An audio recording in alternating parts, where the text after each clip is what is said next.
So, you've come to hear me tell a story, have you? If you please, we would love to hear one of your stories. You have seen so much. You have lived so long. Oh, so good of you to remind me of my age, child. No, don't worry. I am an old woman, but I've lived a long and fulfilling life, and I do have stories to tell. Which story would you like to hear? A true one. A true story. All my stories are true, child. There are enough fairy tales in the worlds already. There's no need for me to make up more, believe me. Tell us the story of the balance, then. You want the story of the balance? Oh, that's a long story, child, and not one I'd venture to tell at this hour. But perhaps I could tell you a story that I heard a long time ago. A story that became a crucial turning point in the history of the balance, and that set in motion wheels that to this day are still turning. Please, yes, that does sound like a story we'd like to hear. Very well. This story, like all good stories, begins where it ends, in a tower, in a realm that is no more.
tell me I'm dreaming again.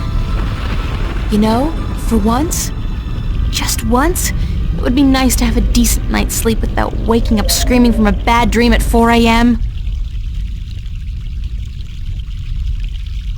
Postcard pretty. Real life never looked this good. Real life never looked this good. Real life never looked this good. There's a storm heading this way. Even the weather sucks in my dreams. I feel so charmed. I'm in my undies. That's so not appropriate.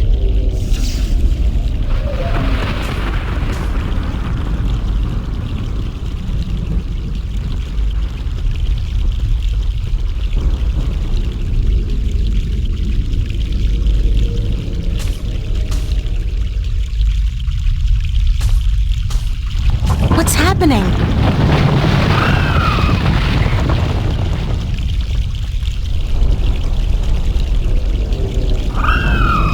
Oh, perfect. I guess if I don't do something to save that egg, I'll suffer 7 years of bad karma or something. It looks reptilian, but it can't be. It's much too big and I don't much care for reptiles.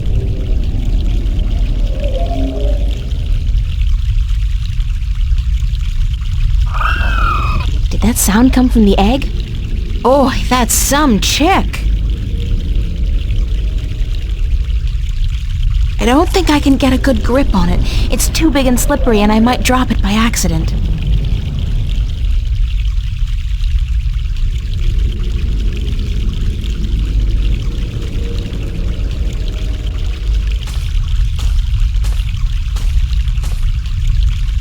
It's a nest, padded with large scales, very large scales. For some strange reason, I have a feeling I should get the hell out of here before the tenants return. This is interesting. I've never seen a scale this size before.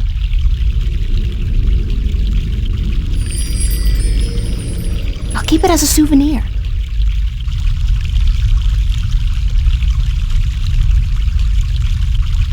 It's a large, slick, and somehow disturbingly reptilian scale.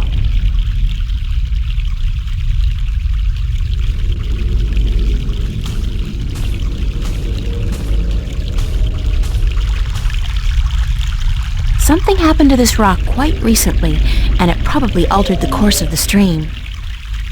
Hey, maybe that's why the tree's dying. Fresh mountain water. Back in the real world, they'd probably charge $15 a bottle for this. Something happened to this rock quite recently, and it probably altered the course of the stream.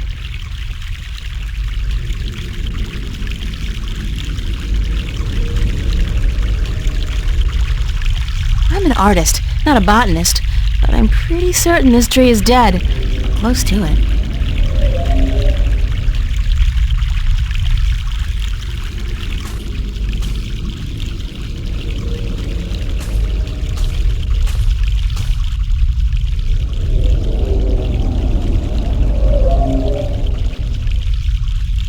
Storm's coming.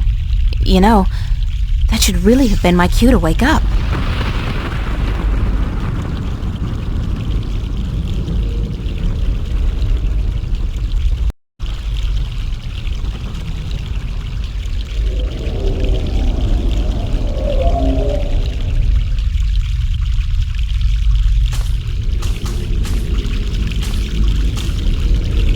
It's as dry as a bone. It'd probably snap right off in a second.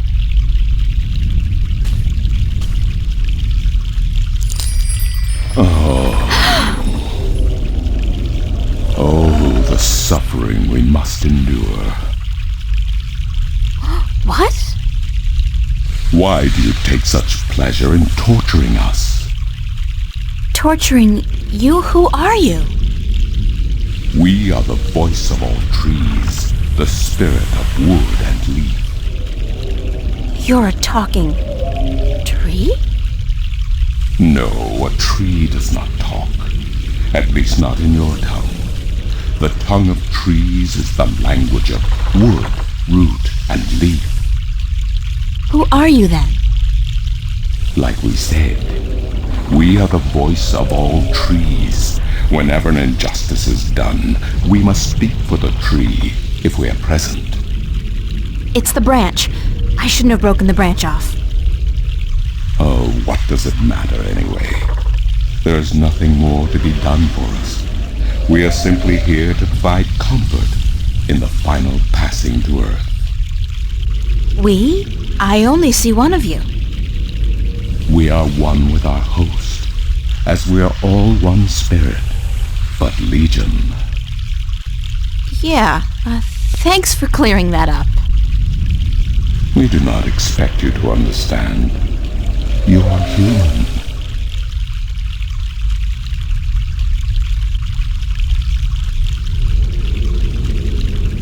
Who are you again? We are the wood spirit. We come to all trees in the hour of great need to provide comfort and aid in the passing to Earth, and to give a voice to those who suffer.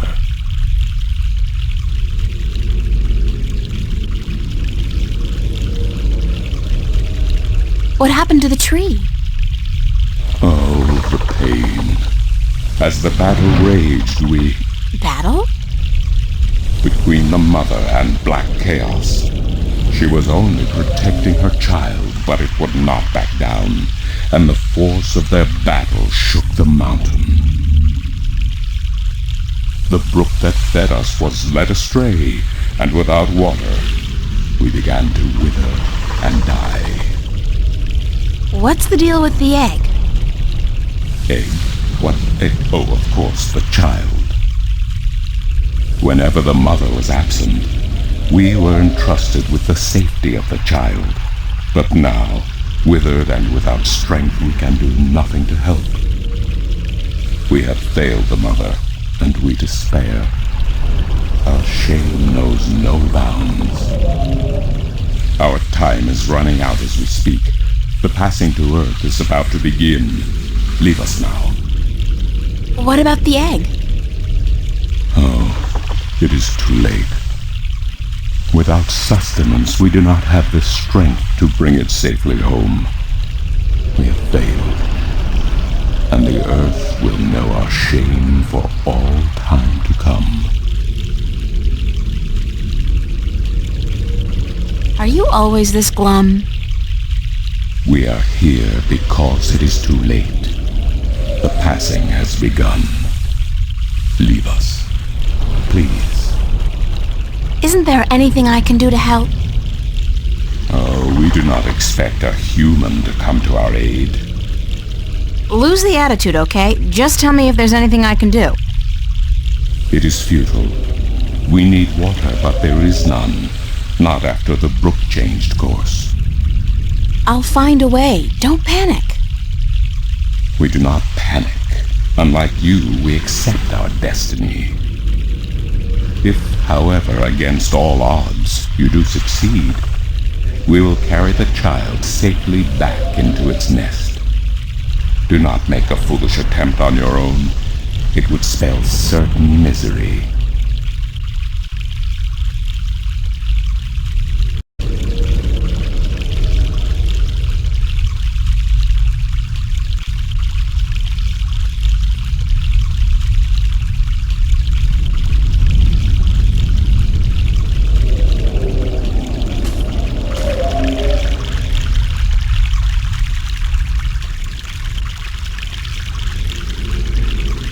I think I just made a funnel.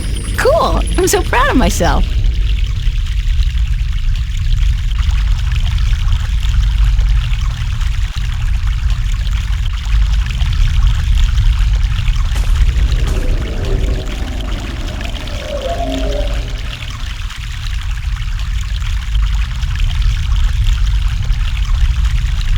Fresh mountain water.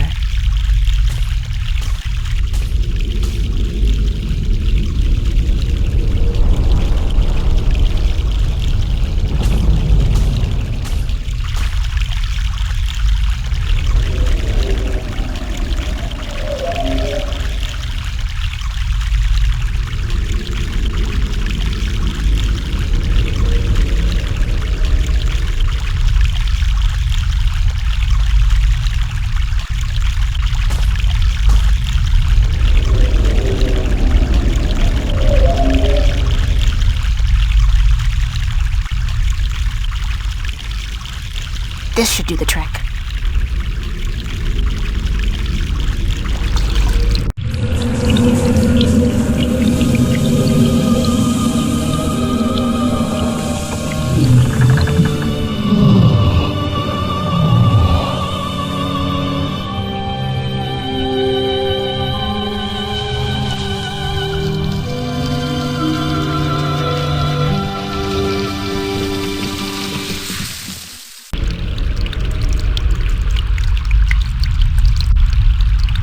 Talk about instant rehab.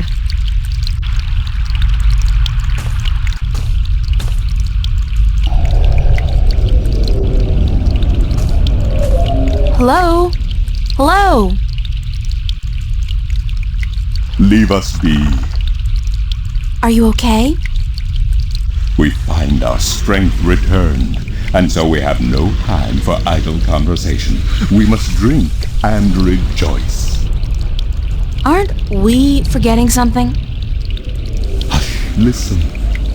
The song of ancient wood. Is it not sweet? Sweet, definitely. Yeah. The baby's probably ready to boogie down as well.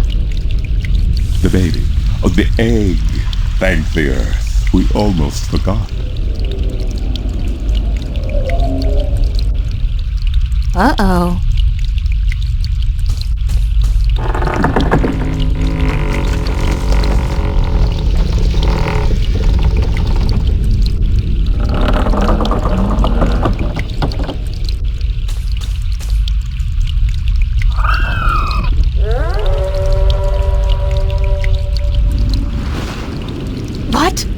What was that?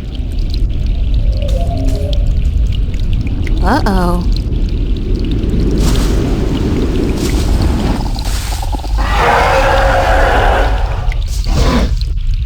It is you. You have come.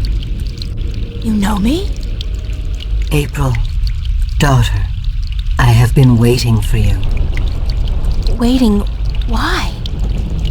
Because it begins here, with you, as it always has. What do you mean? The breach and the mending, the pain and the joy, the end of the old and the dawn of the new. A different world. I am the mother of what is, but you are the mother of a future that may yet be. How will I know? How will I know what to do? I will guide you, and I will protect you as much as I can. But in the end, you are on your own. I'm afraid. You always were, my child, my daughter.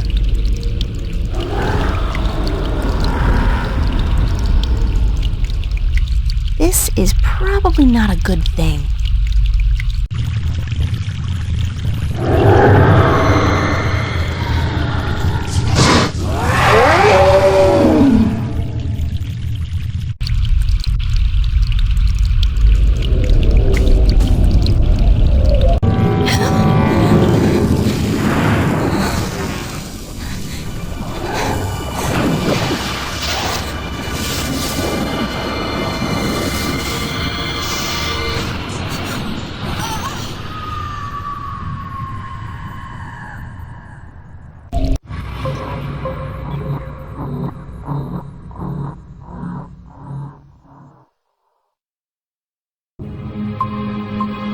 What a nightmare. I'm completely exhausted. I must have been tossing and turning all night. So hot in here, too. No wonder I keep having these weird dreams. I've basically been simmering in my own sweat every night this past week. Doesn't look like it's gonna cool down anytime soon, either. It's another sunny day in Newport.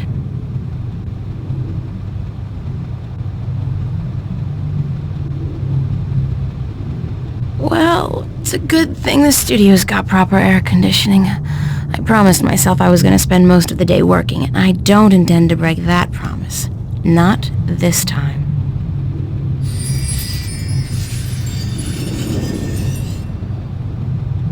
It's been too hot to sleep with a cover, so I don't.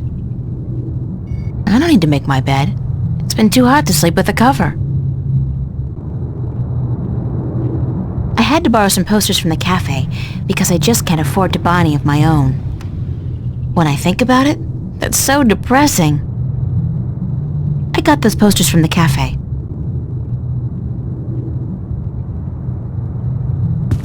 I'm not good at taking care of living things, but this plant's doing just fine despite months of neglect. Nice view, if you're into brickwork.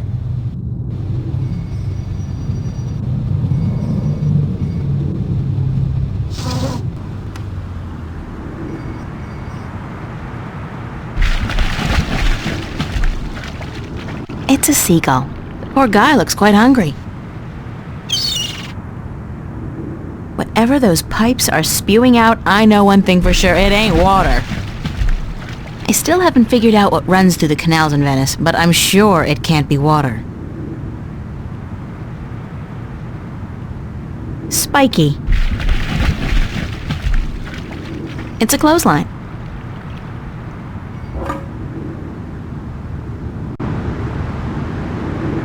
It's a rusty old grill, kept afloat by a rubber ducky.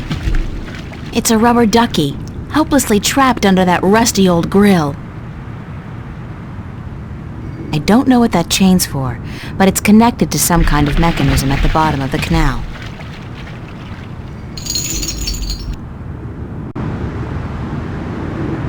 I still haven't figured out what runs through the canals in Venice, but I'm sure it can't be water.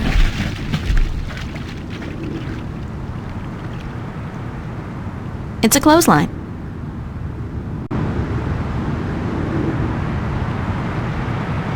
The wardrobe is actually made of real wood and not that synthetic crap that makes me sneeze and itch all over.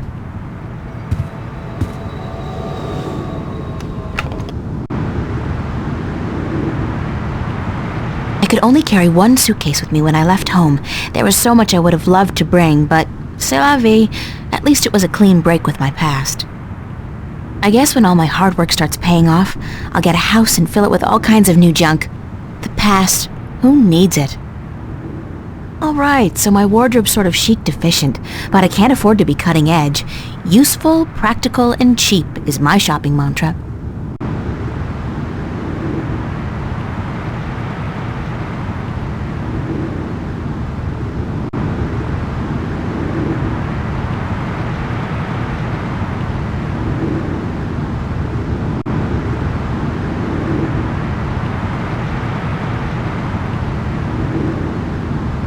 When fame and wealth come knocking, I'll buy a wardrobe the size of an ocean liner and fill it with clothes for $1 million. Right now, I'll try to focus on my work.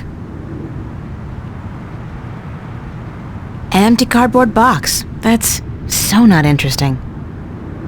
It's real wood. It's a bunch of drawings I drew when I was a kid. I don't even know why I brought them here. They mean absolutely nothing to me. It's Constable Guybrush, my toy ape. He doesn't much like being called monkey.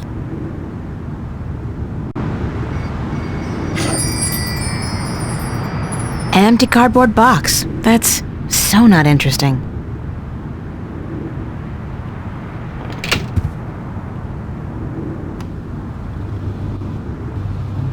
Shelves.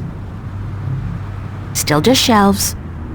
That's my desk, so, theoretically, that's where I'm supposed to do my work.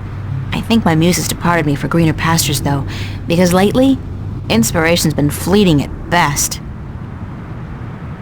It's just a chair. It's a picture of me and my friends.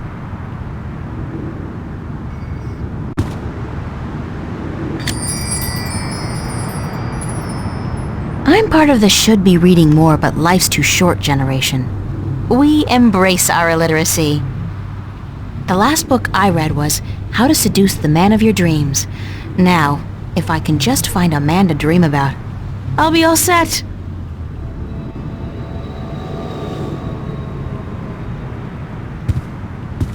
That's my work.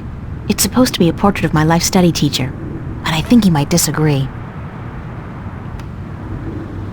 That fan is supposed to keep the room nice and cool in the summer. Sure, yeah, it's at least, 1/4 of a degree cooler in here when it's on.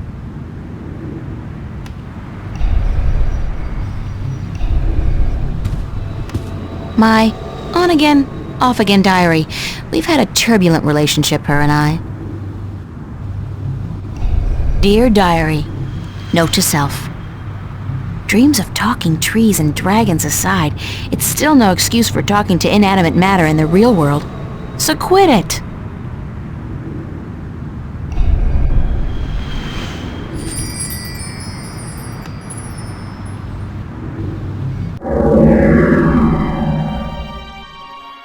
I think one of his eyes is falling out. The eye came loose.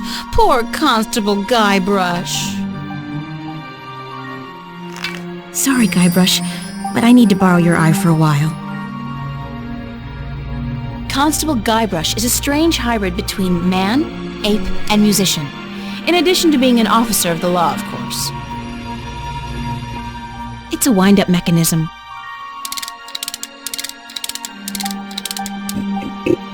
Hey! You! Yeah, you! Hands up! Spread your legs! And do the monkey! Mildly amusing, but irritating as hell. I'll shut him up now.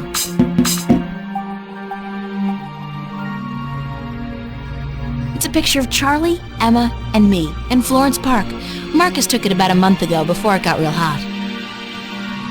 My cash card at the moment is really quite useless. There can't be more than $1 or $2 left in it.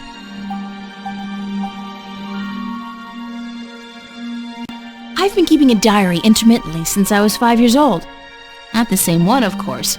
I started this one, I think, April of this year. There's a loose sheet of paper in here. Hey, it's my timesheet from the cafe. I completely forgot I put it in here. Good thing I found it, 'cause I'm broke.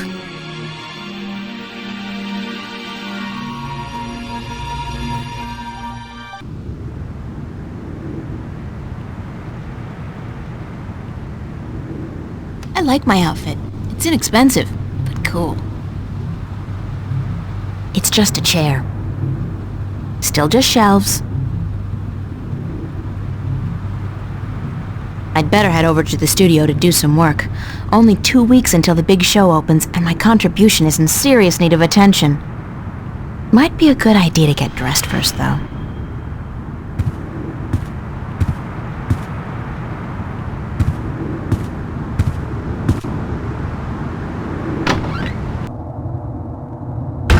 Hey, babe. Babe, you're looking real sexy today. Zach, listen, I've got to run, and... What's going on, April? How you been?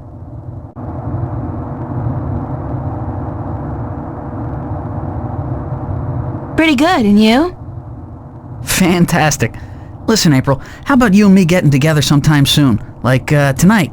The pavilion is really cooking this week. We could pop some raptures, do a little close dancing. How about it?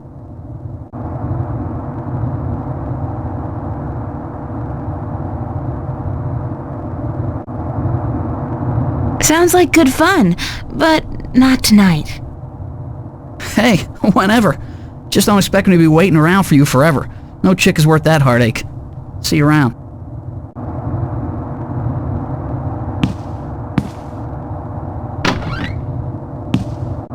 What an asshole.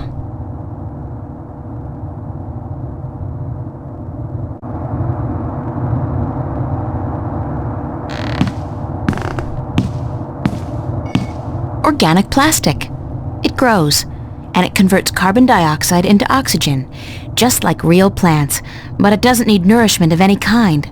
Convenient, but disturbing.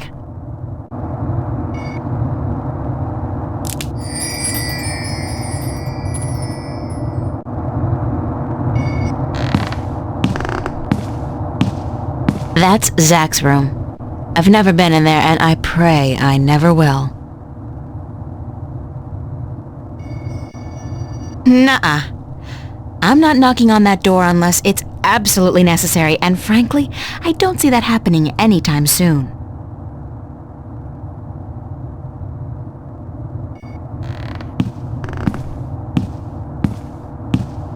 Charlie's apartment.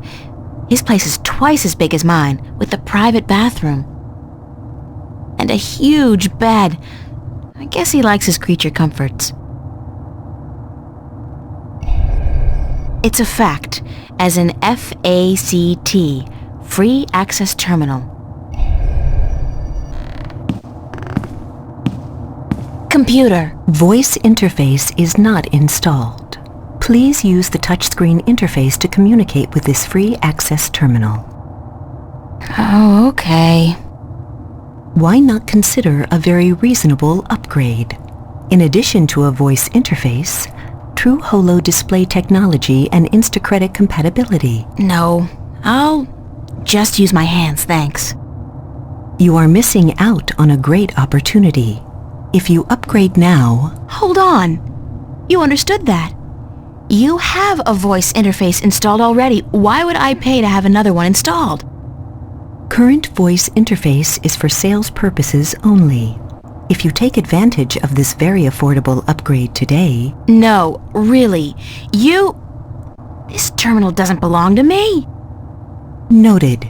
Please refrain from voice communication in the future, or you will be reported to the FACT FUB and charged for processing time.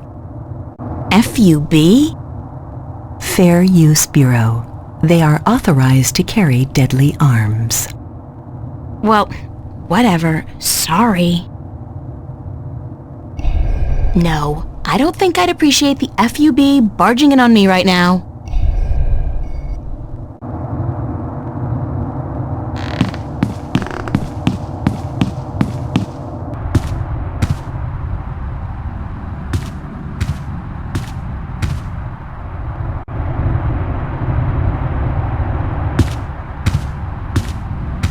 More fans.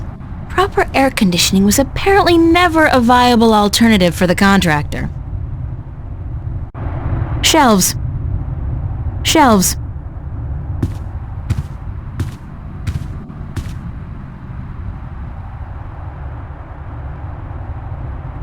I can't tell what that note's saying as long as it's up there. Fiona's handwriting is not particularly legible.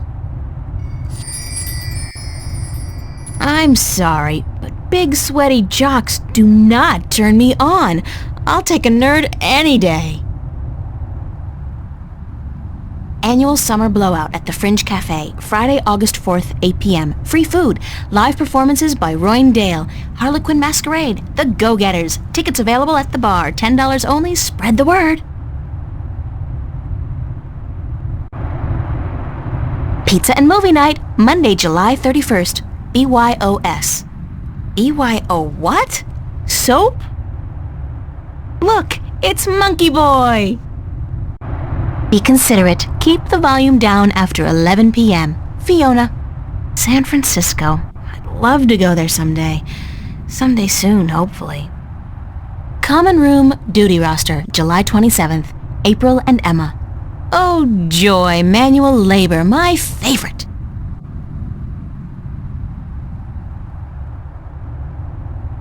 Found a gold ring under the common room sofa. If it's yours, let me know. But no false claims, please. Fiona. I did lose a gold ring a few weeks ago. I hope this is the one. I'll have to ask Fiona about it.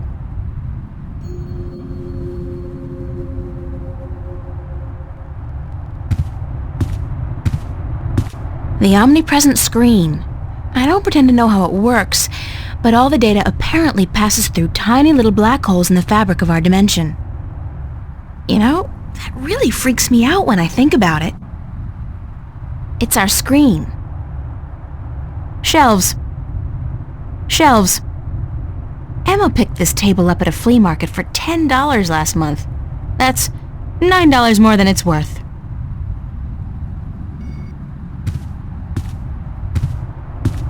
It's a matchbook.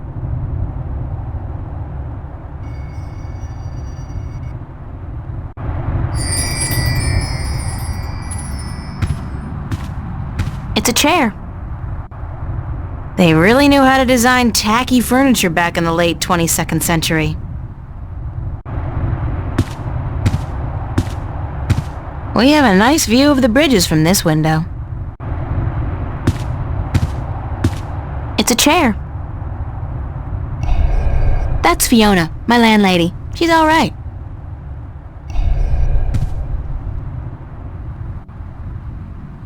Morning, Fiona. Good morning, darling. You're up early. Yeah, I couldn't sleep. Are you feeling all right? You look a little pale.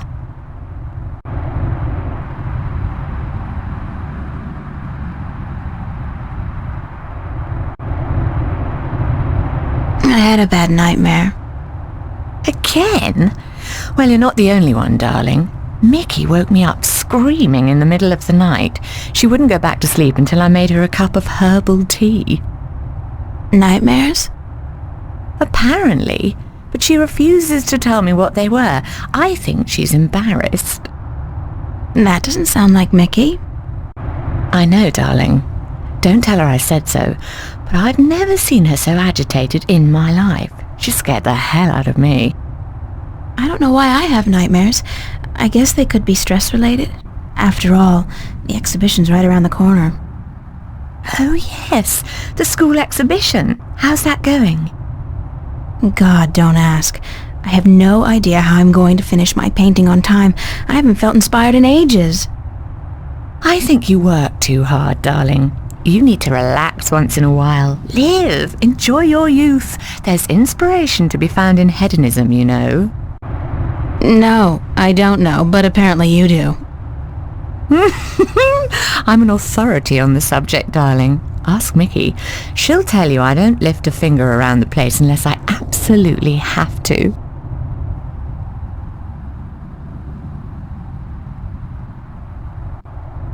Shouldn't you be outside enjoying the good weather? You joking? Bollocks to that. I'll stay inside until September, thank you very much. It's too bloody hot. Where's everybody this morning? Mickey's tied up in the basement. Mind you, she's not literally tied up, of course, although that is a tempting thought. Are you getting into your sexual fantasies here, Fiona? Because it's a little too early in the morning for that, don't you think? Sorry, I just can't help myself. Anyway, the plumbing is... You probably noticed when you took a shower, yeah? There's no hot water.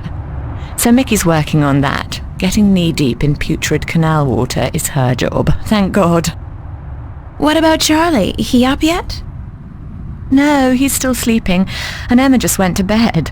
I saw her come in when I was making breakfast. Do you know who she's seeing now? I don't know. Some guy? Those lads I see her with, darling. She's too good for those arseholes. I wish she'd find herself a man who'd treat her right for once. She hasn't had much luck with love, no? She's a magnet for creeps, and she's so pretty. They prey on her, you know, bastards. I've tried to talk to her about it, but Emma's impulsive. She doesn't listen. She's just as headstrong as you and me, darling, but I'm sure she'll be all right. She's smart and resourceful, and not afraid to speak up for herself. Can I ask you a few questions? Why, certainly, darling. About what?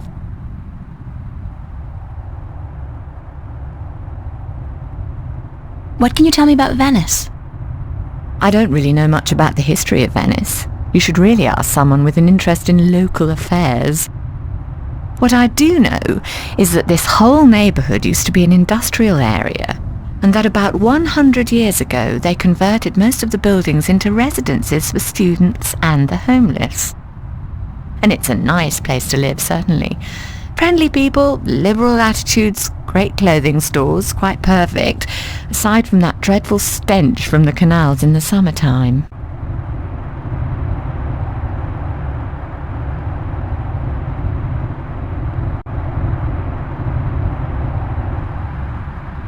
Do you like Newport? The city? I stay in Venice most of the time. It's easy to forget we're just a tiny little pocket in the middle of a sprawling urban wasteland. But do I like it? I think Newport is one of the great cities of our age.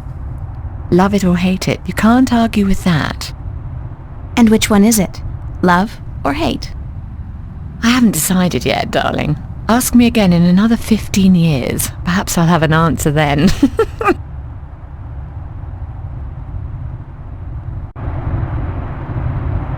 What's the story behind my apartment? Your apartment? It's more a room than anything else. Not much more than a large closet, really. It's not that small. It's one of our smallest rooms, but it's cheap and it's on a nice floor. I hope you're happy there. I like it. It's convenient, and it's got an interesting view. That's nice to hear, darling. As for the story behind it, no unexplained deaths or hidden pirate treasures, I'm afraid. Just a long string of students on a tight budget.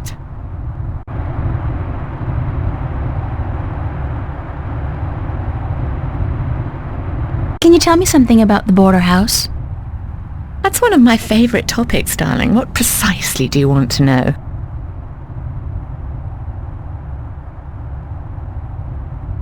Do you and Mickey own the place together? We own it together, yes, and we've shared the responsibilities between us. Mickey takes care of the maintenance of the building, and I busy myself with the administrative tasks. I also take care of the day-to-day management of our tenants, like deciding whether or not to let someone rent a room, and of course the unpleasant business of booting someone out. I thought you enjoyed that part. Yes, all right. In some cases I do, but not always. It can get quite messy.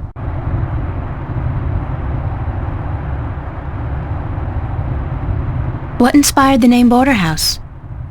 That came quite naturally when we saw the place. It's on the border between two worlds, isn't it? Between Venice and the city itself. And at the same time, I also believe we're on the border between two more abstract worlds. Between art and spirit on the one hand, and science and technology on the other. That's very poetic, Fiona. Yes, I've practiced. I may be an inner city girl, but I can philosophize and bullshit with the best of them. What made you decide to run a boarding house? That's a long story. One of the reasons Mickey and I got together was that we shared a passion for the classic English country inns. You know, quaint, weathered buildings, funny old ladies, and oddly suggestive names like the Lazy Cock. So why come here to the big city? To America? We wanted to create a place with a similar atmosphere and hospitality here in Newport. Like a safe house for people like you and I to call home, if only for a short while. So we discussed different options for a few months, and then we decided we wanted to start a boarding house for young, penniless students and artists. You decided you wanted to do that here in Venice? We knew that Venice was the place for us long before we came here, but the hard part was finding a building cheap enough. And this building was available? Not at first. Like most of the buildings in Venice, this one used to be a factory, but when we first looked at it, a local company was planning to turn it into a bar and nightclub. It was so perfect for our purposes, though, that we appealed to the Venice Borough Council, and after outlining our plans, they gave us the go-ahead at a reduced price, provided we kept our promises regarding our tenants. Thanks for the information. I'm glad I could help you out, darling.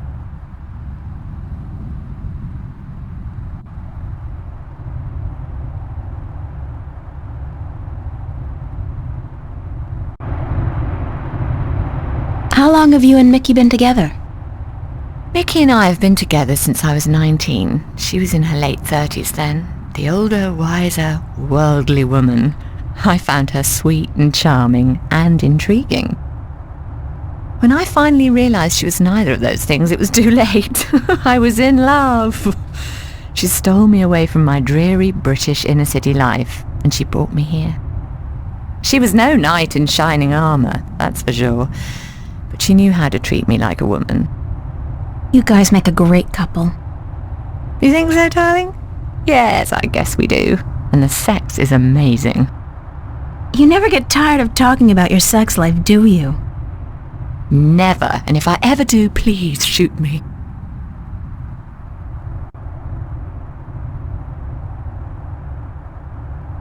Tell me some more about the border house. What precisely do you want to know? Thanks for the information. I'm glad I could help you out, darling. Tell me a little bit about yourself, Fiona. Me? Why? It's not much to say, darling. I love my job, I love Venice, and I love being with Mickey. I'm a happy girl. Sure, sometimes I wish I could go back to England to see my family, but that's water under the bridge, so to speak. I'm very happy with myself and my life here in Newport.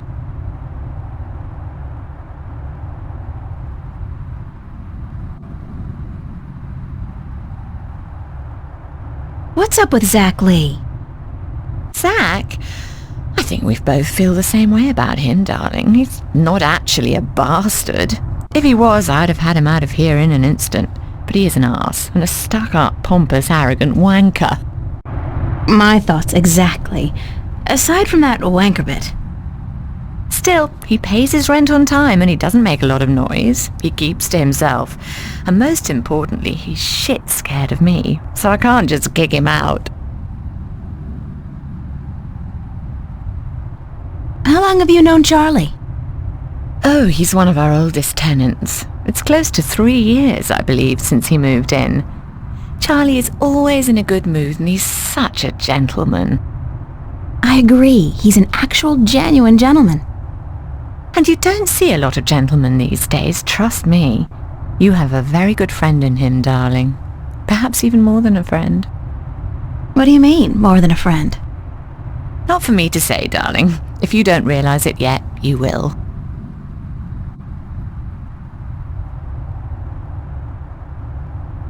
Tell me about Emma. Emma? Why, she's your best friend, darling. I don't know what to tell you that you don't already know. You girls are so close. That's true. The day we met, we clicked instantly. It was strange, but cool. Like me and Mickey then, except for the sex, of course. That's a pretty big except for, Fiona. Oh, I guess so. She's the crazy one, Emma is. Not crazy as in mad as a hatter, but crazy in a good way. Fun to be around. Emma's always been a little weird. Exactly, darling. She's a flirt too, and the boys seem to drop like flies at her feet. No wonder. She's a real looker, I don't have to tell you. I'm sure she could have been a model if she'd wanted, but she's an artist, and a good one too. I really think she'll be a successful artist. Her sculptures are getting a lot of attention.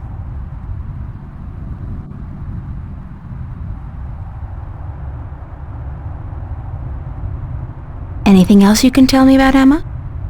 She ought to be a little more careful sometimes. She's a flirt, and although she doesn't mean any harm, some lads don't take too well to being teased and rejected. You should tell her that, though, being her best friend and all. I have told her. She won't listen. No. She does worry me a little, but she's a big girl and she can take care of herself. I'm certainly happy to have her living here. Next to you and Charlie, she's my favourite tenant. What did you think of me when we first met? That's a peculiar question, isn't it? I thought you were quite lovely. I still do, darling. Do you remember the day I arrived? Of course, darling. It wasn't that long ago, and I'm not senile quite yet. It was in May, wasn't it? Charlie referred you to me, and you were quite at a loss. First day in the city, wasn't it? I remember. You looked like a lost puppy. Puppy? Me? When I saw you lugging that suitcase across the bridge, my heart went out to you. I'm glad you came here. You could have been lost anywhere else. I don't have any more questions right now. Don't hesitate asking if there's something else you want to know. I'd better get going. Off to school? Yeah, there are no more classes this semester, but I have to finish my painting by next Thursday. For what it's worth, darling, good luck. And don't work too hard, all right?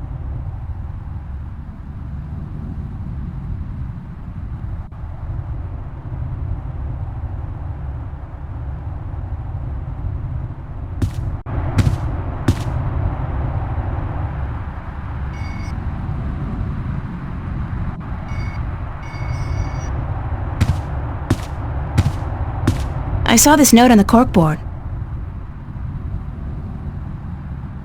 I think the ring might belong to me. I'm sorry I have to ask, but Could you describe the ring? Sure thing. It says Sweet 16. My dad gave it to me. I think it was the only birthday of mine he remembered, or at least acknowledged. Yes, that's the one. I found it under the sofa when I was vacuuming. Here you are, darling. Thanks. It's not worth much, but it's got a certain sentimental value for me. It's a very pretty ring. Yeah, it is. My dad never gave me anything pretty before or since. He must have won a poker game or something that day. You know what's strange? I don't hate him. He's a bastard and he treated me like crap almost every single day of my life. But I don't hate him. I feel sorry for him. Why? Because he doesn't know how to love. He can't love anybody or anything. And because he'll be miserable every second of every minute of every day until the day he dies. God, I'm glad that life is behind me. I hope I never have to see him again. No, that doesn't sound right. I've made a choice not to see him again. Ever.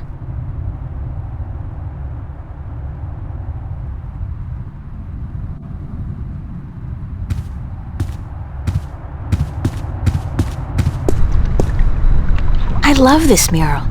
Even though the motif is a little trite. I mean, fairy tale forests and magical dragons? Still, it's pretty. I wonder what happened to the artist. Probably making a bundle from cheesy fantasy calendars and book covers.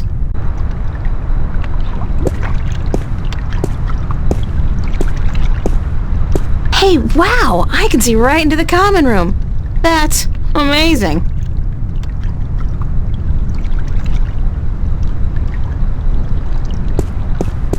The shades are drawn. It's a pretty mural.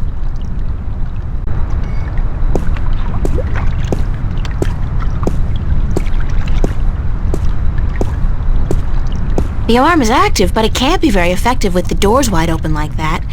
Still, there's always somebody around, so I guess we're safe.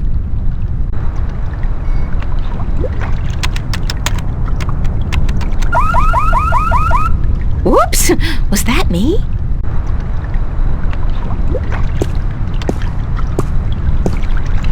Rust is the very definition of Venetian architecture. Think of San Francisco without the hills, Paris without the cafes. Venice wouldn't be the same without the rust. It would be better, but not the same.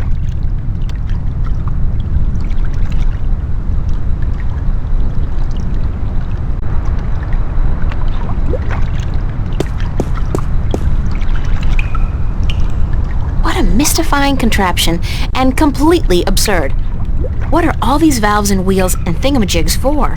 What grand purpose does it all serve? It's a pressure valve. Nada. Nothing. The water tank's full. It's a rusty old wheel. I'd imagine it turns the water on and off. It won't budge. The pressure's probably too high.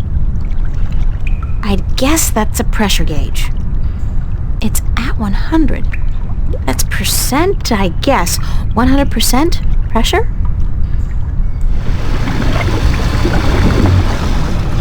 Oh.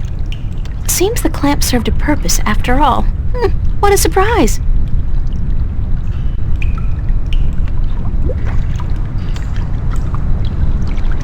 That cable's been ripped in two. The cables are too far apart to tie them back together. Looks like a big piece of cable was torn off.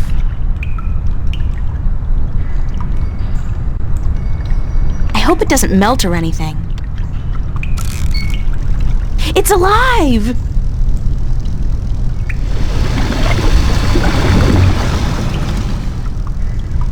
It won't budge. The pressure's probably too high.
budge. The pressure's probably too high.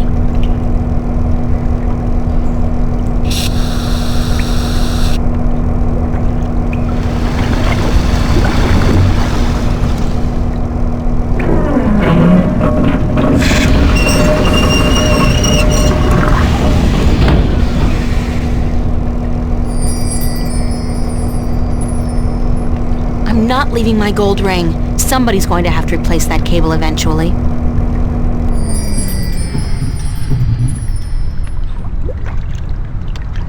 Mystifying. It's currently at 0%, no pressure. The tank's empty.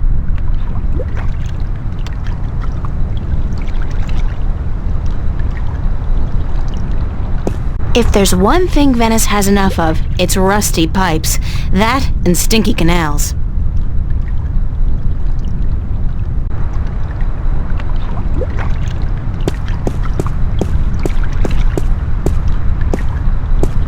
Oye, señorita.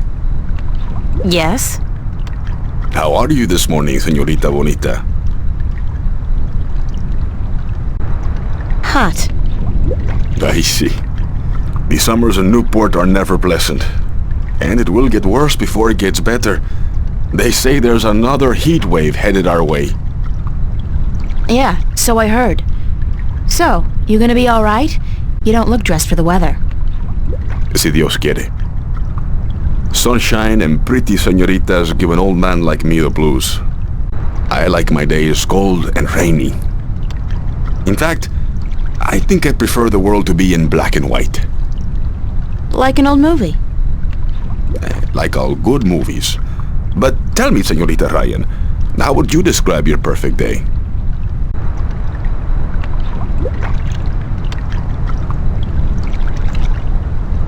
Cold and rainy like yours.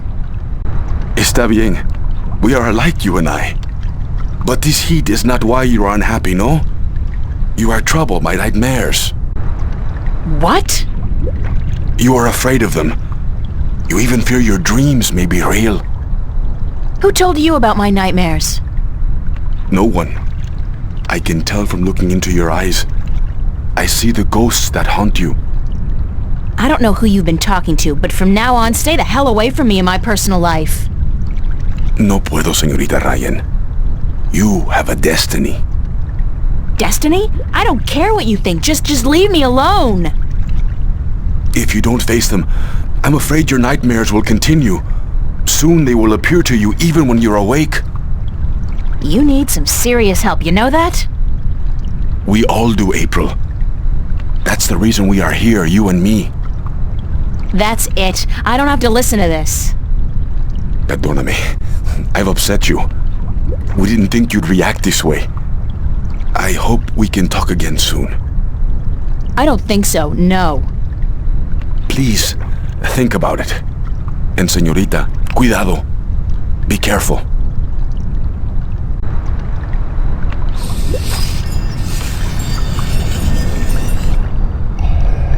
That's Cortez. He sits in the same spot almost every day. I hate to admit it, but he scares me a little. I do not want to talk to that weirdo again.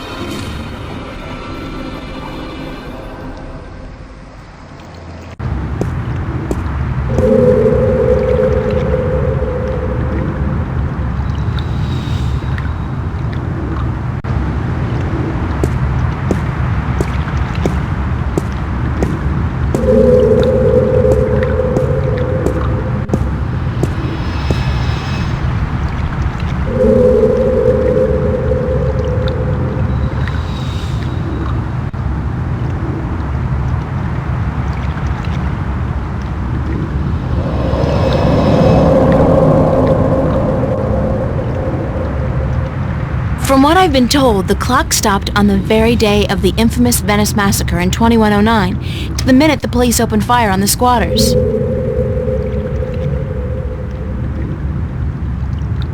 For From what I've been told, the clock stopped on the very day of the infamous Venice massacre in 2109, to the minute the police opened fire on the squatters.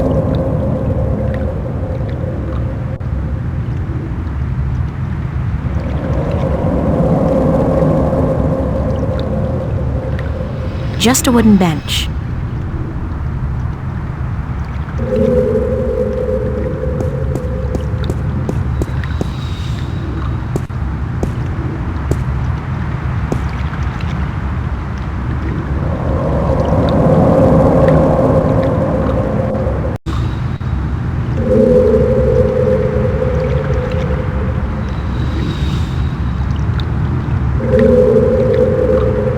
Unsettling to be so aware of myself all the time.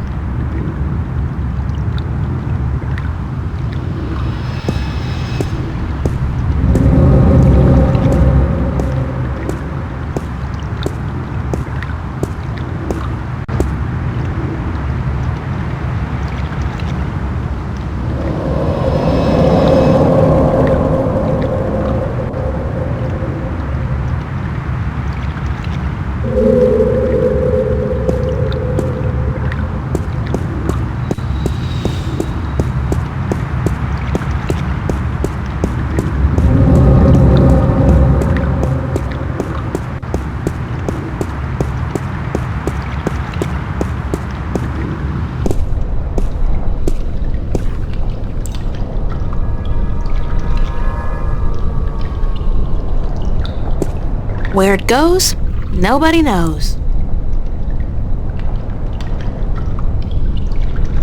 Can you say Death Star?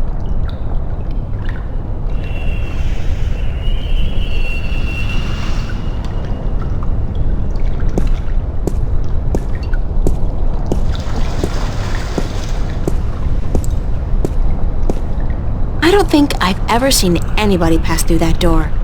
Isn't that peculiar? And if I was Nancy Drew, I might actually care.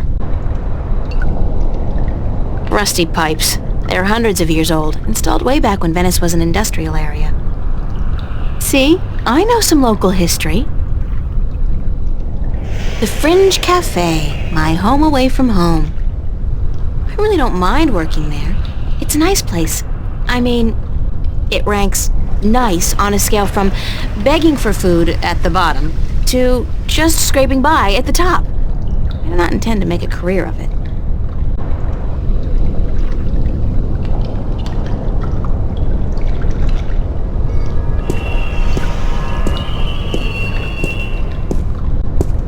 Closed for maintenance. Will reopen at 3 p.m.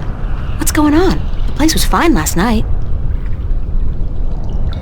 The sign said it's closed for maintenance.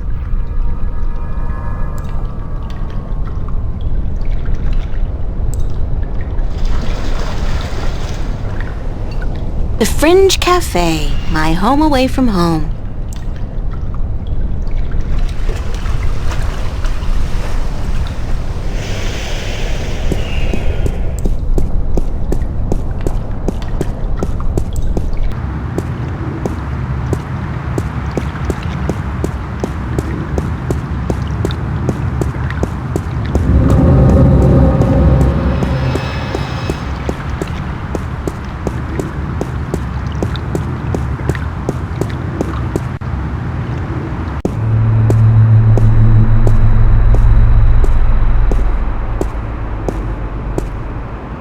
Newport Transit System. It's not one system anymore, though. All the different lines are owned by different companies. This is the Metro line, and I believe it's run by Vocamba Mercer. East Venice. There are, I think, 3 subway stops in Venice, including this one.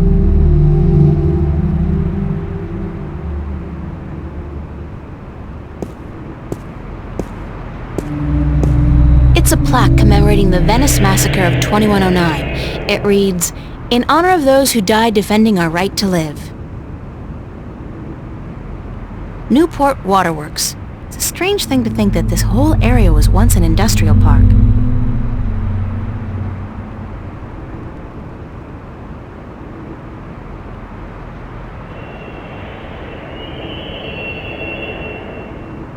I wonder what the homeless people do in the wintertime. Supposedly, it gets biting cold here in Newport, and I don't know if there are any shelters anymore.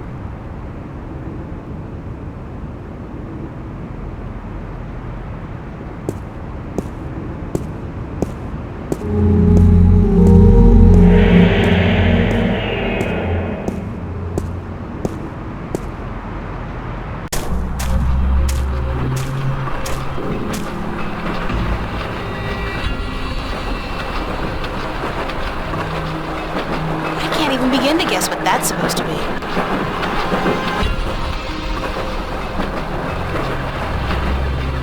Those freight trains pass by at least once every 5 minutes all day long. You get used to it, though, eventually.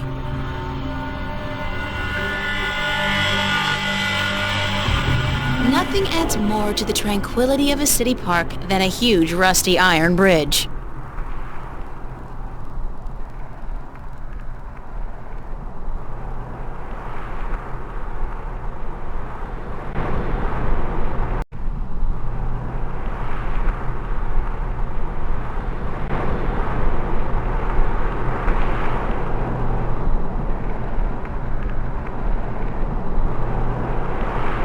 This guy's out here all day long, all year. He never stops painting. Ever. And I doubt he's ever finished even one painting.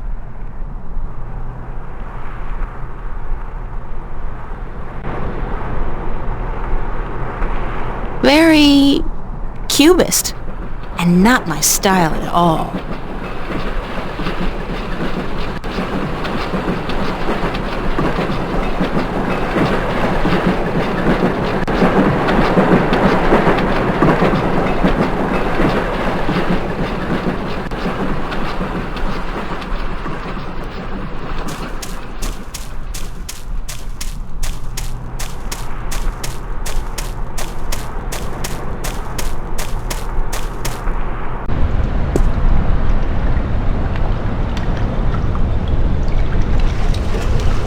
Big surprise, I'm still here. It's the official VAVA notice board. Only registered students are allowed to put notices up here. The annual VAVA summer exhibit, August 11th through 18th. God, I'm actually expected to be ready by then. Need model to pose nude for serious work. P.S. Only looking for young and beautiful. It used to be chicks, then he crossed it out and wrote women. That's smooth, man. Film equipment for sale. Antique 16mm camera, projector, tripod, lenses, all for just, holy cow, $8,000? Who has $8,000 to spend on an old camera? Wait a second. This was posted by Zach. Oh, so it's definitely overpriced then. That guy would do anything to make money. Anything. Actresses wanted for snuff movie parody. Meet up at Dock 12, Newport Harbor, Saturday at midnight, and keep quiet about it. If I was the suspicious type, I'd think this was kinda fishy. It's the official VAVA notice board. Only registered students are allowed to put notices up here.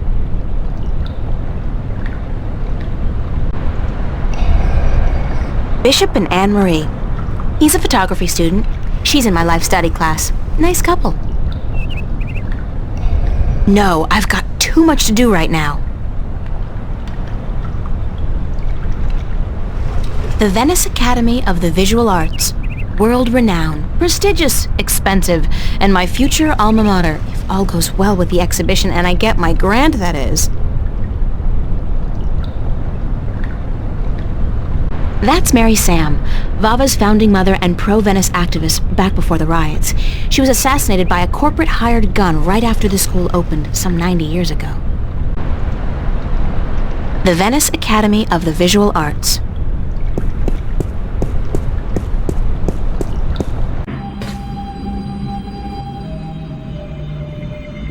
Art books. There's a really nice one here on Turner. I love his landscapes.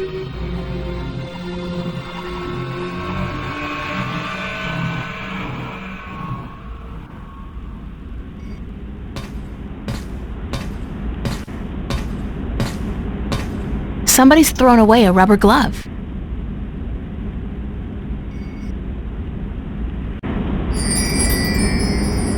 Why would somebody toss out a perfectly good work glove with just one big hole in it?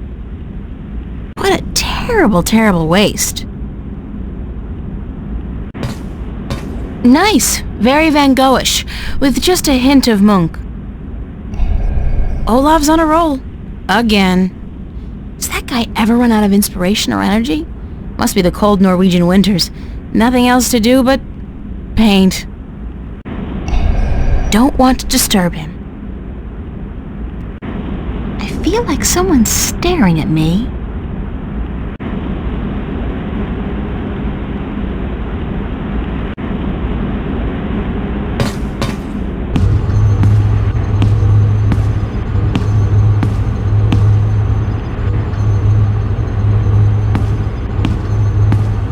Emma's really good with the holosculptor, and her imagination is so vivid. Good thing we're best friends, or I might be jealous. Some books on color, composition, and duck hunting? These sinks are as old as the building itself, but at least they've been renovated quite recently. Those sketchbooks belong to some of the other students who share the space. Acrylic and oil paints. Art books mostly. I've browsed through all of them, looked at the pictures, but I'd much prefer to see the paintings in real life. Those are some of my most recent sketches. Unfortunately, they serve only as a barren testament to my lack of inspiration. The tools of my trade. The best thing about working up here is that nobody borrows my stuff.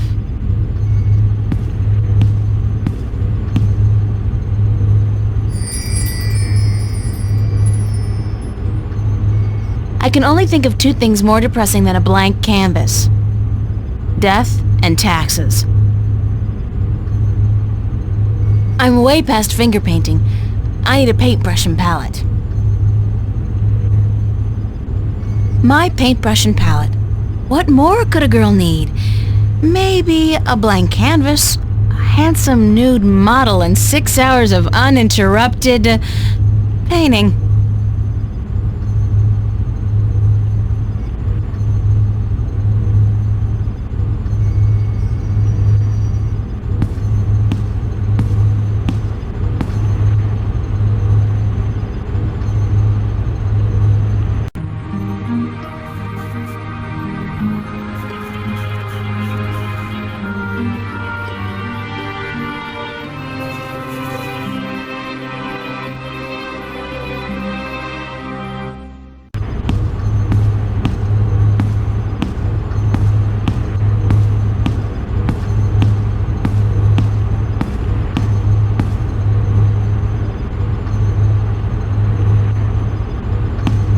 Hiya.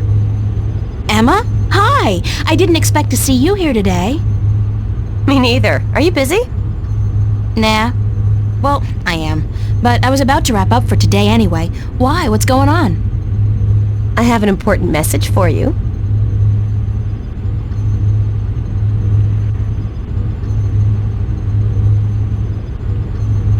Yeah? From whom? Believe it or not, girlfriend, but it's from Cortez. Excuse me? He said to tell you that he wants to meet you, these are his exact words, where children visualize their dreams. Visualize dreams? What's that supposed to mean? Me? I was hoping you would know.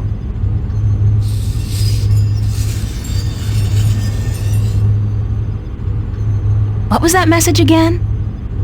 Cortez said to meet him where children visualize their dreams.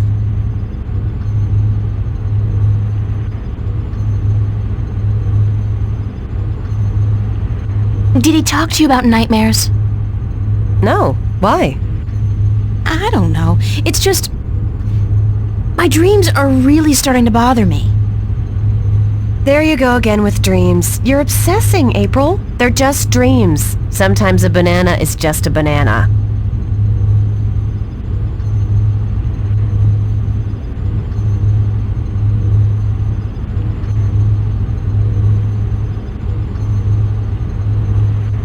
you want to hear about my dream or not?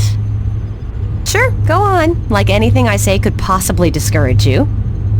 Even if there's a dragon involved? Especially if there's a dragon? You had a dream about a dragon? April, that's pretty sad. Was it a magical dragon? It was a talking dragon. I think that qualifies as a magic dragon. You know, I can't wait to hear this. Well, there was a dragon. I think we established that already. You had a dream about a dragon. Not just any dragon, though. A talking dragon.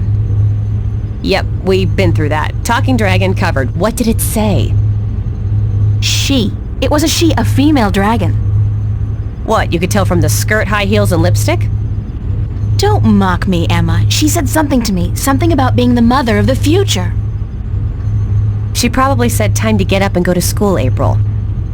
If you don't want to take my dreams seriously, I'll just stop telling you about them. Is that a promise? Like you're in any position to make fun of my dreams? Have you looked at your sculptures lately? Oh, that's low. I'd punch you out if I wasn't so hungry. You want to go get some lunch at the Fringe?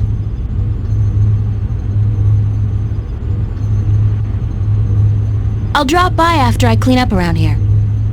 I'll be there for a while, so bye.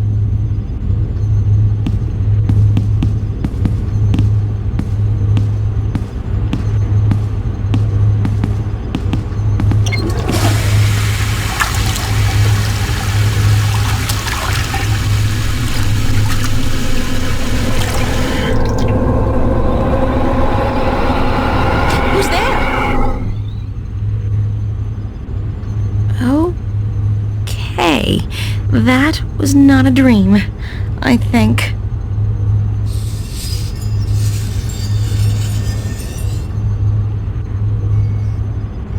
The fruits of my labor amount to absolutely nothing at all.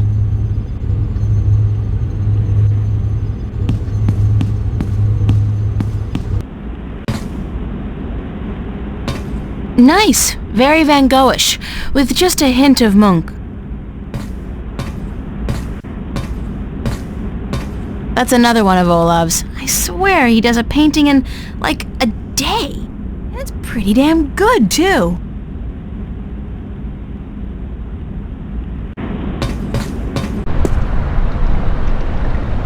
Nice hair color.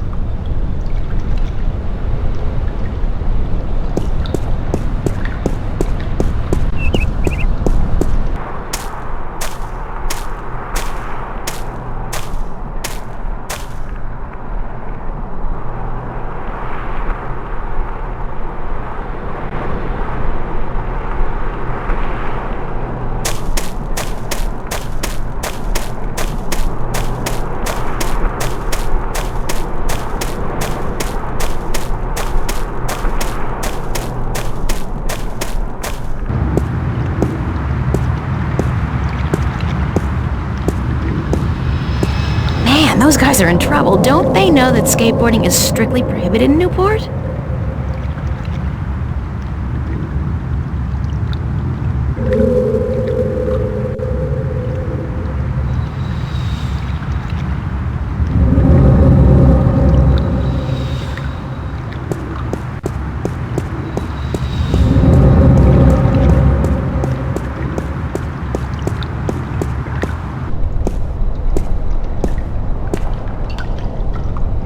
I think people should have the good sense to do that kind of stuff behind closed doors. At least as long as I don't have a boyfriend.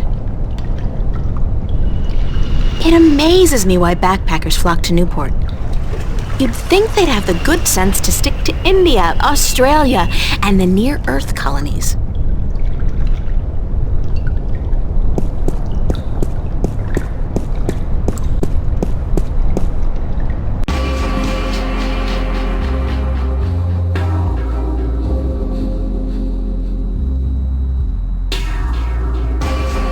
Complimentary candy for paying customers only.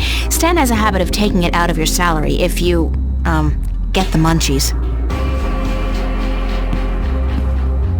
I'm sure Stan won't notice if I dig gently into his supply. He's got crates of these in the back.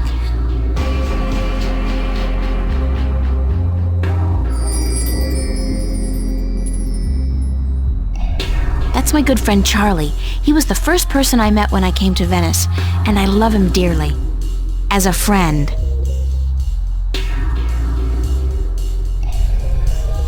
Hi, Charlie. April, nice to see you, girl. You know, I came to wake you this morning, but you had already left. Early bird catches the worm. No, early bird finishes the damn painting on time.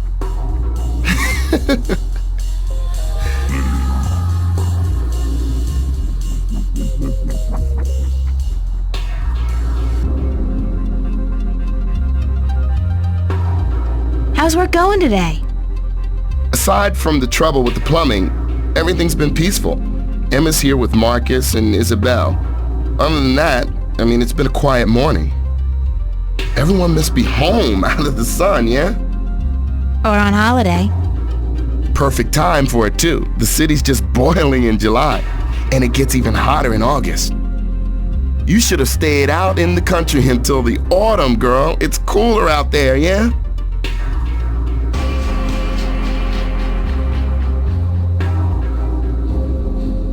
Yeah, the summers were cooler back home. I remember my home. It got so hot sometimes. My father worked as a volunteer fireman, and sometimes he'd borrow the old truck from the garage. He'd fill it with spring water from the river up in the hills, and then he would hose me and my sisters down with ice-cold water. We'd laugh and scream and run around, and the funny thing is, his eyes would light up, and he'd be so proud of himself. He could be so good, and he could be so bad. On those days, I loved him so much. They were the good days.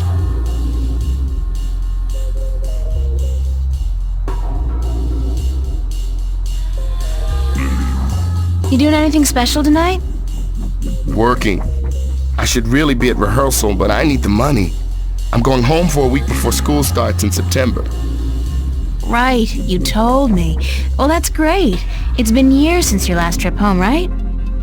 Yeah, right. You remember well, girl. 4 years. My father and I, well, we haven't been on good terms since I left. I know how that feels.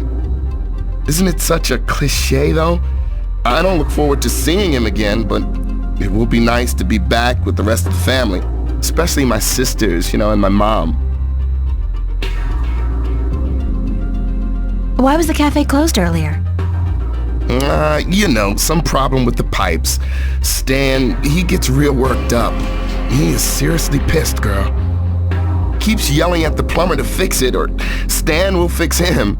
And the poor man is trying to work, but Stan doesn't quit. The plumber finds the problem eventually, but not until he's waist-high in canal water down in the basement. Ooh, gross. There were problems with the plumbing back at the house, too. No hot water.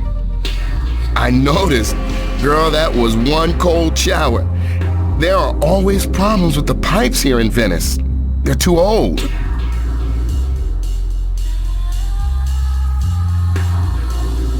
Mind if I ask you a few questions, Charlie? Why would I mind, girl?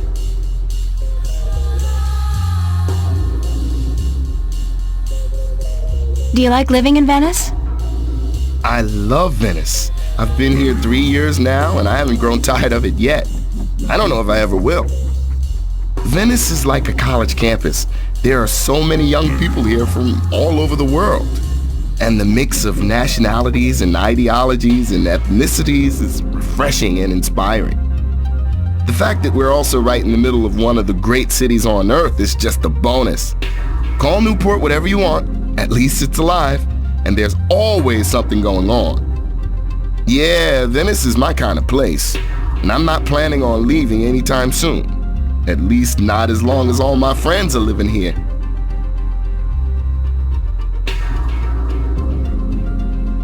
How long have you known Emma?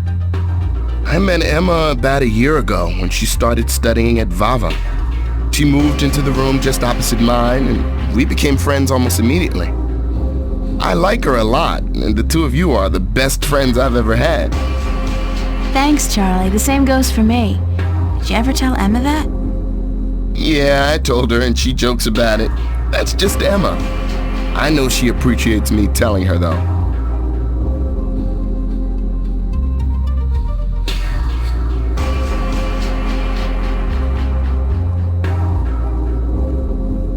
Does Emma's behavior ever worry you? She can seem a little out of control from time to time, but she's smarter than people give her credit for. I think she's able to take good care of herself. She's a brilliant artist. Her sculptures are inventive and beautiful. I know. Sometimes I'm in awe. They just don't seem to match her personality. She's a deep person, but she hides it well. She's more comfortable being a ditzy teenager than a professional artist. But around the two of us, sometimes she lets the disguise drop.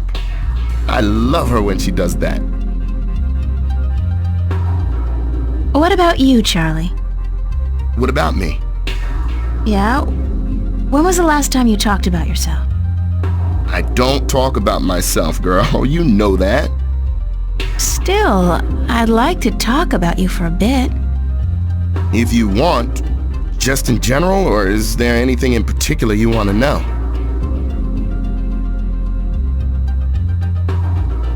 What's your biggest dream? A dark stage, a packed auditorium, and a single spotlight. Dancing, girl, don't you know? I'm a good dancer, but I need to be among the best to make it out in the real world. So I'll keep studying and I'll keep working as a waiter to support my studies, just like you. How did you end up in Venice? At home, there wasn't much professional training available for dancers. And my father, he was not happy about my choice of career. He wanted me to work in the factories like him and his father. Out here in Venice, everyone's got their own dreams, and people are supportive of each other no matter how crazy those dreams might be. Your dream isn't crazy at all, Charlie. You're already halfway there. But I still have a long way to go. You're right, girl. I can make it if I work hard enough.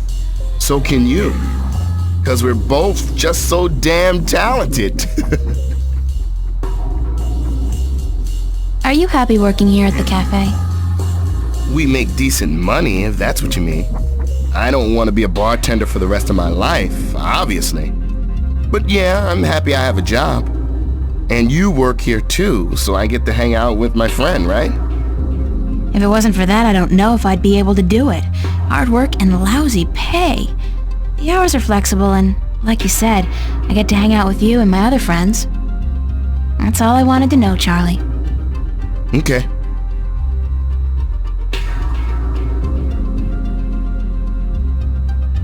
What was it about me that made you want to be my friend, Charlie? Everything, girl. You're a sweet peach. No, it's true. I liked you from the very beginning. When you first came into the cafe with a suitcase in each hand, lost and bewildered. God, thanks for reminding me. I was such a country bumpkin. No, everyone who comes to Venice looks like that, girl. This is the village of the damned, don't you know?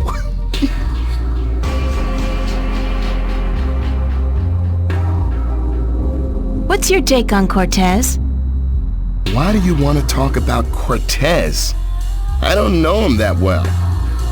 He's been around for as long as I can remember, but I really never talked to the man. Do you think he's as crazy as some people say? No, he's not crazy. Just a little eccentric. He doesn't give a donkey's ass what people think or say about him. And that's cool. I don't know. I have a feeling there's a lot more to Cortez than what he wants us to believe. That man has had an eventful life, I'm sure. Anything else that comes to mind about Cortez? What else?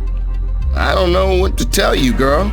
When he's not talking about books, he talks about old movies. He loves the classics, calls them real art. Thanks, Charlie.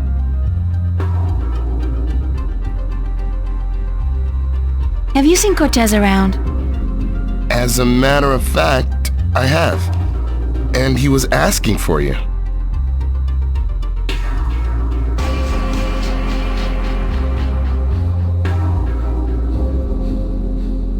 He asked about me? Yeah, where you were. He had a message for you. I told him to give it to Emma, that she would be more likely to bump into you. I got it, but I have no idea what it means. Cortez can be a little strange. Do you know where he was going? No, but he seemed interested in that poster next to the jukebox. They put it up earlier today. What poster did you say he was interested in? The one right next to the jukebox. Do you have any idea where kids would be able to, visualize their dreams? Maybe in therapy. I don't think that's it, Charlie. Then I don't know. Thanks. Anytime, April. I have to get going, Charlie. Take care, all right? Remember, you're supposed to get paid today. Stan's not gonna remember unless you bug him about it.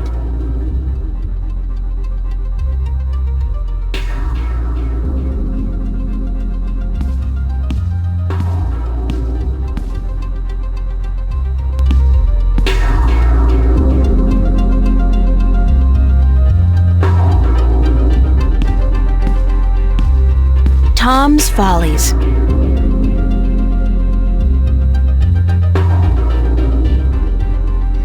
Fresh bread. Love the food in this place. We have a great kitchen.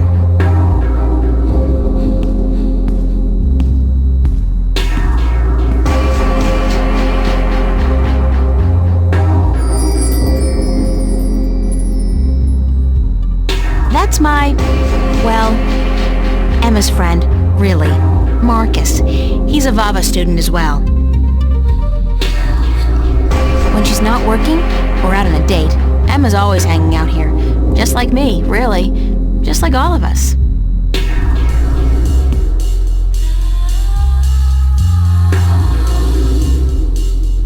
Settle this one for us, April. When did Roindale release Sidetracked? 04, right after the Morning Star exile, those sons of bitches. With blood on their boots. Yeah. Told you so, Marcus. You said 03. I was closer than you. 07, and you call yourself a fan. I don't. Did you speak with Zach today? Why? He was upset. Called you a stuck-up bitch. He what? You gotta be kidding me. I wasn't even that rude to him. He thinks so. So that even if you came crawling to his door, he wouldn't give you the time of day. Said you called him an asshole. Oh, God. I really don't know when to shut my mouth, do I? Who cares? It's Zach. He hates you, so what? No great loss. That's true. So what else is going on? What are you doing this afternoon?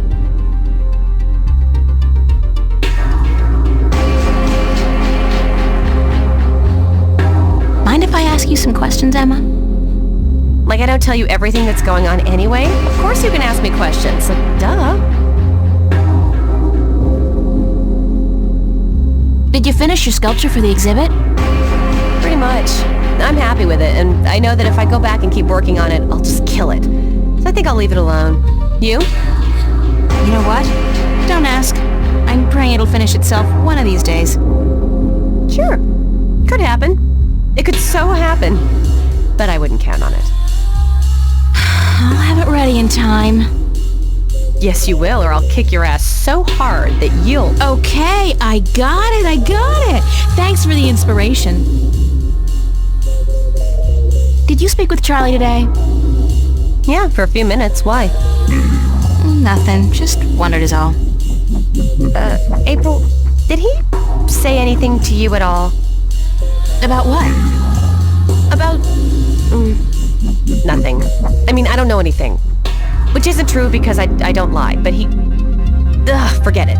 If we were having this conversation in a movie, I'd be going, like... Shit, girl, get your act together, open your eyes! But I don't think that's a good idea. Not in real life. Because real life has a nasty habit of hurting people's feelings. What's your, take on Cortez? My take on Cortez. What's that, like a diplomatic way of saying what the F is this guy's glitch? Sure, let's go with that one. You know, I think Cortez is a barrel of laughs. In a good way. Everybody thinks they got him all figured out, you know? Like he's the resident weirdo. But I know that just ain't true. I've talked with Cortez, and the guy is brilliant. He's weird, yeah, and he's up in the clouds, and I think he believes in aliens, which is cool, but girl, he's smart. I mean, I'm not talking professor smart here. I'm talking real life, seen it all, been there, done that, smart. Useful smart. Experienced smart. And ooh, I gotta tell you, the guy's cultured. Ask him about anything, art, music, movies, books. He's current on most topics, which scares me because it seems he's always just, I don't know, hanging around doing nothing. He rarely goes anywhere. And it's like he's waiting for something. Or someone. Yeah, maybe Jerry Garcia. You're bad. No, I don't think he's a doper. I mean, listen to the guy. What he says may sound a little out there, but the way he says it... No, he's not on Amethyst, that's for sure. And one more thing, he is cute. He's what? Cute! Emma, he's like 60. Did you ever see his eyes? Those are not the eyes of an old man. And so what if he's 60? He's better looking than most of the guys I date and so much nicer. Then I think you've been swimming in the shallow end of the gene pool for too long, Emma. I mean, come on, a 60-year-old screwball with a ponytail and an exotic accent? Hello? Well, we'll see. Thanks, Emma. Thanks for what? For talking to you? Girlfriend, what the hell is the matter with you? Snap out of it.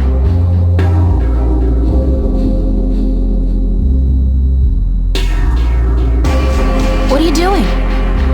Staying here. What else? I'm meeting a friend later, but that's not until 9. We're waiting for Isabel and then we're gonna eat. But I guess you're not hungry. No. Figures. I don't know why I even bother asking. Who's this friend you're meeting later? Don't tell me it's that guy you were out with last night. Are you gonna tell me I shouldn't get involved with men like him? No, of course not. I'm not your... You don't need me to tell you that, Emma. Well, I wish you would, 'cause you're right. I shouldn't, he's a bastard. But he's so cute and charming and, you know, very good in bed. I just can't help myself. But he's not a keeper, don't worry about that. It's just this thing, just a fling.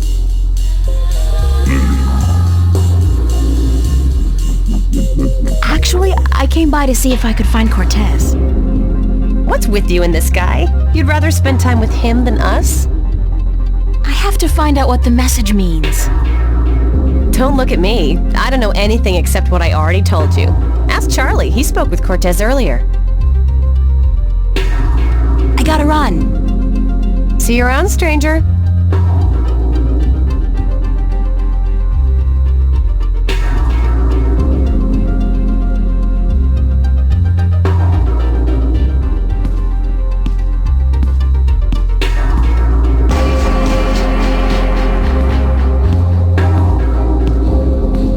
Cotton Queen. It's a jukebox, according to Stan. It's an original. Almost 200 years old. I don't know, that looks like a replica to me. A good replica, but still.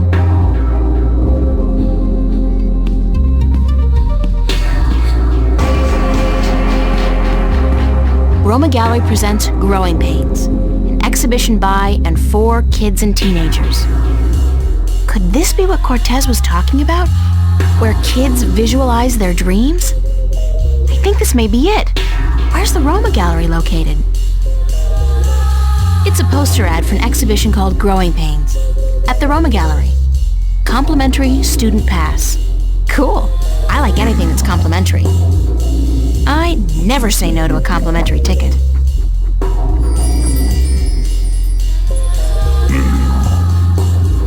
It's the address. The gallery's located near the Watertown Bridge. It's all the way over in West Venice, if I remember correctly. I'm gonna have to catch the Metro Line subway to get there.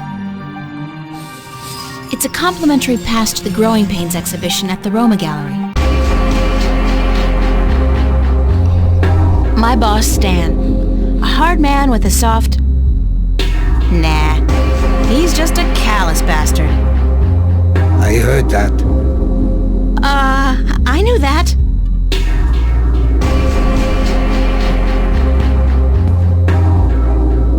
What you doing here? You ain't working this afternoon, are you? I don't want my employees work 24 hours a day. Go, get sleep. But I'm just... Damn, woman, do I have to babysit you? It's nice to see you too, Stanley.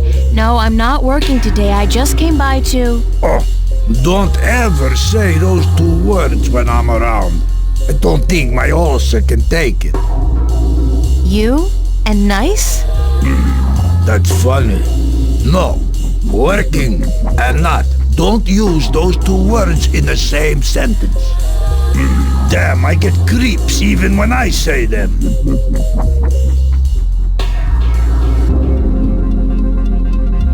I thought you'd be ecstatic to have people work 24-hour shifts.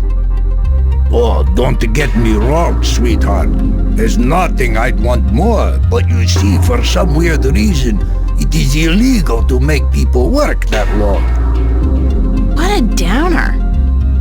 Yeah, I'd make you guys work triple shifts if I could. Nah, I don't think you would. I think you're a real angel at heart, Stanley. You're just afraid people will find out. I'm a real goddamn sweetheart. Go on, take advantage of my kindness while I'm still out of my head. I'd like to get paid. Damn, woman, don't you know I got a migraine already? Paid? God damn it. Why'd they have to make that word sound so obscene? Listen, why don't you leave old Stan alone, huh? They make me feel a whole hell of a lot better. Choo, be good, little girl, I'd still like to get paid, though. Mighty mana, woman. You really know how to rub it in. God damn it. Yeah, all right. Got your timesheet? Yes? Yes? Yes? Let's see it. God damn, you think I'm gonna take your word for a woman?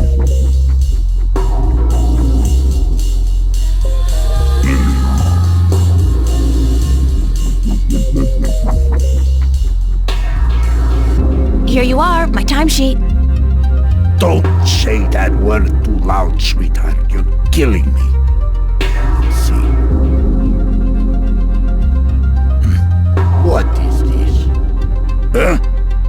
No. Did I sign this? What I thinking? So? At least it doesn't look like it's been forged. Thanks. Thanks? Where's my money? Oh, you ain't getting it now. Next week, honey. I write down this amount in my ledger. Don't you worry your head from it.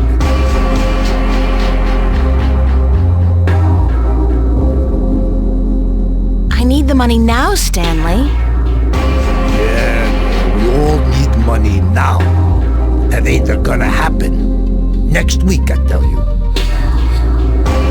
Next week? You promise? Sure, I promise. Next week. And if that falls through the week after, but you'll get it sooner or later. Forget that. I quit. You're quitting? You can't quit. You work for me. Nobody quits this job, honey. I can quit. And I'm quitting. I quit. Damn, woman, you know how hard it is to find people to take a crappy job like this one? I need you. Just as much as you need the money? All right, Jesus, I give you your damn money. What was it, $50? $375, Stanley, cash. Oh, sure, cash. 300. Are you sure? I pay you guys way too much. Alright, give me your CC.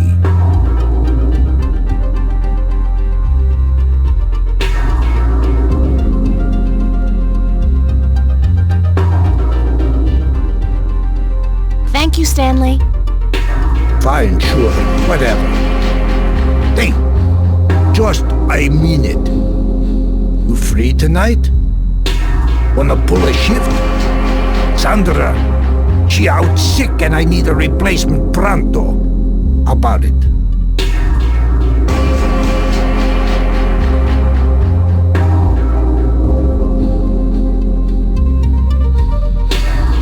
No, sorry, I have plans. Plans? Plans on a Friday? Mighty mana, what's the world come to? Get out from here. Leave me alone with my migraine and ulcer.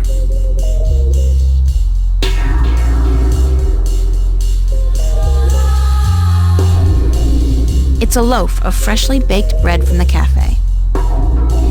I'm not particularly hungry. Assorted candy. Colorful, no doubt also extremely toxic.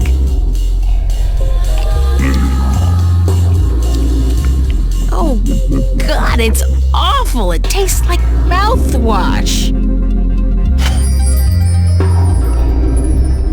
They're awful.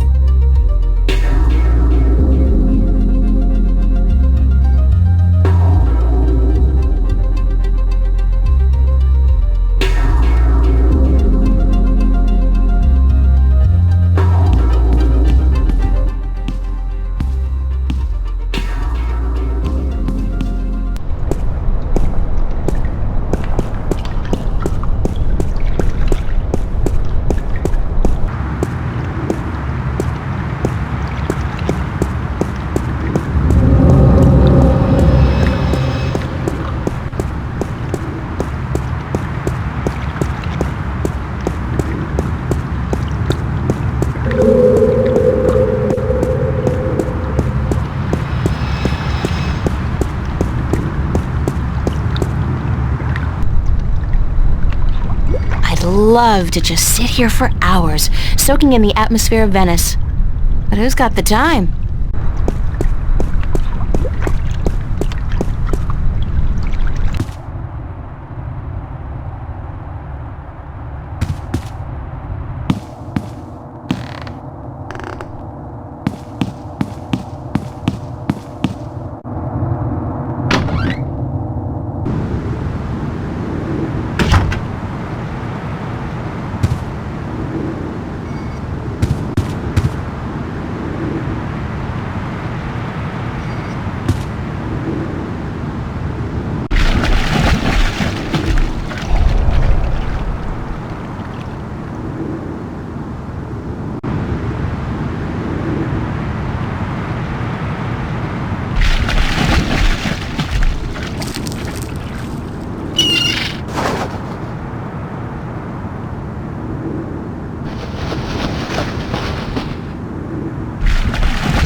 Clank?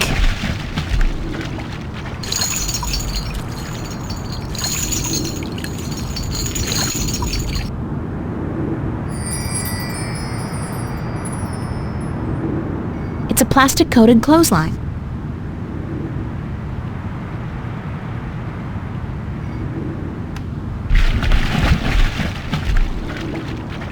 The grill is almost completely submerged in that, and I use this term quite liberally, liquid.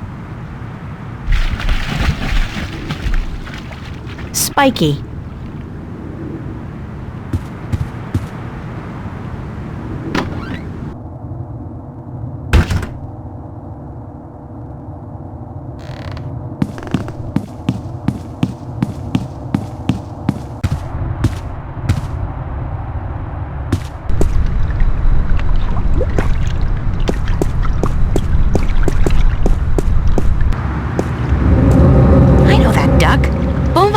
Ducky!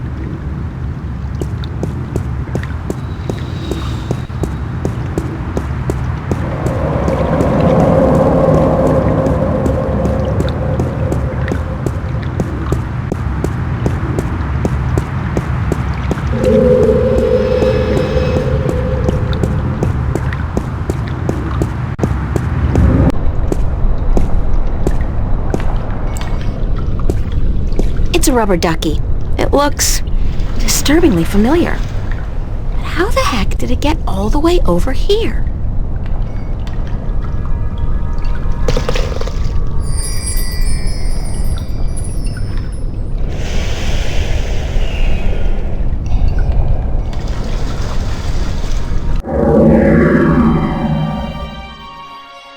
It's a Band-Aid. How did that get there? Last I remember, the seagull had pecked a hole in the duck. Weird.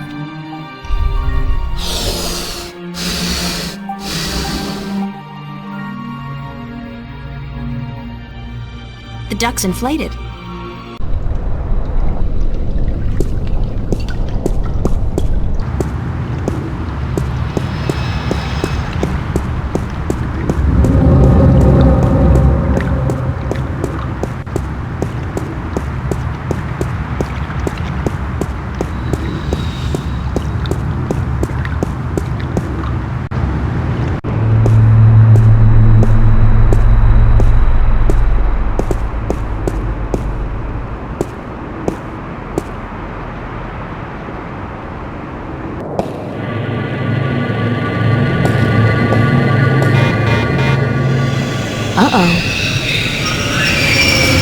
I have to get scanned. Jumping gates in the Newport subway is a corporate offense liable to get me 5 years behind bars, if I'm lucky. It's a gene scanner. It, scans your genes, puts your genetic signature into a database, and allows you through all corresponding gates.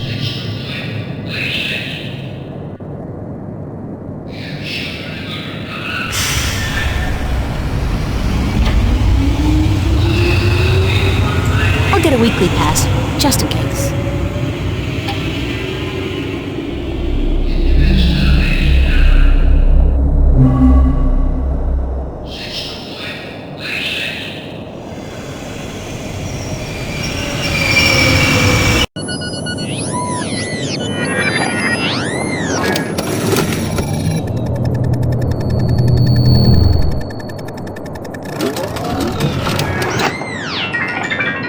$15 subtracted from cash card. You are now free to travel on all Metroline subways for exactly 1 week.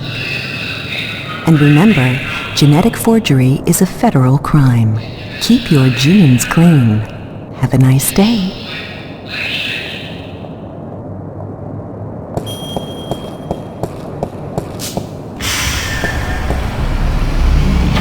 There's a high voltage cable running parallel with the rail, and something's gotten stuck between them. It looks like a large iron key.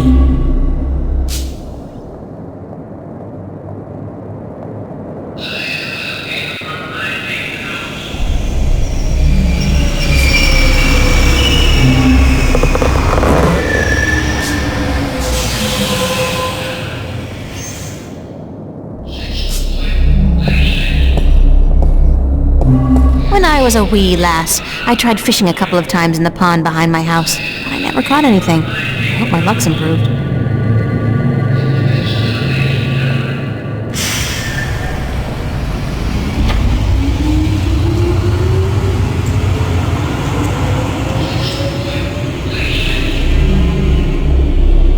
The clamp's around the key, but I can't catch hold of it unless I find a way to close the clamp while it's down there.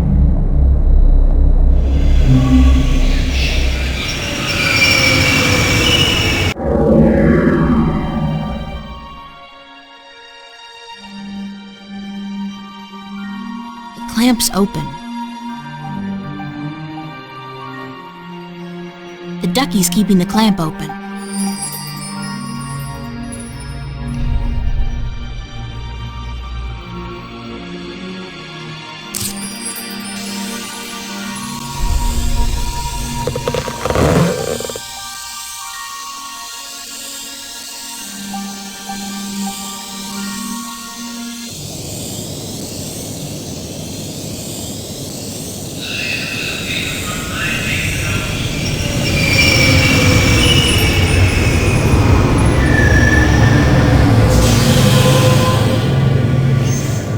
That's a pretty cool catch.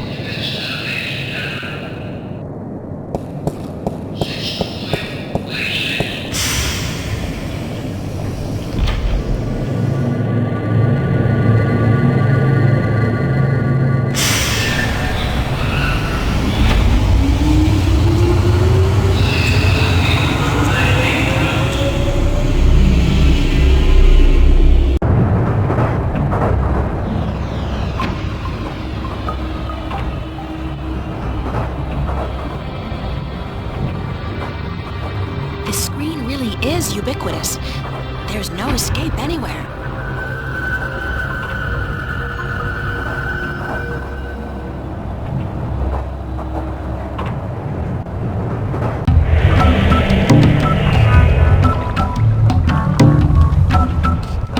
Newport Transit Systems. Another victim of Amethyn. Poor guy's drugged out on Amethyn. They say the first motor function to suffer is always rhythm.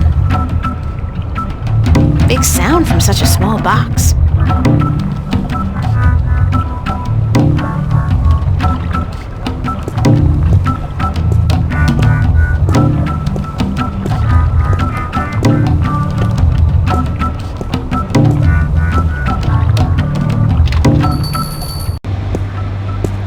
Hello, sir?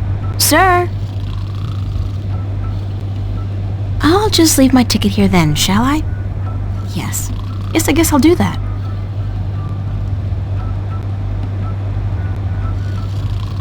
Slow day, I guess. Neat.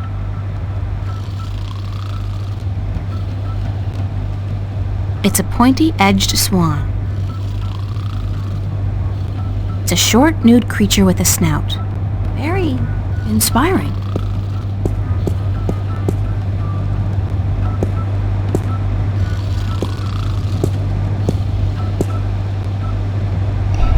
For the life of me, I can't figure out why Cortez wants to meet me. Come to think of it, why do I want to meet him?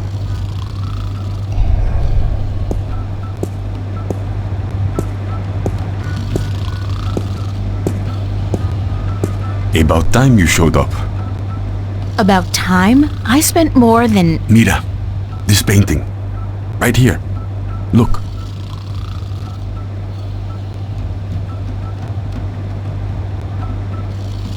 About this morning. Apology accepted, señorita. It's a hot day and tempers run high. But I wasn't... Just look at the painting.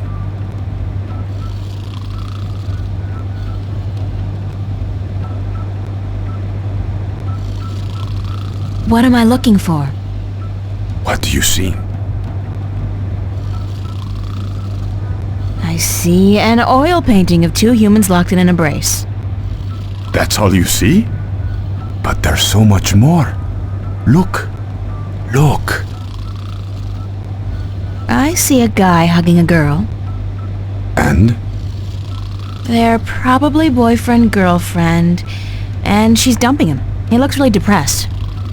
Yes. Forget the story. What do you see? I see a statement on loss. The guy, he's hugging a girl, and by all rights he should be happy, but he's not. He's probably already mourning the loss of her, even though that's still somewhere in his future. Statements? Who cares about statements? Tell me what you see. I see art. Art, yes. And beyond that, beyond art.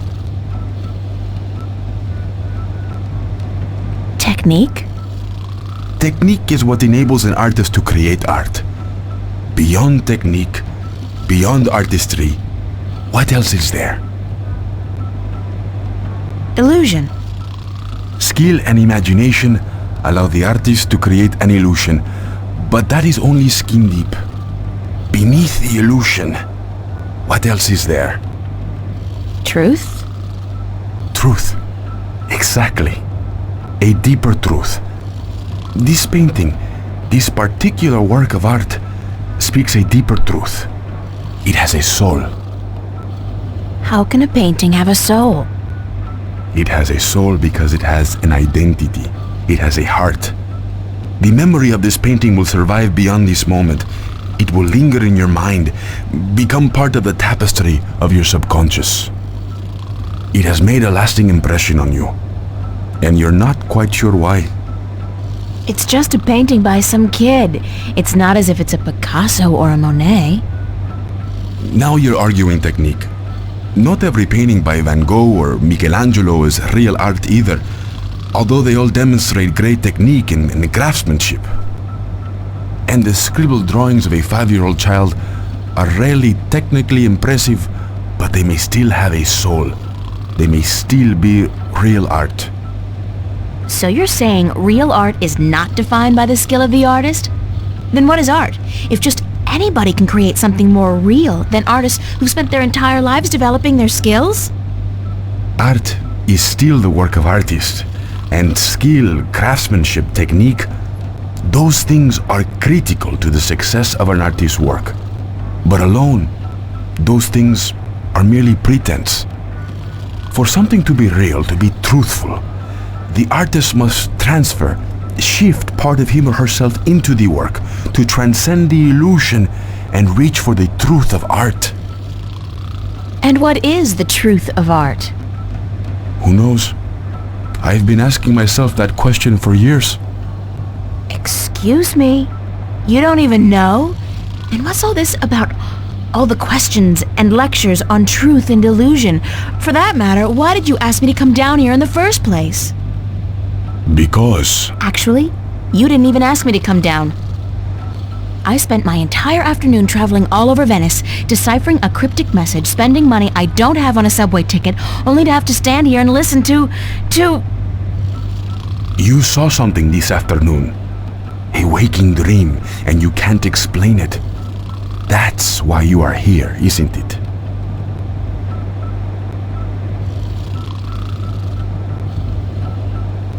How the hell do you know these things? It's as plain as the day, Señorita Ryan. You're under a lot of stress. My point about art and truth is this, April. Some things look real, but are not. And other things may appear to be of no consequence at all, but are in fact invaluable. Like Warren's painting here, and your dreams. There is both truth and illusion in dreams, and in the images they create. The problem is in sorting the one from the other. You're telling me my dreams are true? I'm telling you there are things afoot, and that you need help in sorting the truth from the illusions. My help. Well, that figures. Good. I was hoping you'd understand. No, actually, I didn't understand a single word. You talk about art and truth and dreams and illusions, and I still don't understand what it all has to do with me. There are things happening, yes, and I came here because I thought maybe you're crazy enough to believe me, to help me. I don't know, sort through the debris and come up with the plausible explanation. But no, you tell me my dreams might be true, that I need your help, and that there are things afoot. I mean, who says afoot? I've never heard anybody use the word before. There are things afoot. Está bien. I understand your reluctance to believe me, señorita. But I cannot convince you here, now. Meet me tomorrow. What? Meet me tomorrow, and I will tell you everything. Not again, no way. But you will. Because you are compelled to do so by your own curiosity. Because you are drawn to mystery. And because despite your skepticism, you believe I have the answer to all your questions, yes? No. No, I don't care. I just want to have a normal life. No nightmares, no visions, no strangers telling me that things are afoot. Comprende, amigo? Ay, Dios mío. Is that the time? I've got to run, señorita Ryan. I'll see you tomorrow then. I said... Goodbye.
There's absolutely nothing out there. Nothing. Oh, there's a city, an entire world even. But nothing.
Hi, Charlie.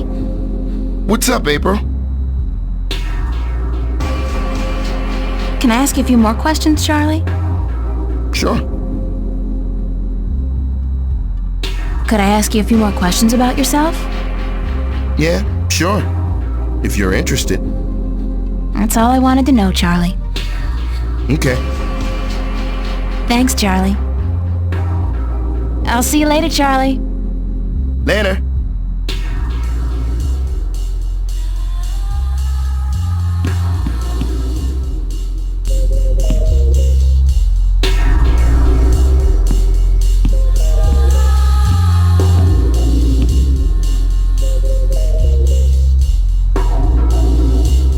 Howdy. What's up? Not much. See you later. Bye.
It's Fiona.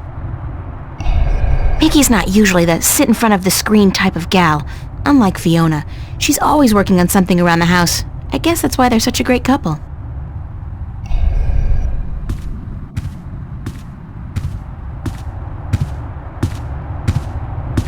What's going on, Mickey? Well, the water's been fixed, so you can take a hot shower if you want.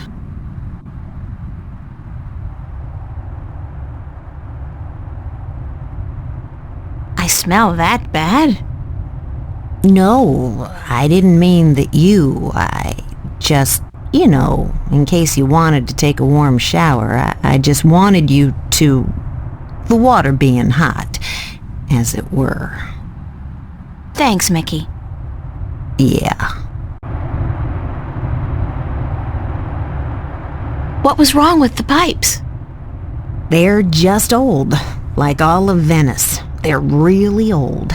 Twice a year, every year, I have to spend a half a day freezing my ass off down in the canal performing emergency surgery on the pipes. Not that I don't love doing it, especially when my so-called partner's curled up on the sofa watching soaps all day long.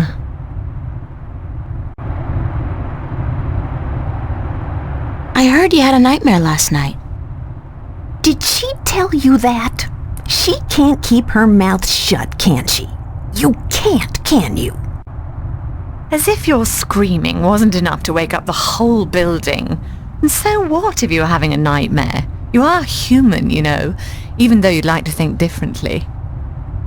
I'm sorry, I didn't mean to cause an argument. It's just that I had a nightmare as well.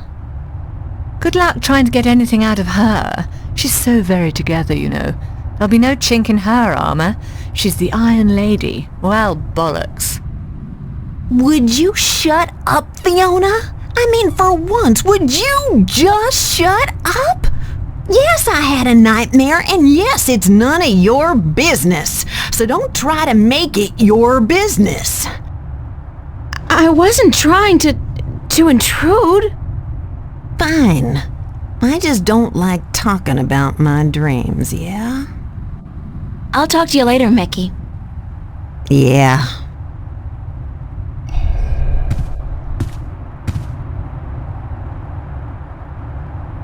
Have you been sitting here all day? Pretty much, darling. I feel like a vegetable. How was your day then?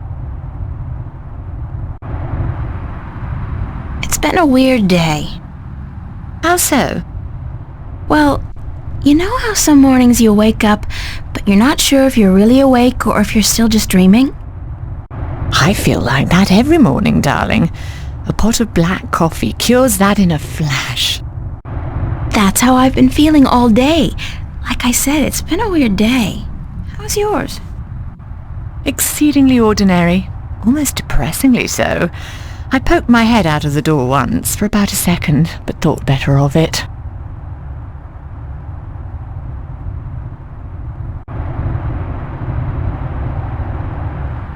What are you watching? Nothing special. We were thinking about watching a movie later, though. Yeah, which one? They have quite a few new releases out. Did you ever see Victory Hotel? No. Is it good? That's what they say, so we might catch that one. Can I ask you a few questions? Why, certainly, darling. About what?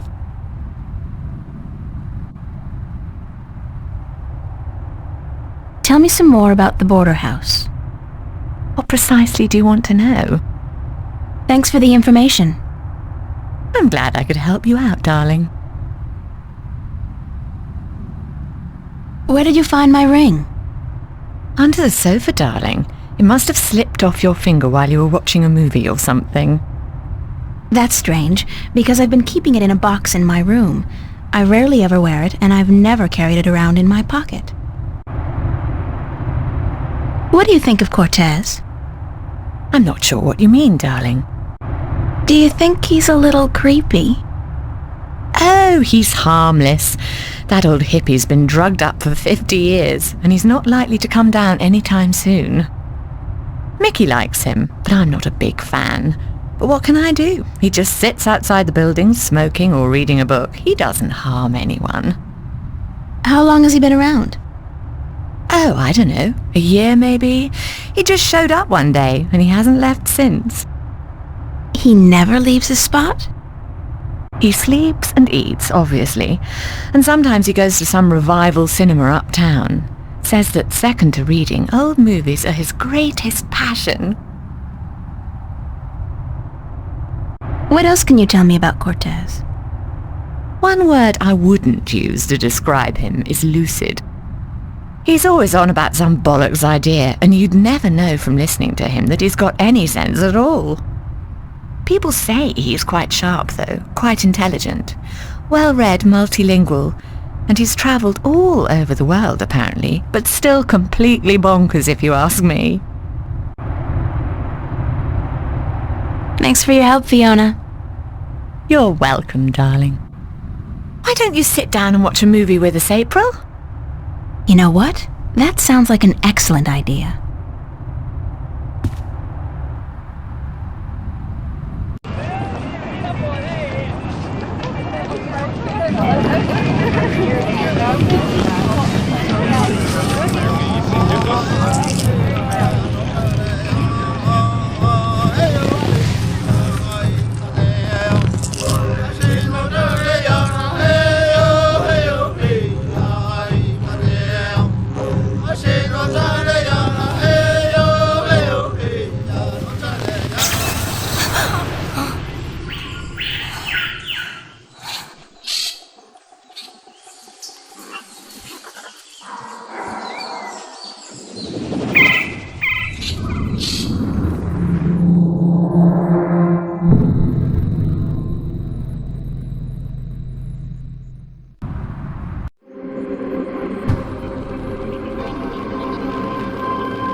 To find Cortez and get him to explain what the hell's going on.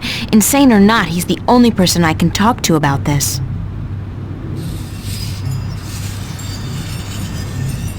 I don't need to make my bed. It's been too hot to sleep with a cover.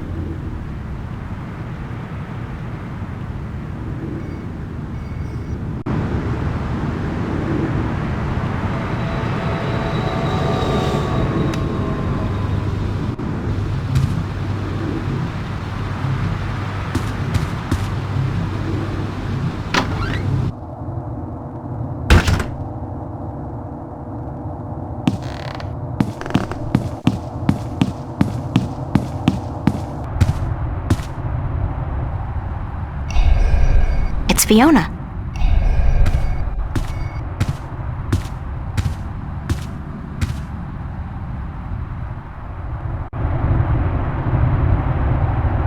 Anything interesting going on outside? Please tell me last night was a dream, April. I don't know what it was. I wish there was an explanation. But both you and Mickey, we all saw the same thing, didn't we? Not a dream, not a hallucination, but what? Weird things have been happening lately. I have noticed. This isn't the first time.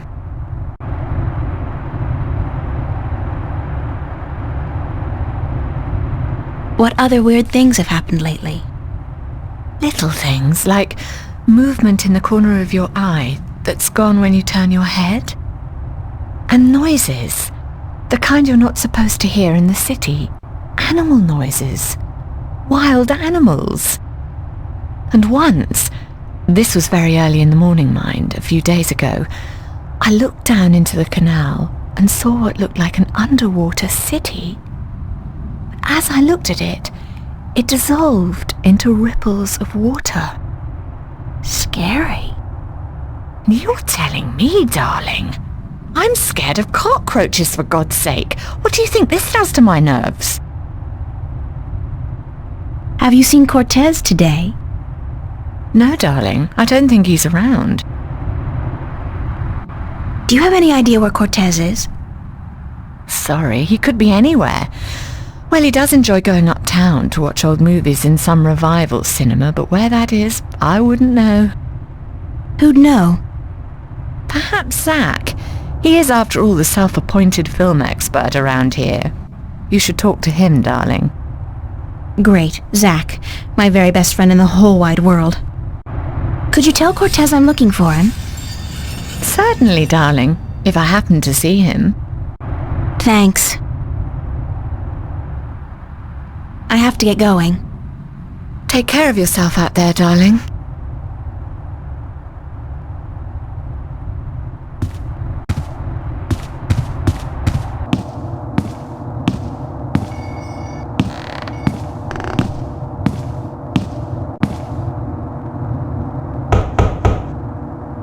Nobody home.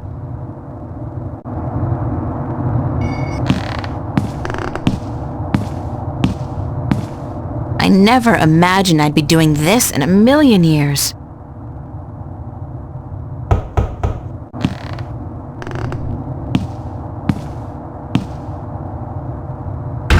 Well, well, what do you know? The princess comes knocking after all.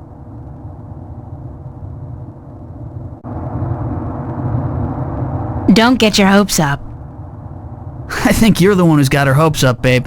And you better hope I don't slam this door in your face. Just do me one favor first, okay? Well, give me a reason to, babe. A reason? You want a reason? Okay. What about a date? Yeah, good. Tonight. Sure. Tonight. I'll meet you at the... Pavilion, was it? And, are you gonna put out? What? I mean, if I'm gonna use my VIP passes and my pills, babe, I just gotta know if it'll be worth it or not. You on? We'll see, Zach. Just don't do a Houdini and vanish on me, babe. If you're a no-show and I wait around for you all night, I end up looking like an asshole, and that wouldn't make me very happy. I'll be a good girl and show. Smart. So, what do you want to know?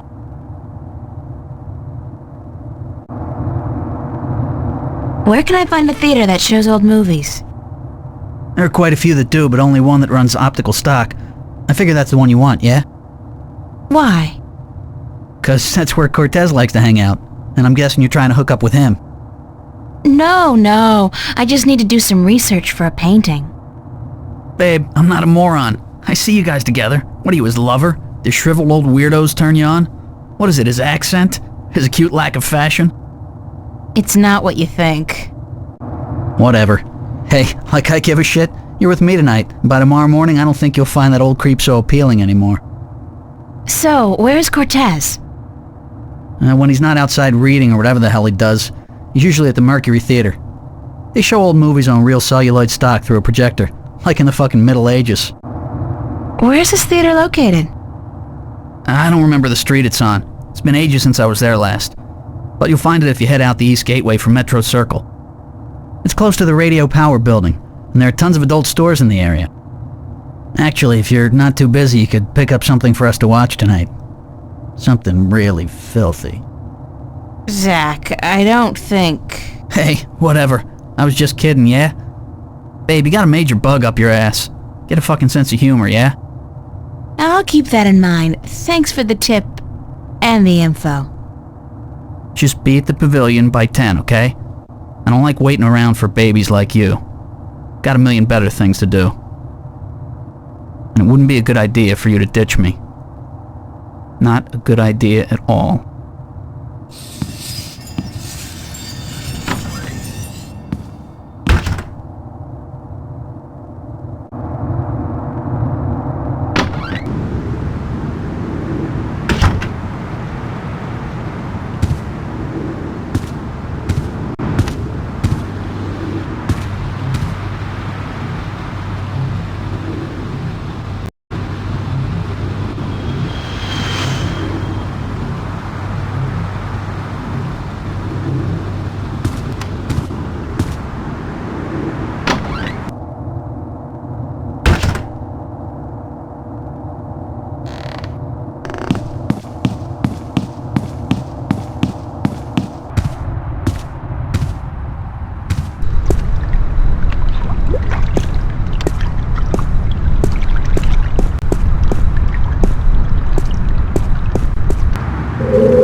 I'm glad you're here. I need somebody to talk to.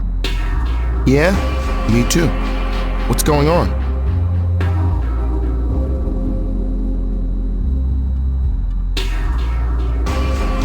You go first. You haven't heard anything about what happened here last night? Not a word. Now you definitely got my attention. What happened? Around 11 last night, I was working the bar and, well, I couldn't see how it started, but the music suddenly changed and the place went dead quiet. I walked over to the far end of the bar. Something, it wasn't human, definitely not like any human I've ever seen, just appeared out of the thin air where the jukebox is, playing an instrument. At first, it didn't seem to notice anyone. Everyone stood there watching it, dead silent. Then it looked up, and then it just disappeared. Everyone was staring at the jukebox and then at each other. And then things just went back to normal. It was as if they all chose to block it out. It was scary, girl. I couldn't get the image of that creature out of my mind. And the look on its face. It was real, that's for sure.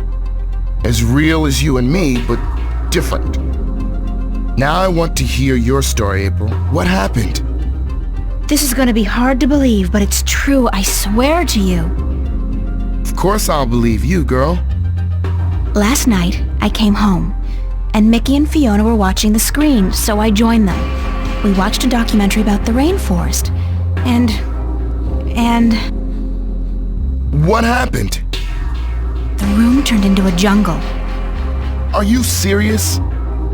No, I'm lying to you. Of course I'm sure. I was there, Fiona was there, Mickey.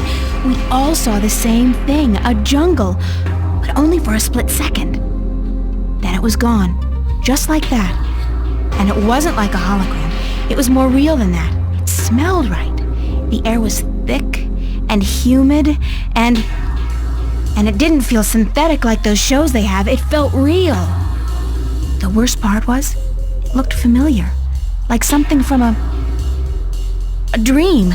I recognized the place and I recognized the emotions I had being there. From where? Like I said, from dreams and from experiences I've had these past few days. Strange stuff, scary stuff, but I'd rather not talk about those experiences now. I understand. Wow. Heavy.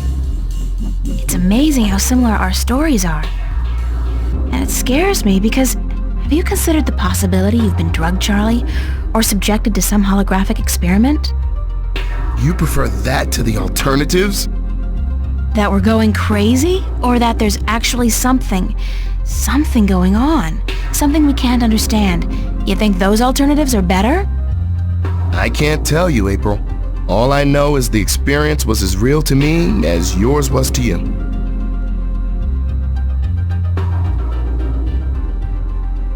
Gotta go find Cortez again.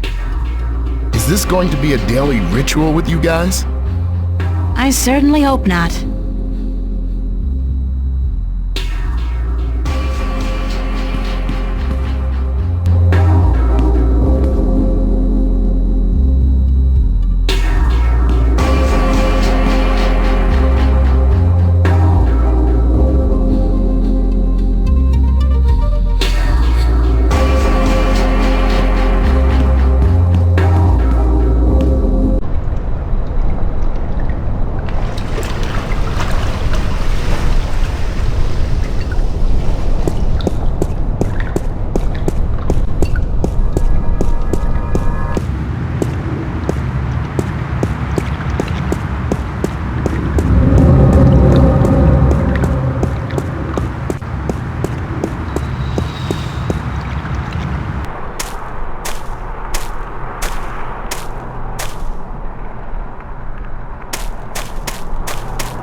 Yeah, well, that is pretty rad, isn't it?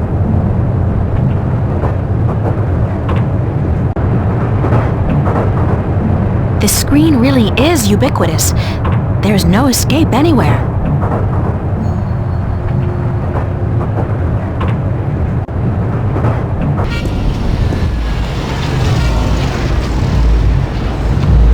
Would you believe this is the first thing I saw when I came to Newport?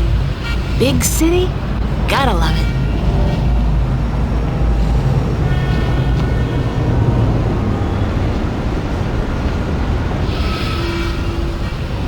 Metro Circle, gloriously decadent.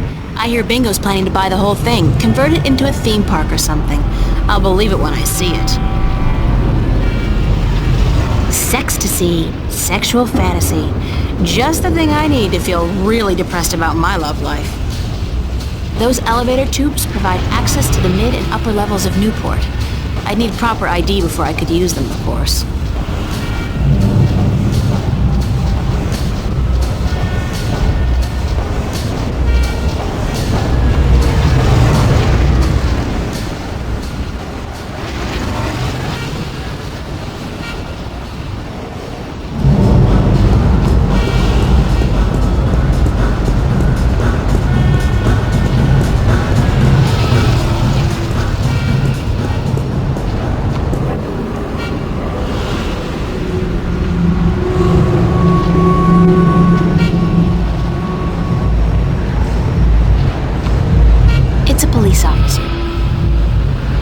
One of the smallest cross-level elevators I've seen.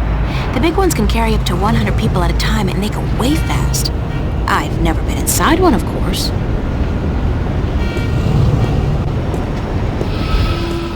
Hold it! You're not taking this elevator.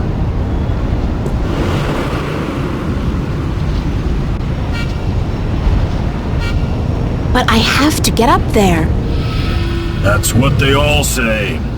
But without proper identification, I can't let you through. That's not fair.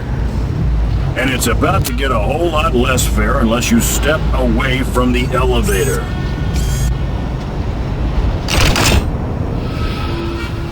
What's up with the cops in this city? I'm sorry? I mean, when you arrest people, you read them their rights and then you sell them products. It's all part of the job, miss. The police department is a subdivision of the Bocamba Mercer Company and the Bingo Corporation. They pay our bills.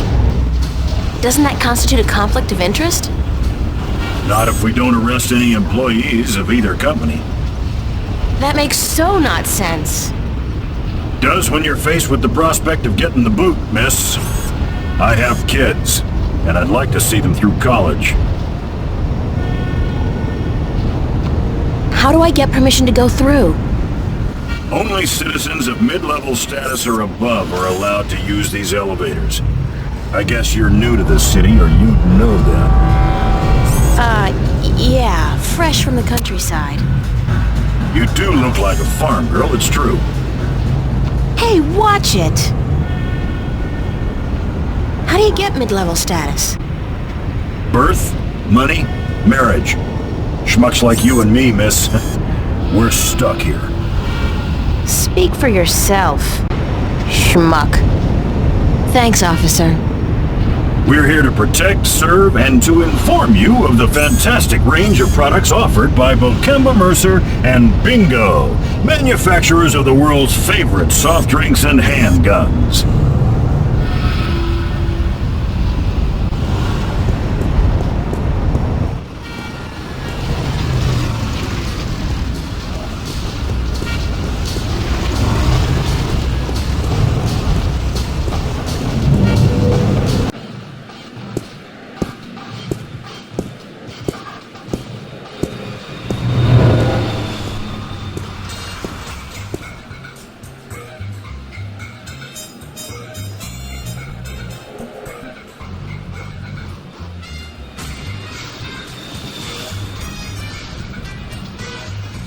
Popular place. Not my crowd, though.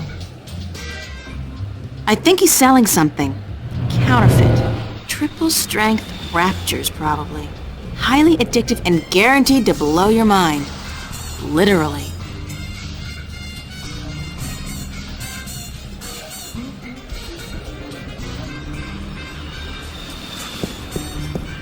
This guy's the reason they invented the phrase, hitting the bottle. And he's hitting it hard. Well, at least he's not doing Amethyst.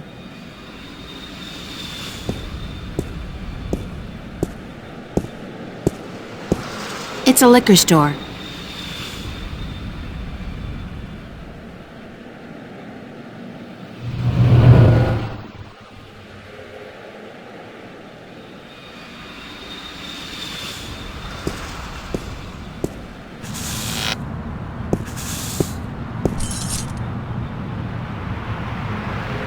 Mercury. They left out the theater bit, but maybe that's self-explanatory. The Maltese Falcon. Oh, yeah! I remember this one. It's a Disney cartoon with a falcon who, goes looking for a black cauldron. It's got singing mice in it, I think. I mean, don't they all? Casablanca. That's with John Wayne and Katharine Hepburn, I think. They play a married couple who adopt a baby leopard during World War II. It's a timeless classic.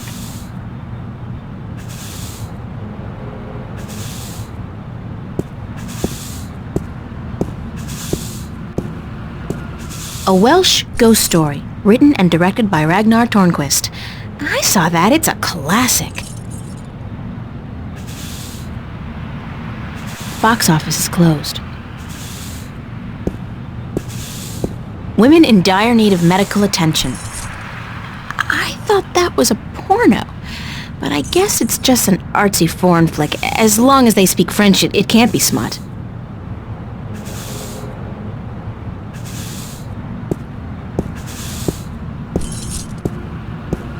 Bergman Festival at the Mercury Theater. Opens August 1st, 2209. That's on Tuesday. Sounds interesting. Maybe I'll go.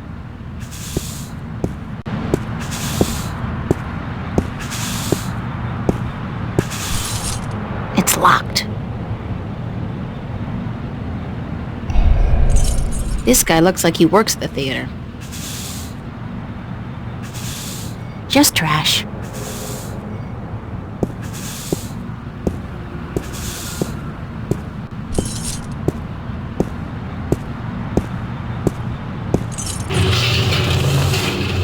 Lady, don't you keep playing with that thing now, you hear? Leave it be.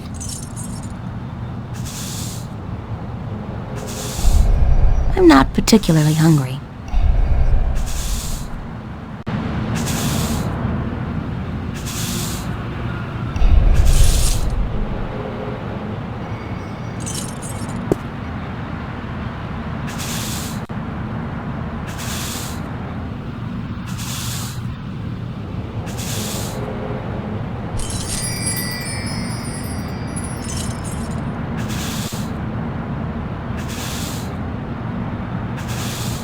I said leave it be. Excuse me. Yes,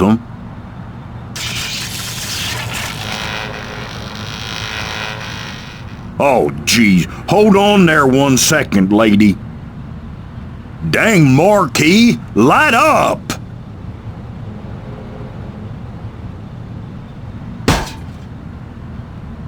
Good. Now stay that way, you hear?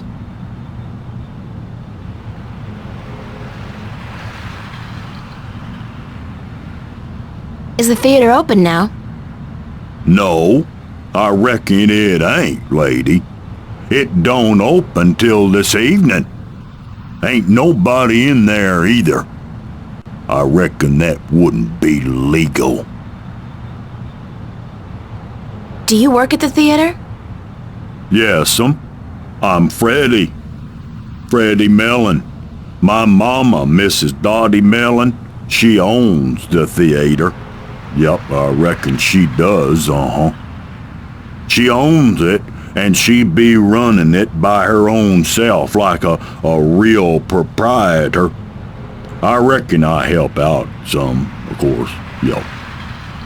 And what do you do, sir? I'm the usher.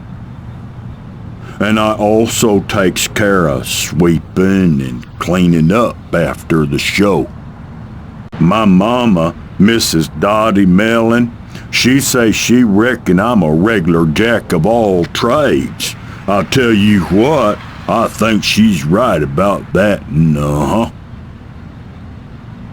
Do you know a man called Cortez? No. I can't say as I does, lady. Ain't never met him. Now, I reckon I'd like to get on with my sweeping, But I'm supposed to meet him here. Are you sure you don't know him? Look, lady. I reckon you should just mind your own bee's knees and get. I told you, I ain't seen Cortez today. You said you didn't know Cortez. I reckon I don't know nobody by that name, so I tell you what. I'd mighty appreciate it if you'd stop bothering me and let me get on with my work. Jesus, Mary and baby Joseph, I reckon the whole dang world wants to find Cortez today. Thanks anyway. Yes'm. I'll tell you what. You go on now and let Freddie Mellon do his sweeping before his mama, Mrs. Dottie Mellon, get all pissed off.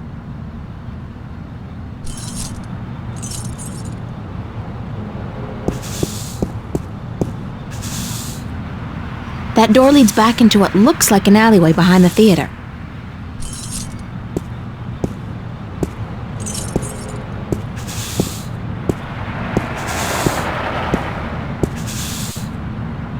It's locked.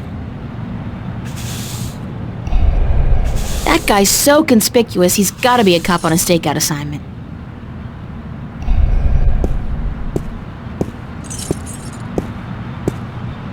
Hi there, having fun? Didn't your mother teach you not to talk to strangers?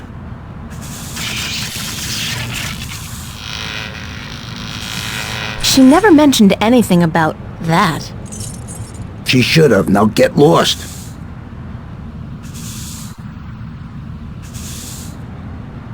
Don't you get tired of hanging around here all day long? No, ma'am. So you're completely fine. There's nothing you'd want. That's right. Nothing at all? Nothing at all. Not even a bite to eat? Just had a full lunch, ma'am. Thanks for asking.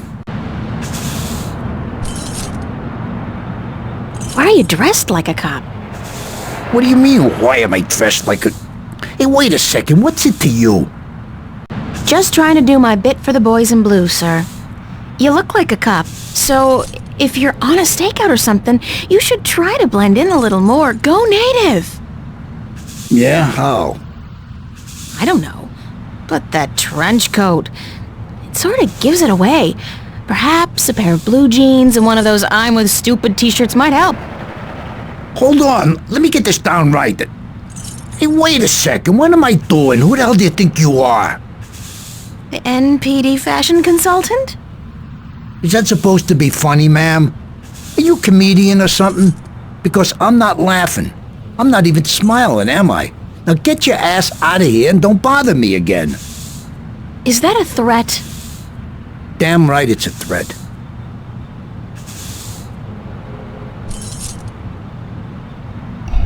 Hello again.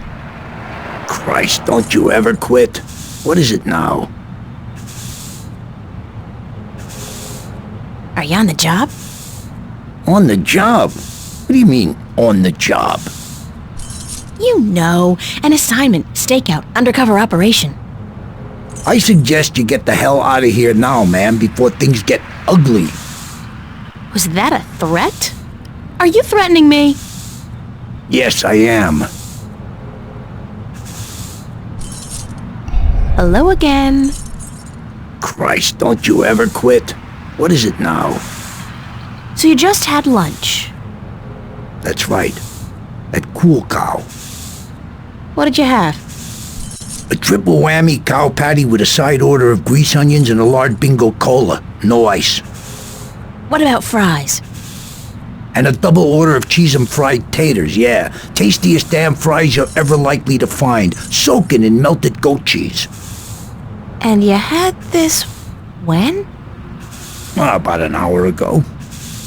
And you don't feel, the urge to go? No, ma'am, no. My bowels are genetically enhanced and require only perfunctory attention. The burger filled you up good? You don't have the munchies?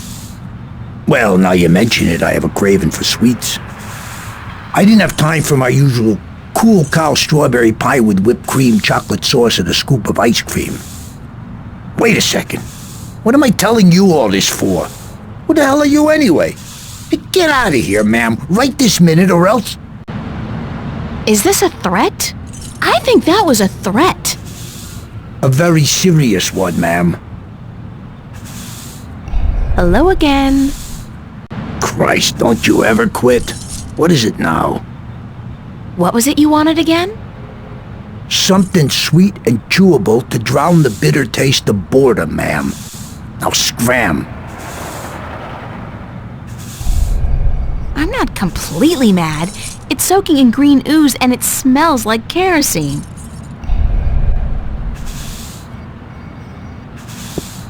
Would you like a candy? Hey, yeah, that'll hit the spot.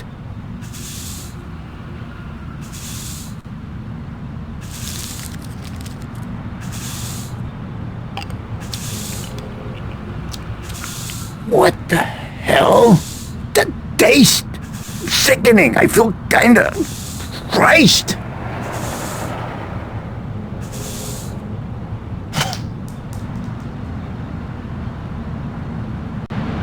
Hey, what the hell do you think you're doing? Did you just throw a rock at my head? Now, I tell you what, you shouldn't have done that. I reckon that was a bad mistake.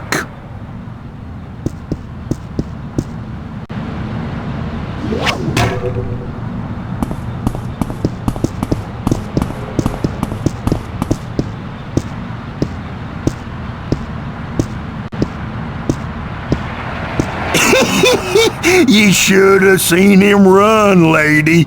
I reckon I ain't never seen nobody run that fast. And he was clutching at his buttocks like he had the runs or something. He even lost his stupid old hat in the gutter. I ain't never seen anything that funny in a while.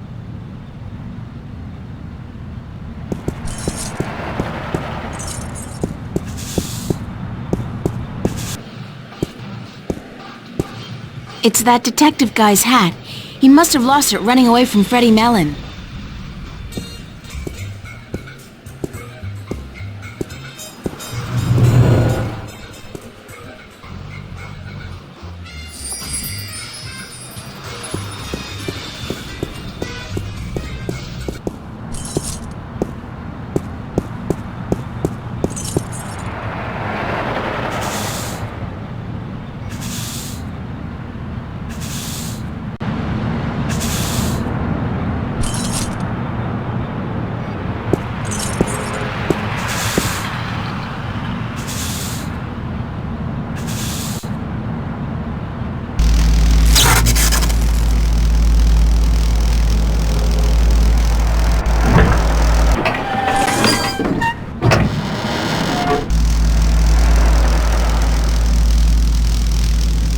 The cable's almost completely severed. It would probably be easy to pull it out, provided I have some kind of protection against the electricity.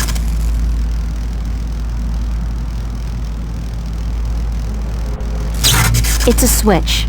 I'd venture a guess and say it has something to do with switching the power on and off. The heat's caused this one to melt. I don't think it works anymore.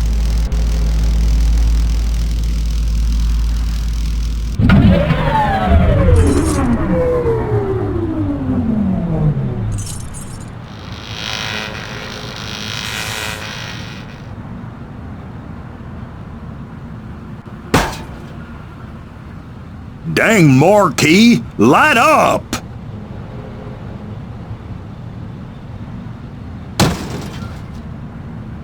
Hell, it gone dead on me now.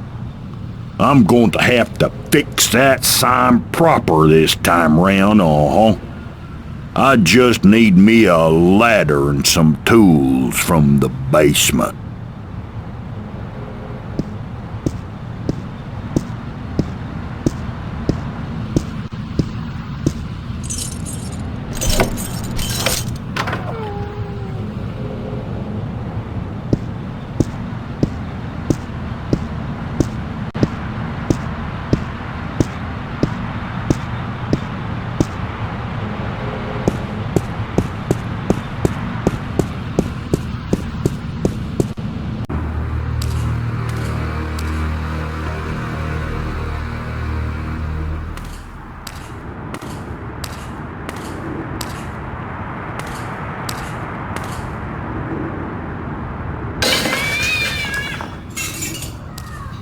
When's the last time somebody picked up the garbage? Smells like moldy caramel popcorn and Bingo cherry cola.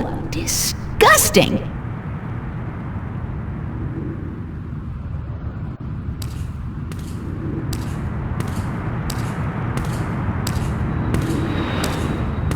It reminds me of something, but I just can't put my finger on it. I feel an uncontrollable urge to raise my hands, though. The shadow's being cast by those garbage bags. It's the theater's fire exit.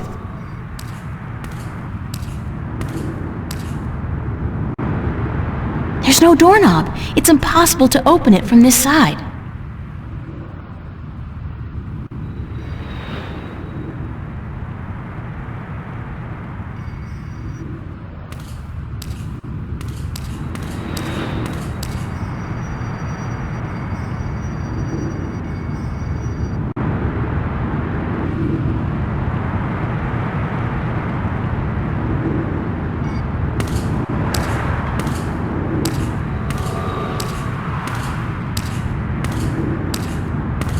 It's a closed garbage bin.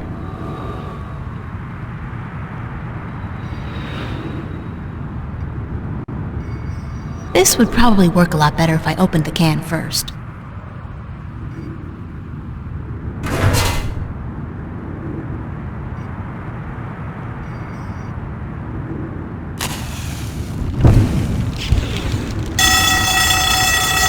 All right, somebody's coming.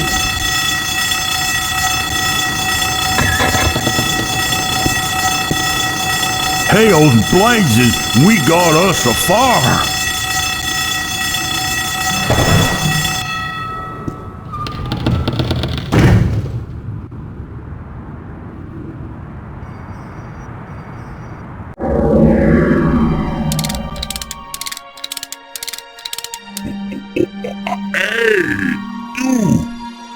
You! Hands up! Spread your legs! And do the monkey! Mildly amusing, but irritating as hell. I think I'll shut him up now.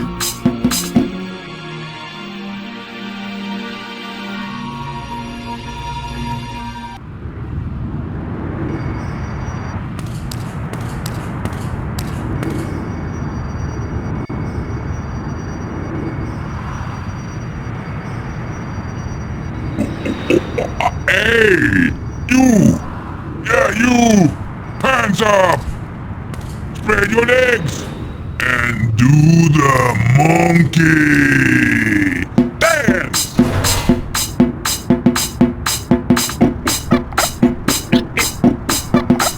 Dance! Do the monkey! Alright, somebody's coming.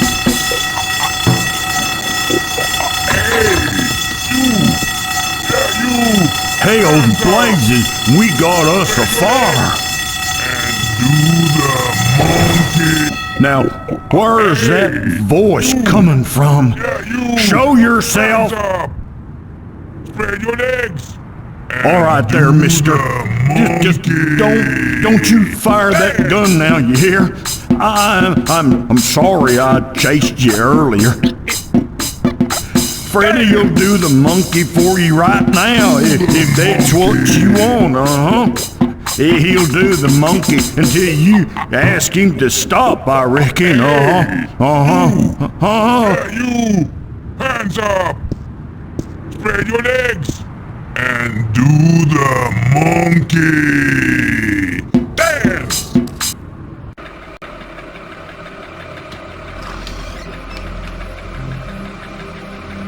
I knew you would come, sooner or later.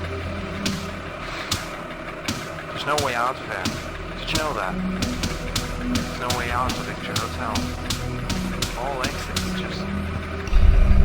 All the time I spent trying to get into the theater, he could have just quietly walked out to meet me. I feel like kicking the guy.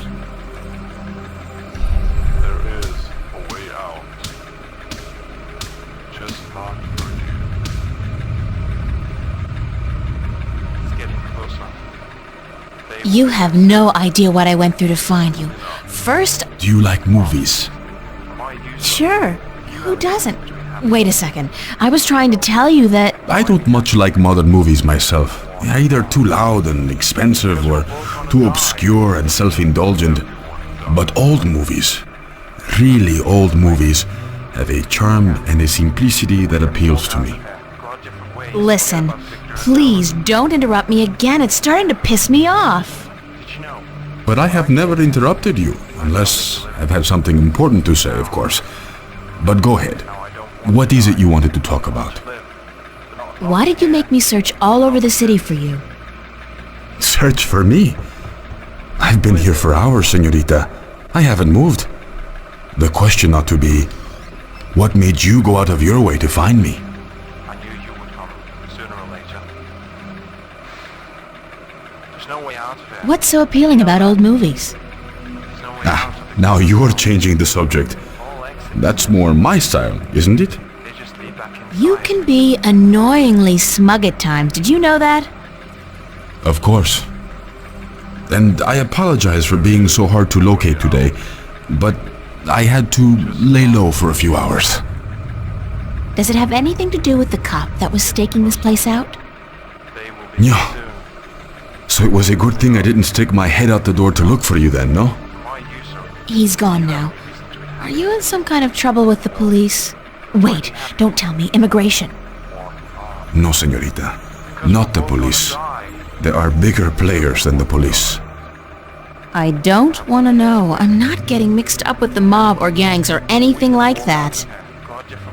There's not much you want to be mixed up in at all, is there? My life's complicated enough as it is, Mr. Cortez. I don't even know what I'm doing here. Answers. You want, you need answers.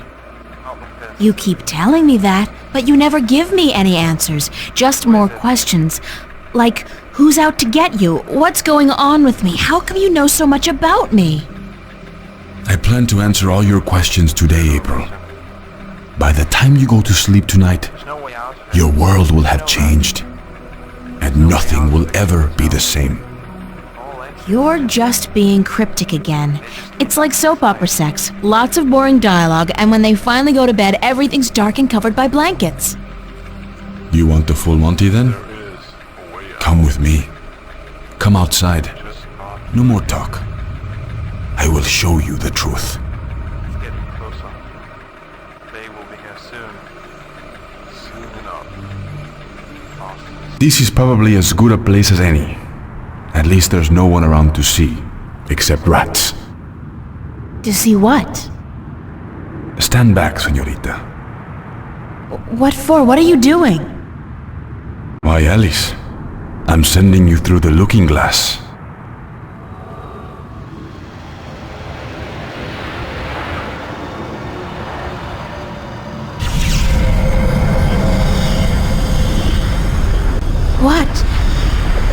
What is that? Please tell me it's a hologram. It's a mirror to reflect your dreams. I don't see anything, just light. Well, you have to step through. Step through that? Oh no, I don't think so. This is the moment of decision, April. All time, past and present, revolves around this moment. The destiny of worlds is in your hands. But you must make the choice on your own. La vida es corta. You must decide how to live it best.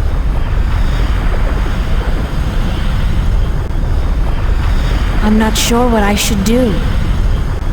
I understand.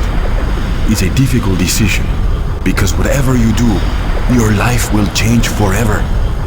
So take your time. Think about it. Don't rush into a decision you're not ready to make.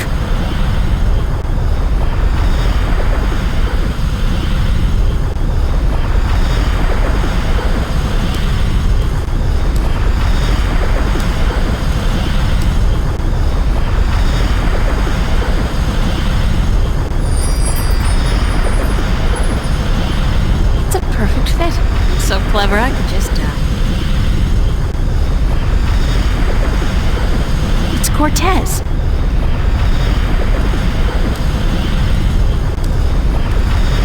Are you ready to step through the looking glass? All right. I'll do it. Vamos. Enter the light. Don't say that. It sounds too ominous. Just tell me what's gonna happen. You're about to take the first step on the longest journey of your life. But don't worry. I'll be waiting right here. I must be insane to do this. Yes, it's pretty much a given.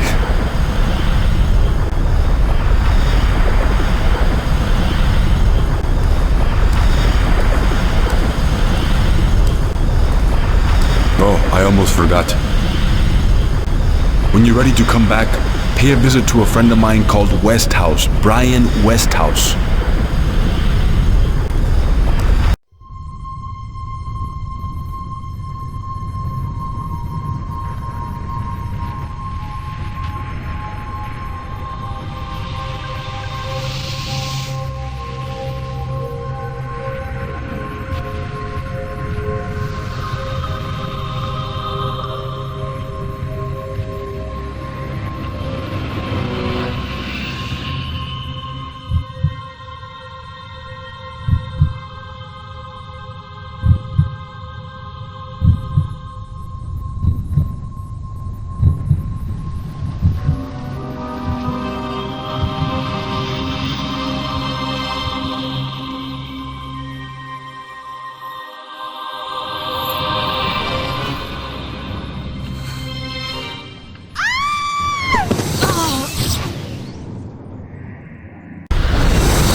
Vaya con Dios, child, and may the balance protect you.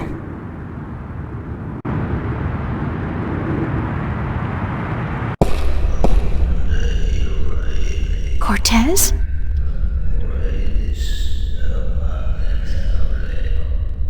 Cortez! I have a bad feeling about this. Wait, what was the name Cortez told me to remember? Westhouse? Brian Westhouse? I think that was it. Cortez said to look him up when I wanted to go home. Well, I want to go home now.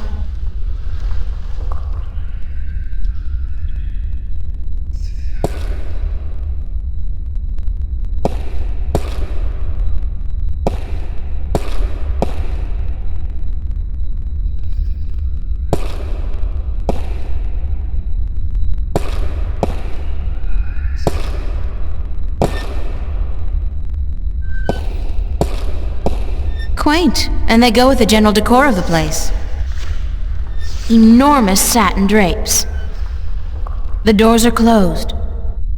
Oil lamps, or whatever their magical equivalent may be called. Oil lamps, or whatever their magical equivalent may be called.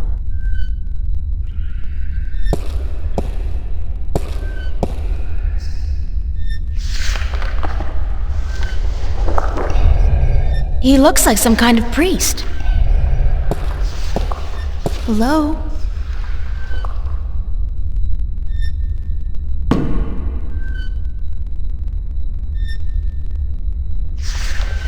Hi.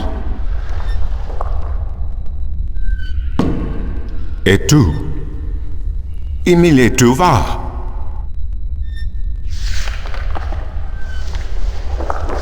I don't understand. Aku star kayan paras. Inomalante kandra. Ton maris. Ore tiesiton.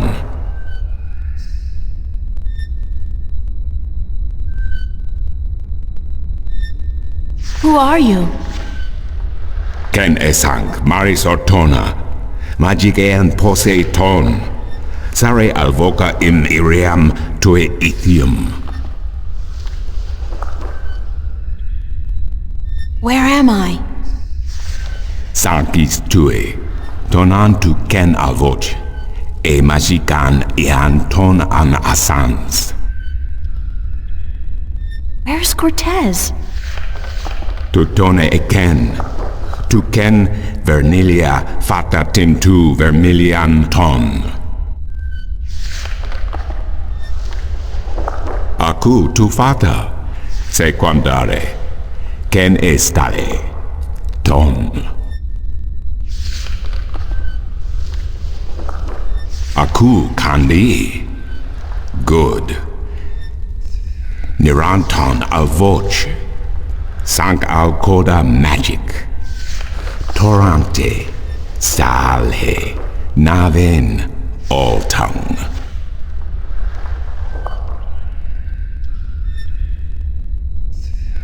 Al orta I beginning, parasim tin you. You have thiesa I magic Sara. I the knowledge. Aritua ya I tue by generations e umani. Knowledge of all tongue. Now you have allowed the magic to enter your heart, and the knowledge of all tongue, ever present but dormant, to guide your ears and your tongue. I understand you. You speak English? Why didn't you just tell me straight away? No, child. I do not speak English. I speak Naven, all tongue, the common language of Arcadia. Arcadia? Wait a second. How did I get here? What is this place and who the hell are you? Oh, my manners have abandoned me yet again.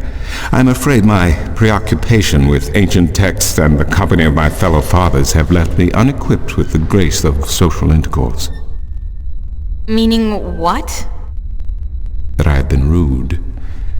My name, dear child, is Tobias Grensret, and I am the Vestrum of the Sentinel, the Order of the Balance. We are the Fathers. Okay. I'm April. April Ryan. I take it this is your first shift, your first passage through the divide? I have no idea what you're talking about, but I guess this is my first shift. Then I will explain everything. Someone must. You are without guidance, without a mentor? Mentor? There's this guy Cortez. He assisted me, told me about magic and truth and dreams and portals. Crazy stuff. Well, it seemed crazy at the time, although now I don't... Cortez? Ah, yes, Cortez. Very good, very good. Then come, let us proceed. Let me show you Marcuria, the grandest city of all ages.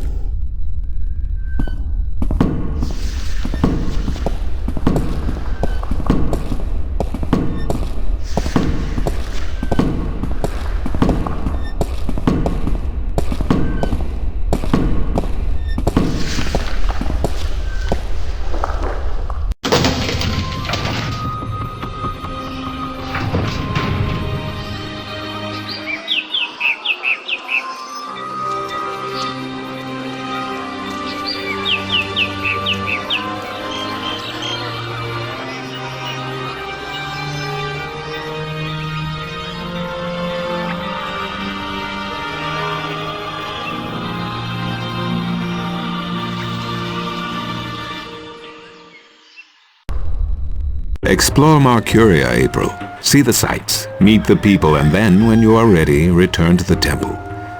I will answer whatever questions you may have then.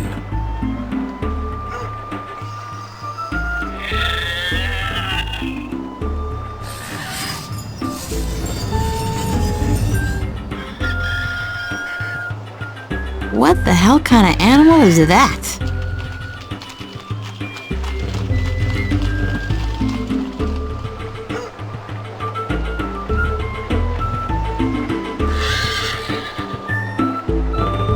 The whole fountain's been carved in one piece from a granite-like material. Very impressive.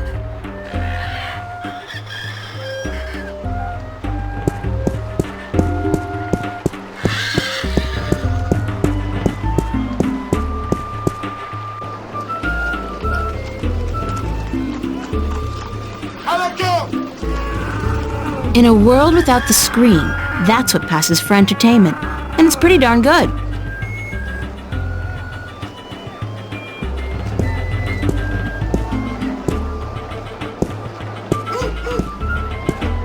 What a sorry-looking bird. Hey, you don't look too polished yourself, lady. Oops, I didn't know you could talk. Didn't look as if you could talk either. It's a talking bird. It's a game of some kind.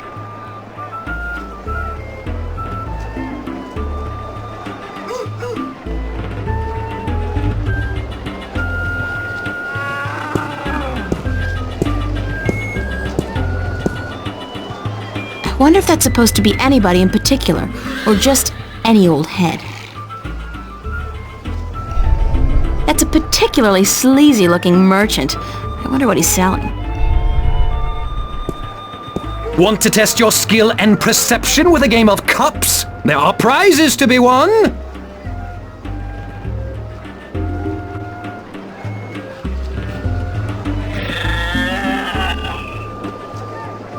What can I win?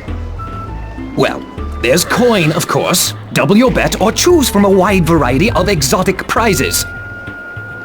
Like this antique Domari canter from Gien. A superb replica of Mount Tyranny cast in pure solid iron. A magic walnut from the once glorious island kingdom of Ansiel. And this, unique bird. Get me out of here! Keep your beak shut, you scraggly piece of... And he talks! Great for feasts and for the amusement of infants. He's our top prize, a real keeper. How do I play? You put your coin down on the table. I put a cup on top of it and shuffle it around with the other two cups. And all you have to do is guess which one hides your coin. And remember, no magic used and none allowed. This amulet right here will light up if you use magic. Then you'll be banned. For life! Mind if I ask you a couple of questions? Time is money, so make it quick.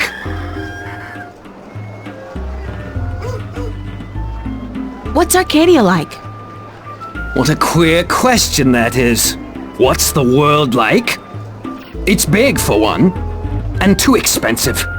And they should ban Dalmari women from gambling because I swear, they have a second sight. Do you know anything about Stark? Not much. I'm not too sure if I even believe in the place. I mean, you hear the stories and you read the books. Well, I don't, but some do. A place where there's no magic, only science? Sounds like a bloody paradise, doesn't it? I mean, with my, skills, I could make a killing in a place like that. How do you get along with your neighbor? The maps merchant? We've faced each other for 6 years now, every single day, and he never speaks a word to me except to insult me. Nose high in the sky, calls me a charlatan, as if he's the guardian himself. You know, good oversized bag of wind? What do you know about Vestrum Tobias? Vestrum Tobias, eh? The high priest of the Sentinel himself. Did you know they call themselves the Fathers?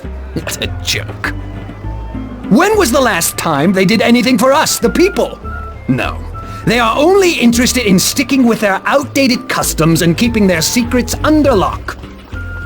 I'm getting more and more inclined to listen to these new people, the Vanguard. Their ideas appeal to me. They may be radical, but we're past due for a change. Only thing I don't wholly approve of is their alliance with the Tyrant. Filthy, dangerous people. But the Vanguard seem to have them under control, so I'm not too worried. I wish they wouldn't allow them into the city, though. Thanks. Now, how about a game of cups?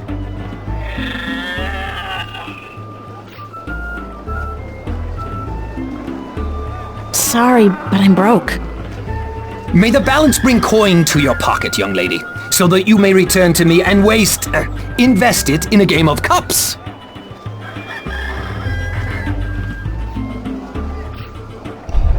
My intuition tells me Maps! that he sells maps.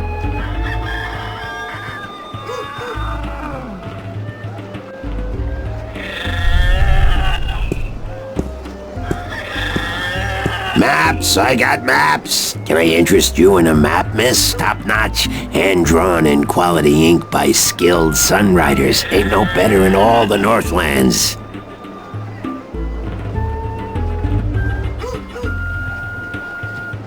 How much are your maps? That depends, miss. I got a very nice one here of the Border Mountains for only 6. Arons, fresh from the quill of a sunwriter. Maps, get your maps here. Do you sell maps of the city?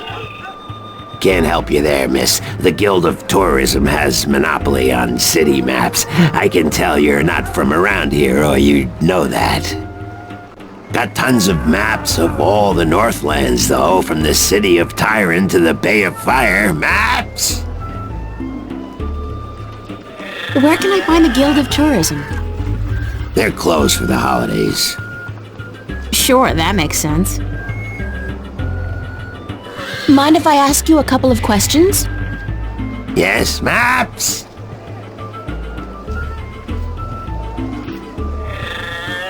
What's Arcadia like? What can I say about a whole world, girl?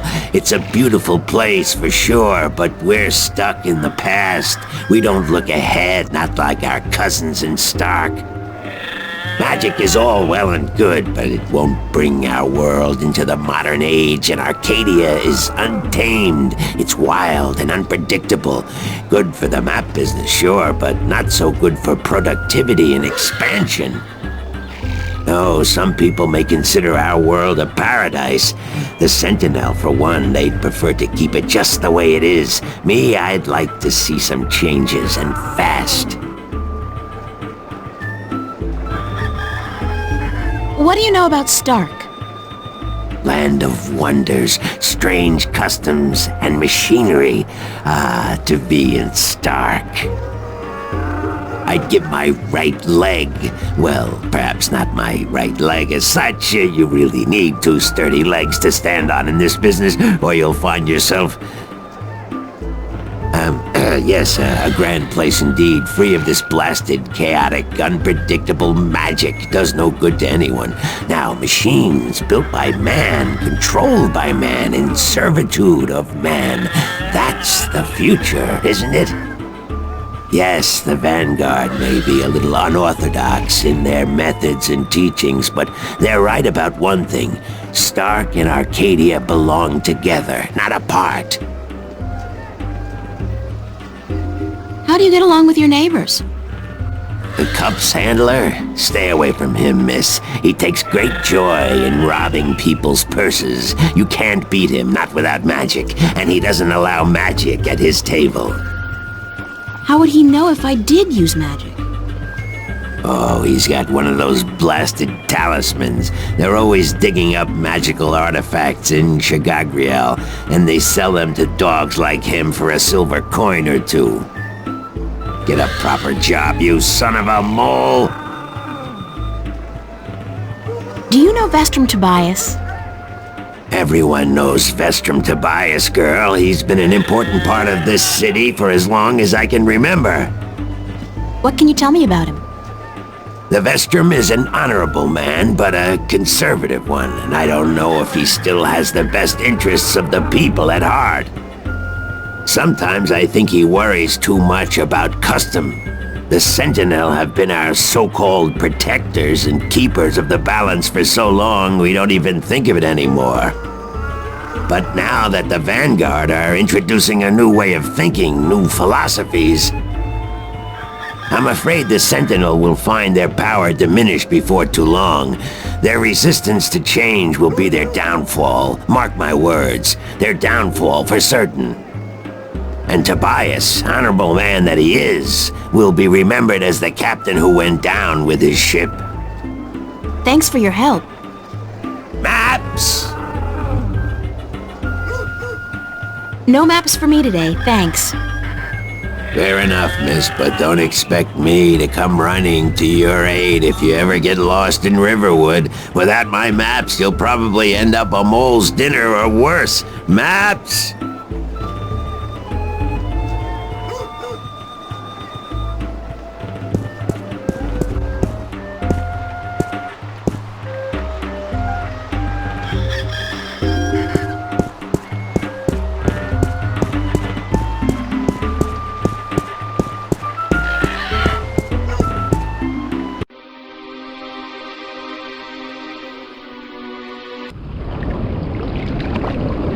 Stout guardians of the city. Wooden, but stout. And that blue fire is way cool.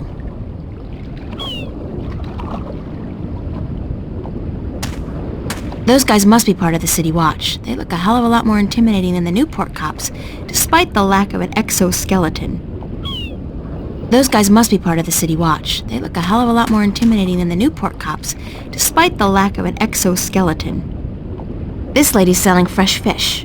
I've never seen fish like this before, but if it's wet and has fins, fish it is.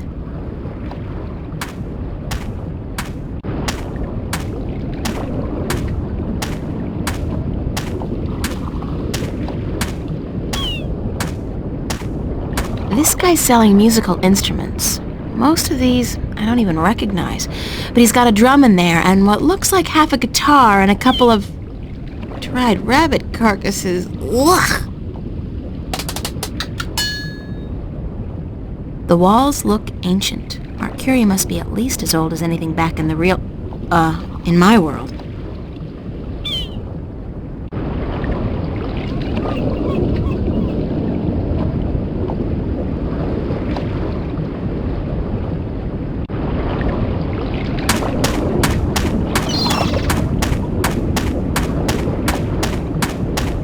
This guy's selling lobsters, crabs, eels, and... what the hell is that purple thing? That is so not appetizing.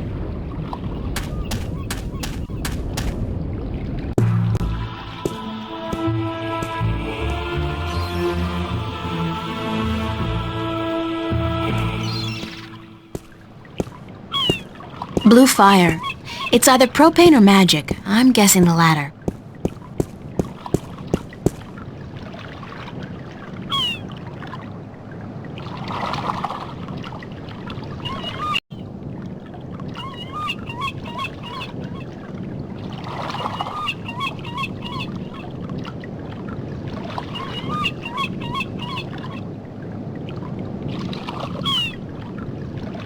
The size of these galleons is truly breathtaking, and there are dozens of them, not to mention a number of smaller vessels. Mercury must be a very important and very busy port. It's a lighthouse, much like the ones we have at home, except this one, of course, burns a blue fire.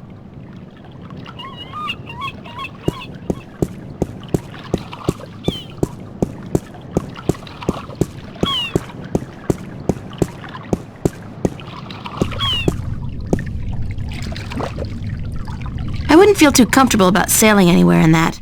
It's like a toy boat for children.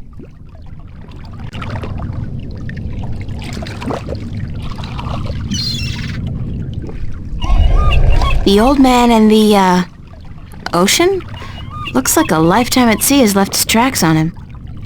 Better a lifetime at sea than a day in a dress and a brassiere.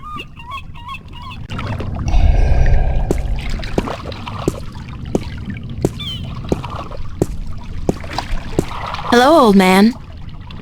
I got me no treasure, and I got me no map of no buried treasure. I just be an old sailor with no ship, so leave us be.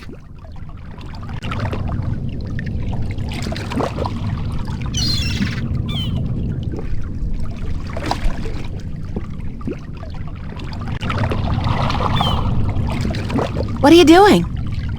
Mending nets, of course. What it look like I be doing? I'm not well versed in maritime customs. Mar what? Ah, yous mean sea life, do you not? Ah, the smell of the salty sea, the lapping of waves on your ship, the spray of cold water on your face, plump maidens in every part. Aye, I tell yous, I be having stories about the sea. What have you got in that chest? What chest? The one you're sitting on. Oh, that be no chest, girl. That be me stool. Aye, me stool, carved into the uncanny likeness of a chest. But what's in it? No priceless treasure, that be for sure. Nothing at all. It be empty. No, really. What's in the chest?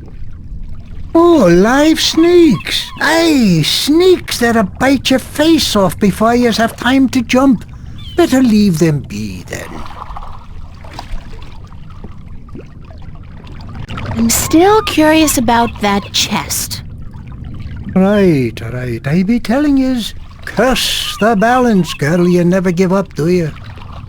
I be having no real treasure in here, like I told ye. But it be where I keep me personal articles and things I be picking up now and then on me travels. And me bed, it's where I be keeping me bed before I be losing him. I be a stupid old man. He be my best friend. I ain't nobody else around to talk to, you see, on account of him being a talking bird. What happened to your talking bird? I be cheated out of him. Aye, that cups handler on the marketplace be cheating me in a full game of cups, and I be having to give me bird up to try to win me money back. And what happened? He be taking me bird when I be choosing the wrong cup. Aye, my best friend taken from me. Cursed be the balance. I be all lonesome now. The worst part is that me bird is now a prize to be won. A prize in a cups game. Beat the handler thrice and you win a prize of your choice, me poor bird. What's your bird's name? Bird. Oh. Care to share some of your maritime stories with me? Mar what? Ah, tales of the sea, right? Sure, sweetie, I be happy to. Now, what stories be I wanted to hear, then? Any tale of your exciting adventures will do. Aye, I be having plenty of tales to tell. There be the tale of me adventures in the Baksheevan Empire, if you'd be interested.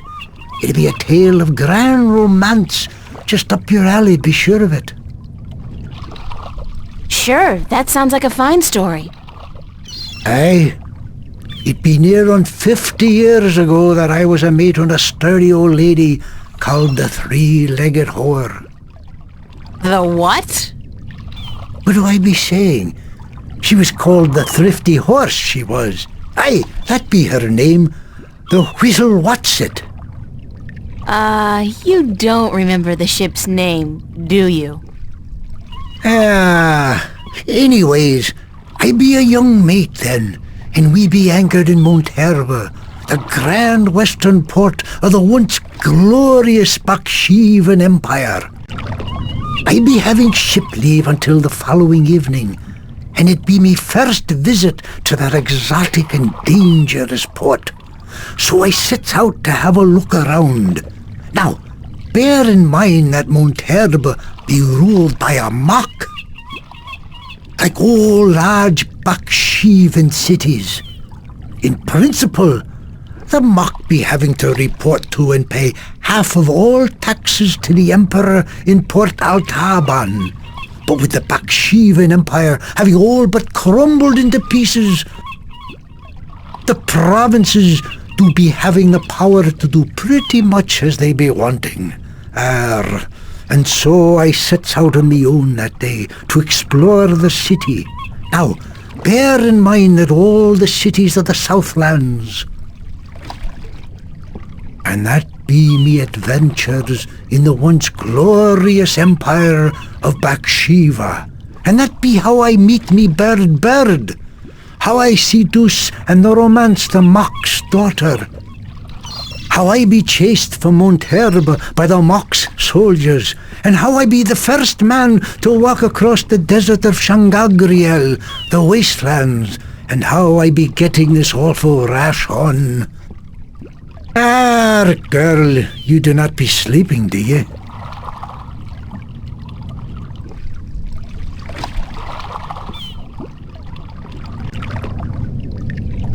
What?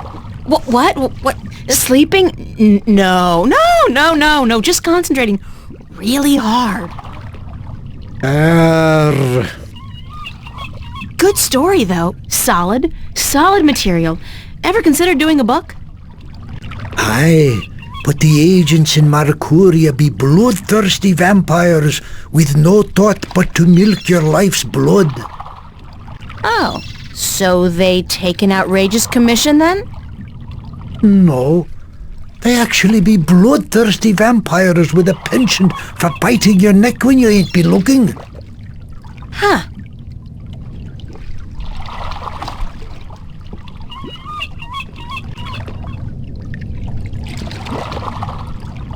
I'd love to hear some more maritime stories. Sure, sweetie, I'd be happy to. What story you be wanting to hear now? Any tale of your exciting adventures will do. You want more? Damn be me wooden left ankle. I be having a great old tale to tell yous about how I be coming to have me wooden pecker. It all began... You know what? On second thought, forget about it.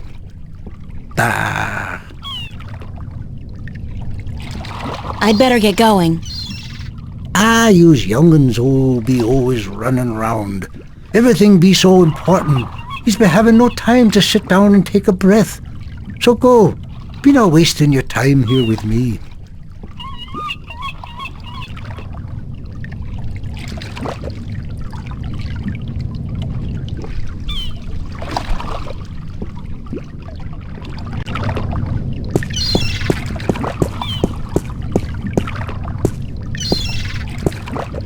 Assorted cargo.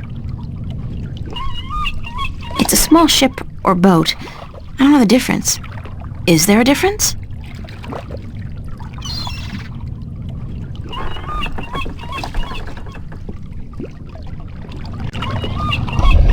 Judging by his ungainly stance, I'd say he's a mariner pining for the sea.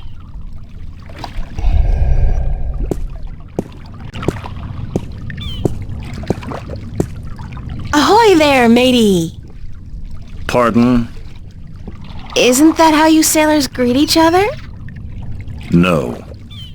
What do you say then? Usually, hello.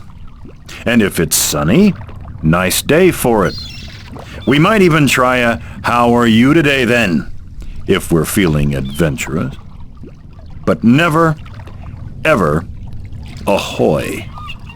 This is valuable information. Aye, matey, that it be.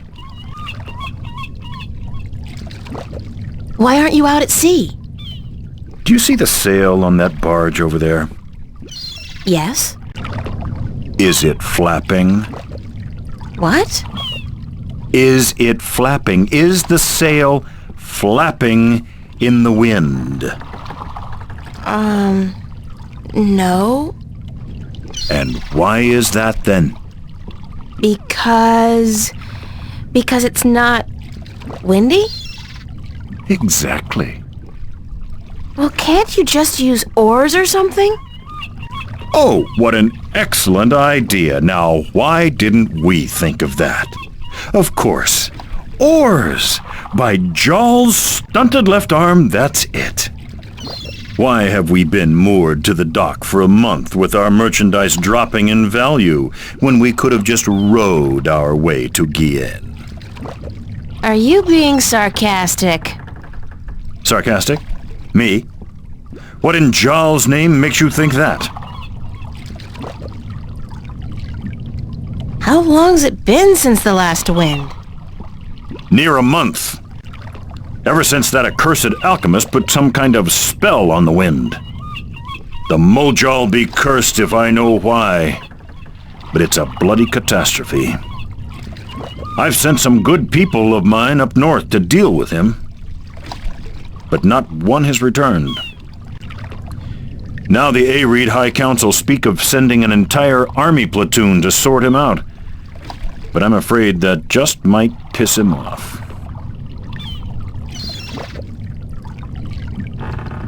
Who's this alchemist who cast a spell on the wind? I believe his name is Clax. Roper Clax. Lives in a bloody rock somewhere up north, beyond Riverwood. Thanks for the chat. Aye.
Excuse me, Vestrum Tobias?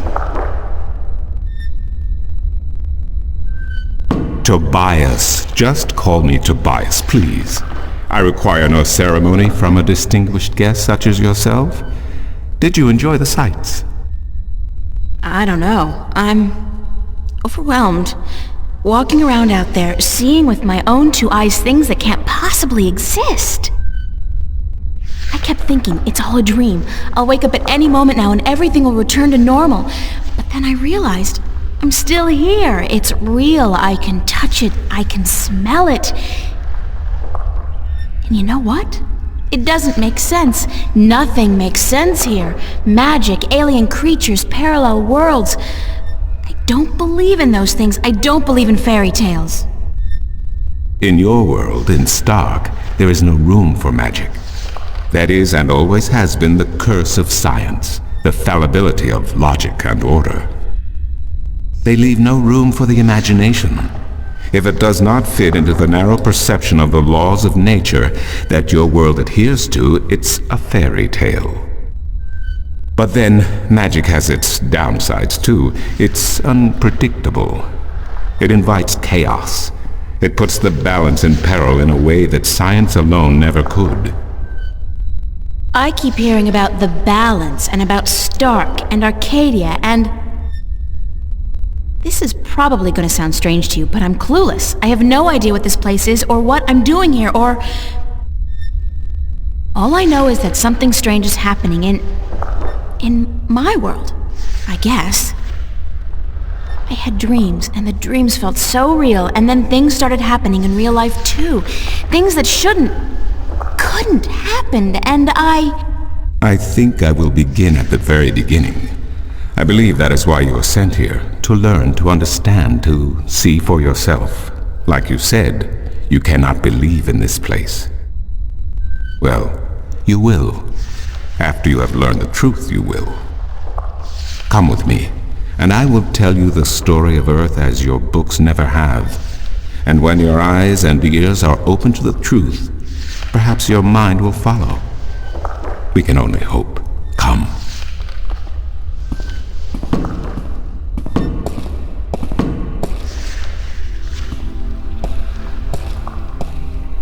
This is the true story of the balance, as observed by the Sentinel, the Order of the Balance, the Fathers.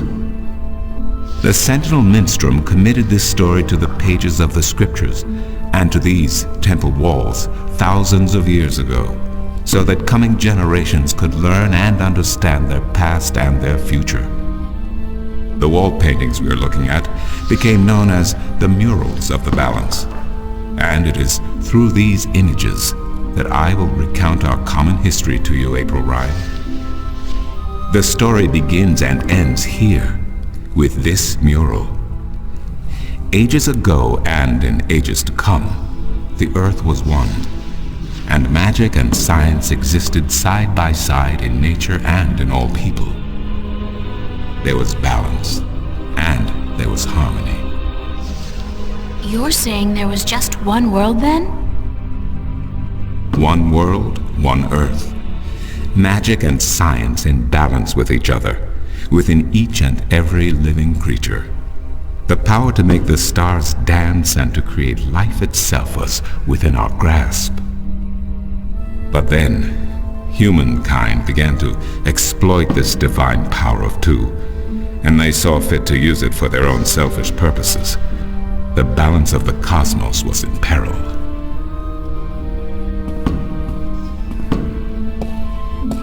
Unless something was done, unless man was humbled and learned to fear the power he wrought over cosmos, the twilight of chaos would fall upon Earth. It had happened before, in distant times and on distant worlds, and it would happen again. And every man, woman, and child of every people and every race would be devoured by the coming apocalypse. We were given a visitation then. The Drag Kin, having lived among us for untold generations, rose to offer their guidance and assistance in preserving the balance on our world.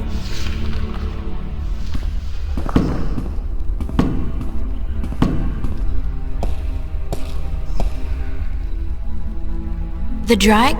I think I've heard that name before. Drag Kin, Draken, Dragons, whichever name they go by, they remain the eternal servants and custodians of the balance.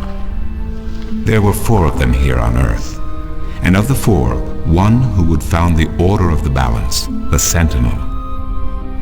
The first Minstrom were instructed that magic and science would have to be separated before the balance collapsed and brought untold disaster.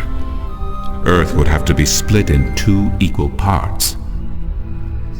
Arcadia and Stark. Magic and science, chaos and order. The first Sentinel were counted 13, 6 scientists, 6 magicians, and one who was between, the Drag Kin, our mentor, our custodian, our learned guide. Both magic and science were needed to perform this most difficult of tasks, to split a world in 2, to create 2 worlds from one. Wasn't the use of that kind of power dangerous to the balance? Yes, and so for this purpose, they built a tower to channel their powers and focus them on the divide that they would create. The Kin had brought a disc with them, a disc forged in the fire of their world. Placed at the base of the tower and the epicenter of the divide, the disc and the tower would become one, a conduit for the flow of magic and science. At the appointed hour, the 13 came to the tower, and with them a woman whose destiny was decided by the purpose to which she had been born. She would be the first guardian, the human protector of the balance, who would stay in the tower for 1,000 years to watch over the 2 worlds and to ensure that the flows of magic and science were always equal. And so the ritual began.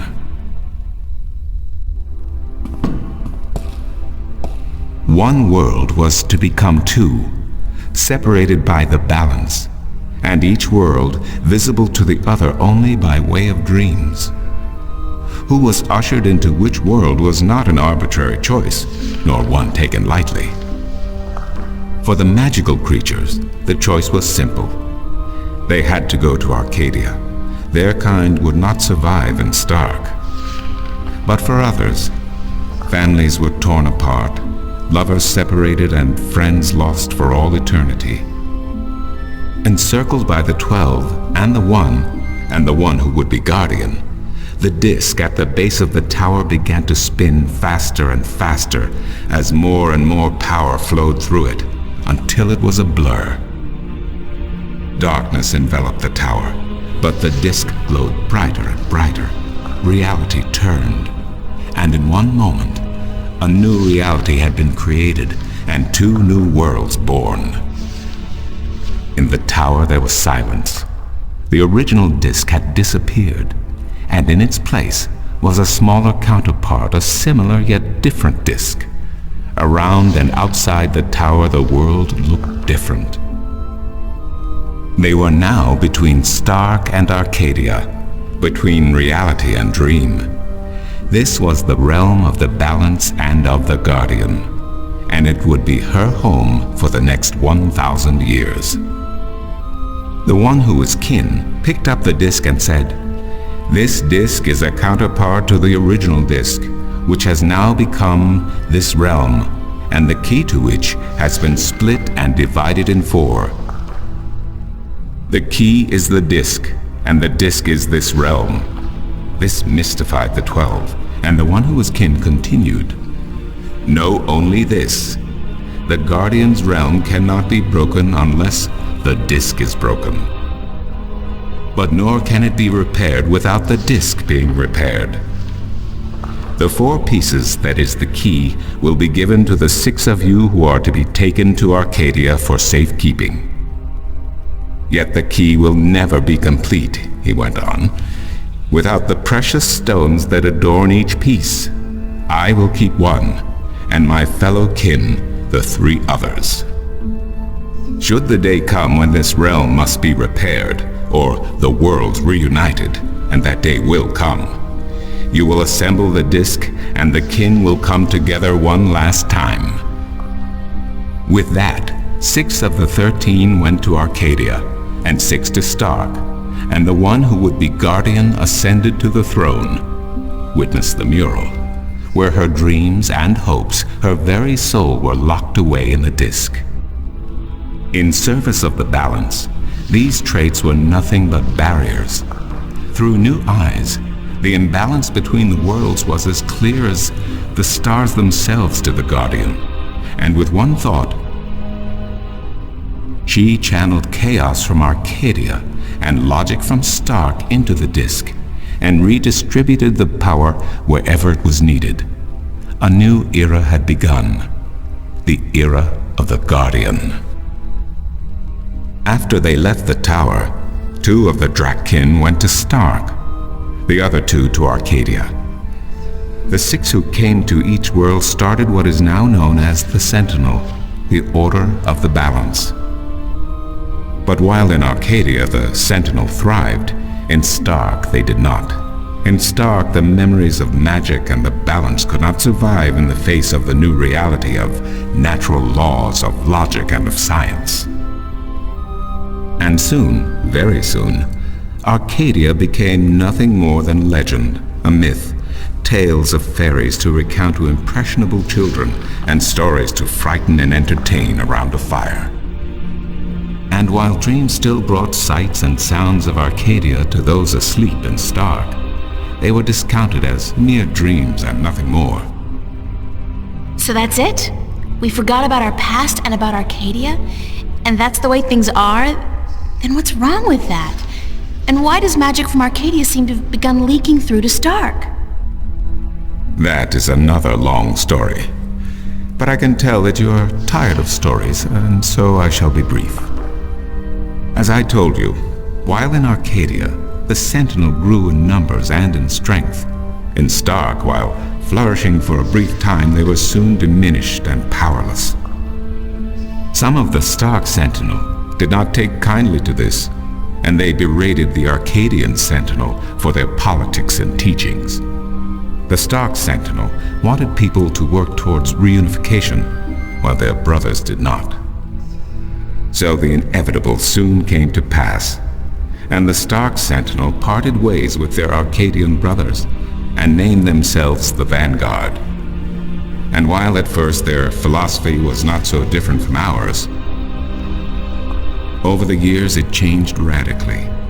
The Vanguard wanted the divide torn down, the worlds reunited, and the return to what they called the Glorious Ages, when humankind could control the forces of cosmos.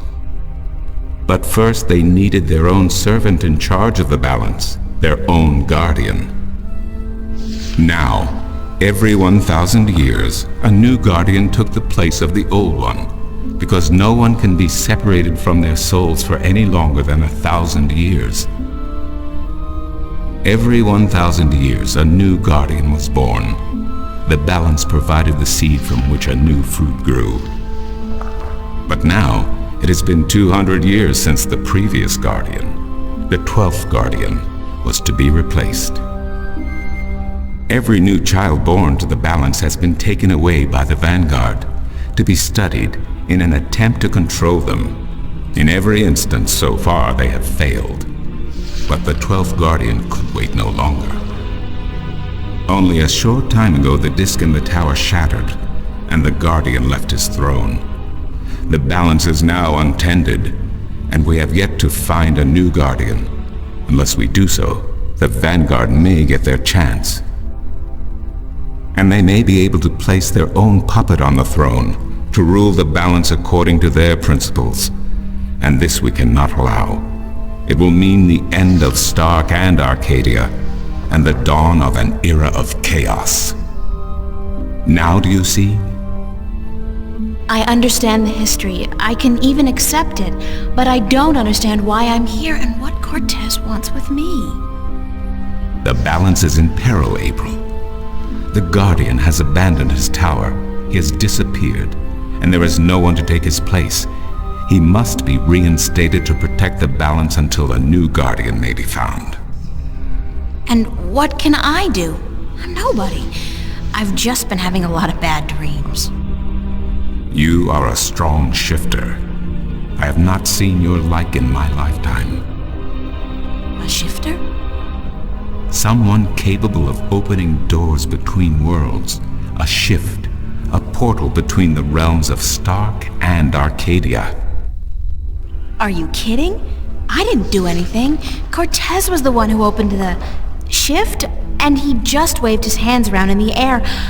I don't think I'd be capable of opening a portal even if I had a magic wand. Only a shifter's own power can allow her to travel. No one else can do this for her. Cortez only channeled your power to aid you. He would not be able to step through this shift himself. Even if that's true, I don't have any control over my talent. Not yet. But in time you will. How else do you intend to travel back to your world? God, I hadn't even thought about that yet. Can't you help me? I'm afraid not. Even if I could shift, I would not be able to channel through you like Cortez did. So, I'm on my own? If you have any questions, I will do my best to answer them.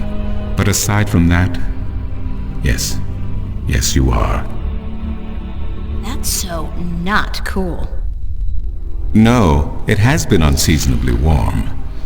If you don't mind, I will return to my studies now. Thank you for listening to an old man and his long stories.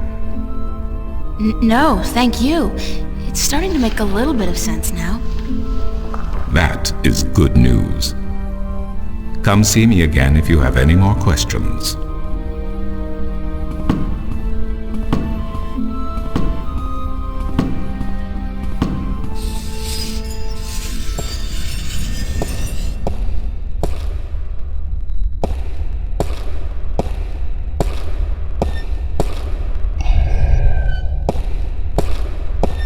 Excuse me.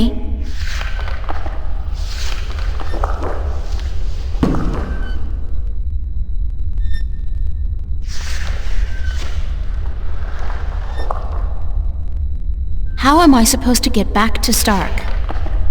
The only way to get back is through a shift. You are a shifter, April, and the power to travel between worlds is within you. It might be within me, but it doesn't look like it's coming out anytime soon. I wish I could help you, but I cannot. You must find the path on your own. What do you know about Cortez? Your mentor? What has he told you about himself? Not much. Nothing, in fact. He's a complete mystery to me. To learn something about someone, the best way to go about it is to ask them yourself. There is nothing I can do to enlighten you. But who is he?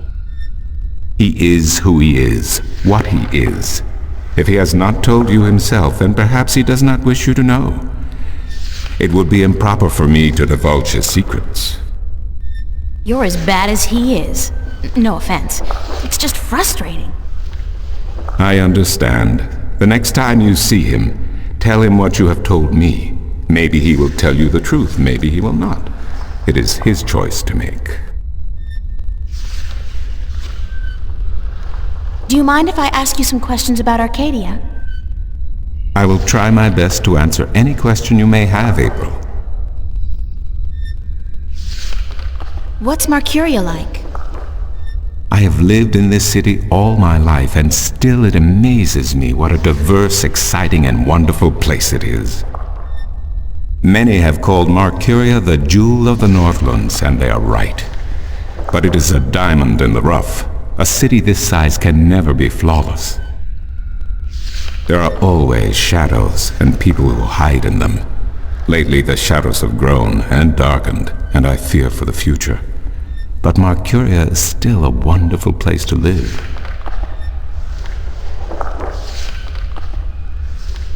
What are the Northlands? The Northlands is a collective term for all the lands north of the Great Sea and south of the border mountains, including Ireed, Tyran, and Khorasan. Before, however, the word Northlands was used to describe this entire continent, including the territories north of the mountains and the icy wastes beyond that. Some still prefer the latter interpretation of the name, and to the people of the Southlands, anyone hailing from north of the Great Sea is a Northlander regardless.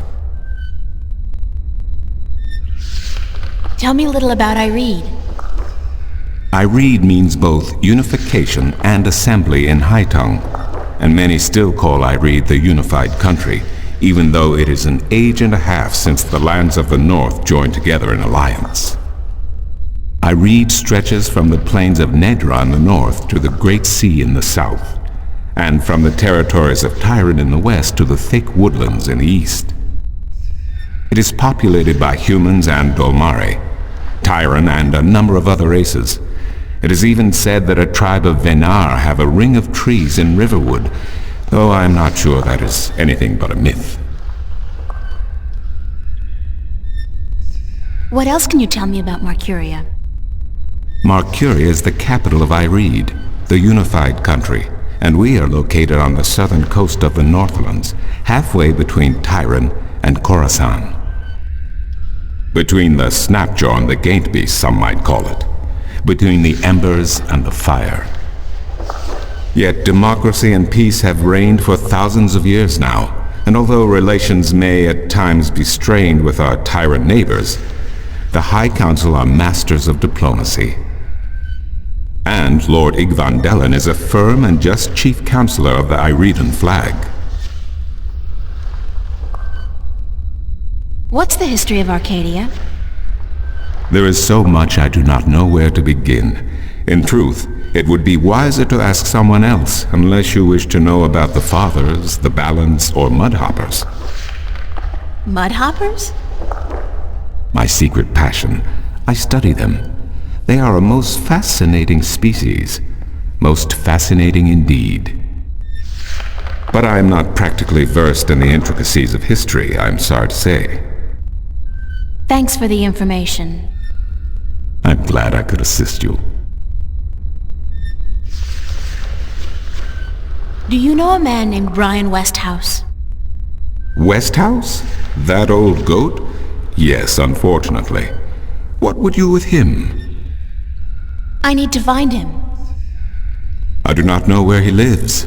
I hear somewhere on the outskirts of the city by the sea, but I cannot tell you any more than that. Who'd know about Westhouse? His whereabouts? I do not understand what you would with him. He is rude, uncultured, and ignorant. Cortez told me to look him up. Well, I do not know where he lives or frequents, but someone at the market may. He trades merchandise there, and I think he collects maps of the Northlands.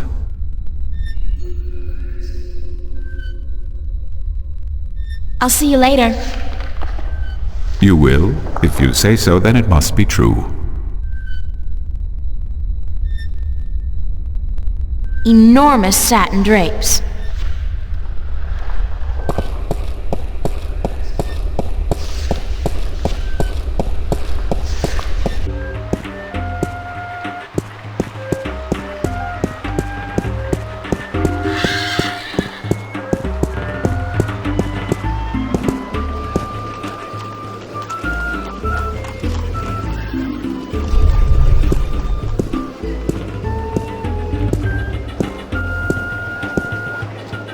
How about a game of cups today?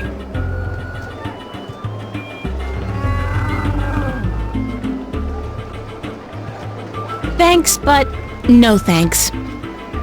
Suit yourself, but that attitude will never bring coin to your pocket. Maps! I'm looking for Brian Westhouse. Briar West of House? It's not on any of my maps, and I've never heard of it. Maps!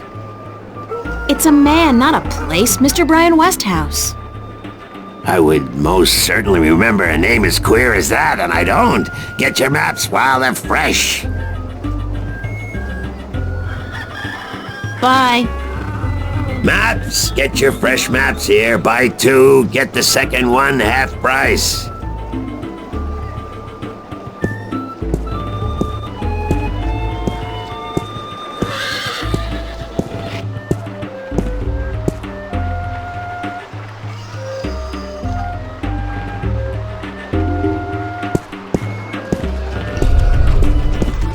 Maps!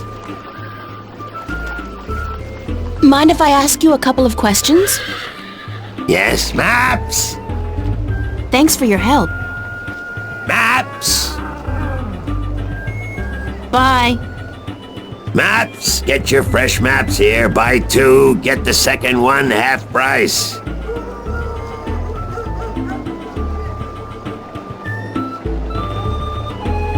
It's a talking bird.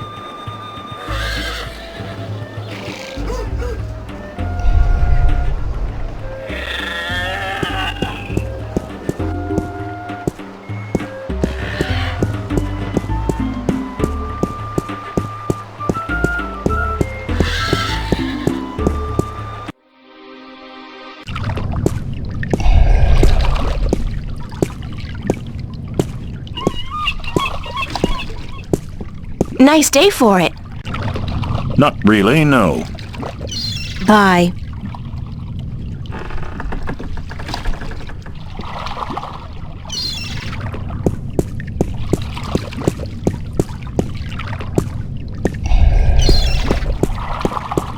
Hello again, old man. It be you.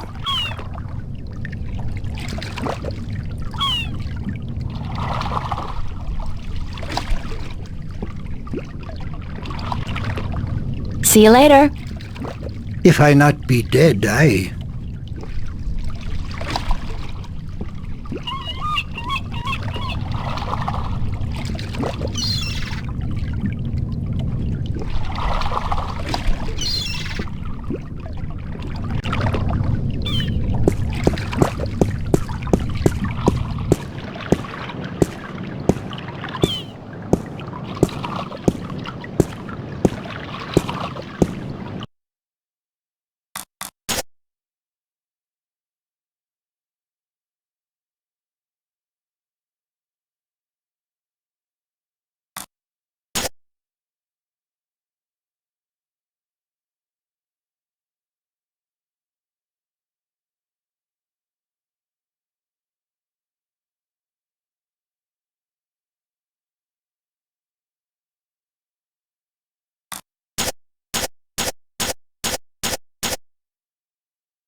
Bye. Maps, get your fresh maps here. Buy 2, get the second one half price.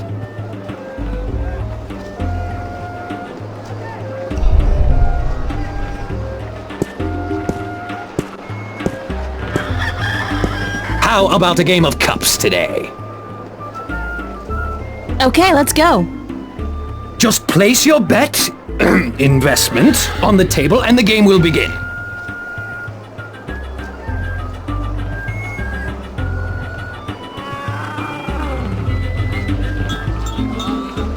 Is that gold?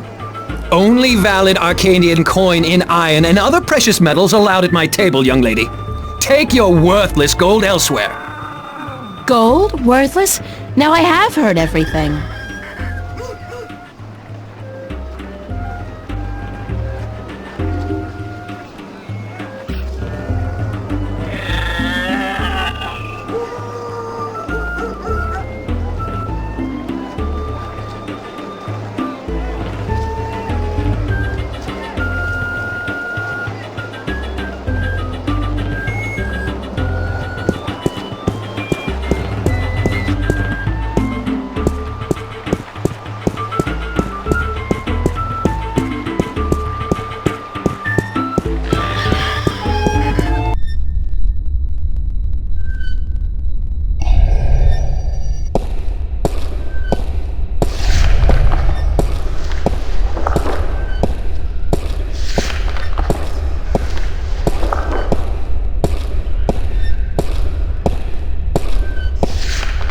Excuse me.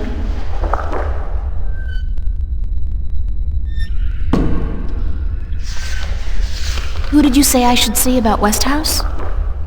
The map merchant at the market may know. There is one thing I must tell you, however. Few would know Westhouse by his real name. In the city, he is known as the Rolling Man because of his strange two-wheeled vehicle. A most dreadful and dangerous contraption if I ever saw one. A bicycle? Perhaps. It has a grotesque appearance, much like the Westhouse himself. I'll see you later. You keep telling me so, and I do believe you.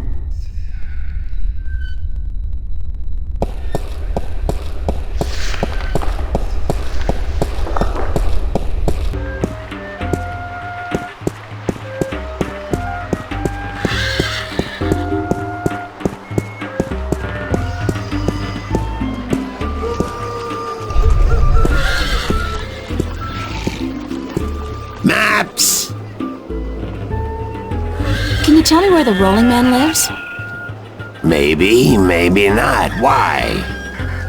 Because I need to find him. Sorry, guild rules. I'm not allowed to divulge any personal information about my customers. Maps! I really need to know where the Rolling Man lives. Sorry, can't do. Please? Pretty please? No, young lady. Don't give me that doe-eyed look. Don't. Blasted be the balance. You're giving me that doe-eyed look, aren't you? I still can't tell you, though. I got maps. Please tell me where the Rolling Man lives. No, can't do, miss. I can't divulge personal information about my customers.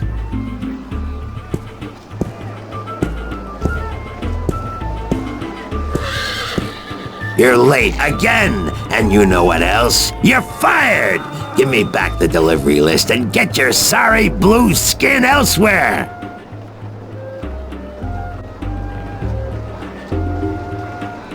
Hired hell. Bah! Never hire a Dolmari to do a human job. What are you gonna do now, without a delivery boy? Hire a new one, of course. Blasted be the balance. That means I'll have to pay the damn fee to the Guild of Merchants. Damnation! Maybe I could help you out. You? How? I'm quick, honest, and reliable, and I've got a lot of experience in the service industry. Perhaps. wants a female errand boy. It could work, if the Guild of Merchants don't find out. I won't tell them if you don't. Mind, the pay is not much, only a single errand per delivery, plus whatever tip the customer may see fit to give you. I'll take the job, if you want me. Agreed. Maybe you'll even bring in some new business. Here's the delivery list for today and your first map. It's for the captain of the White Dragon. Nebeve, I think his name is. You'll find him in the harbor.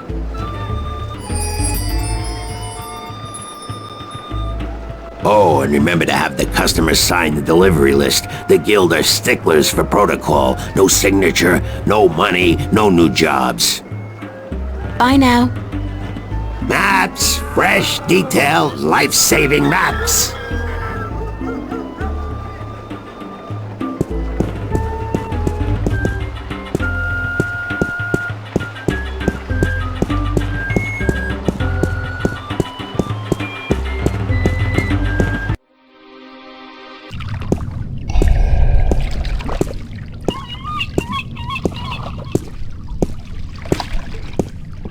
How are you today, then?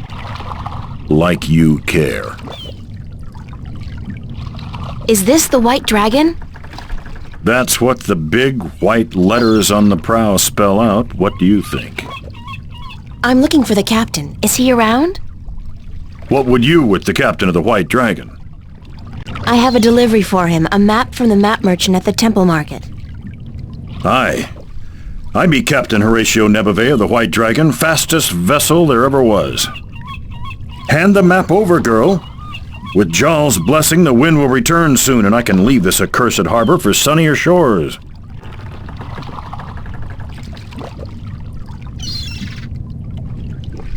It's a map of the Sea of Songs. I was told to deliver it to Captain Horatio Nebeve.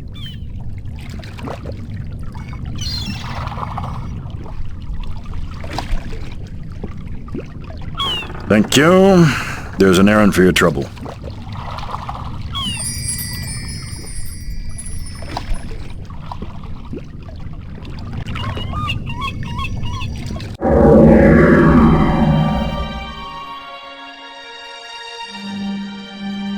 One map of the Sea of Songs to Captain Horatio Nebeve of the White Dragon. Interesting spelling.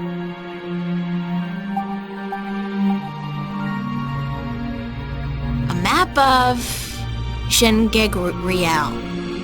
Changangreal? Why can't these magical worlds have place names like Boston, London, or Kansas City?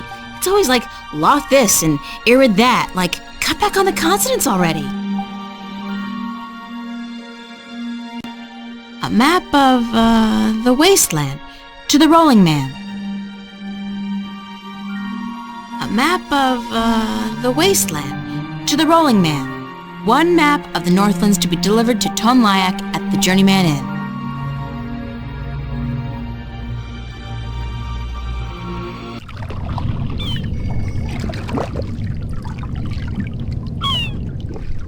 Sign this, please. What is it? I need your signature to confirm that you've received the map. Map? What map? The one I just gave you. Oh, that one. Sorry, I never put my signature on a piece of paper. Why not?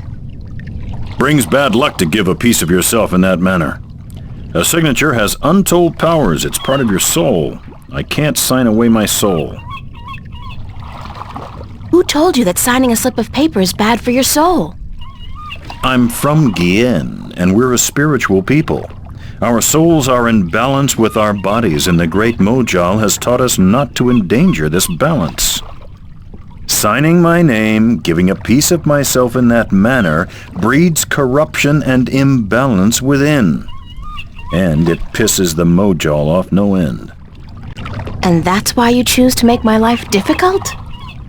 Hey, blame organized religion.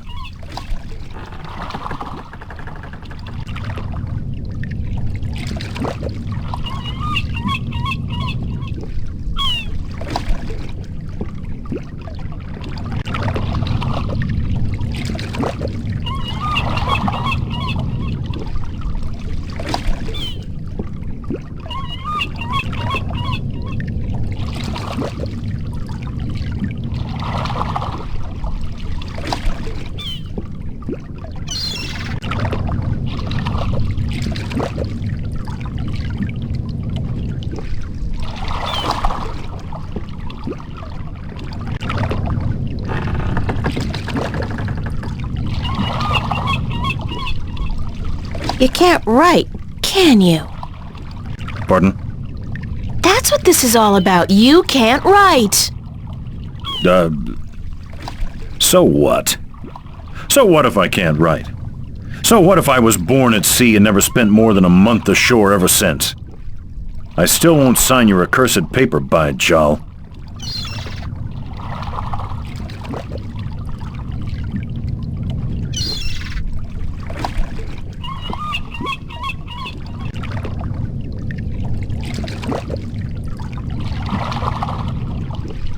Look, all you have to do is sign an X next to your name on the list. You can't trick the great Mojal. The Mojal's untrickable. That's not trickery. It's legally binding. I said no. Is there anything I can do to get you to sign? No. Well, yes. But no. Look, Captain, I'm desperate here. I really, really need some kind of signature. Well, there's always music.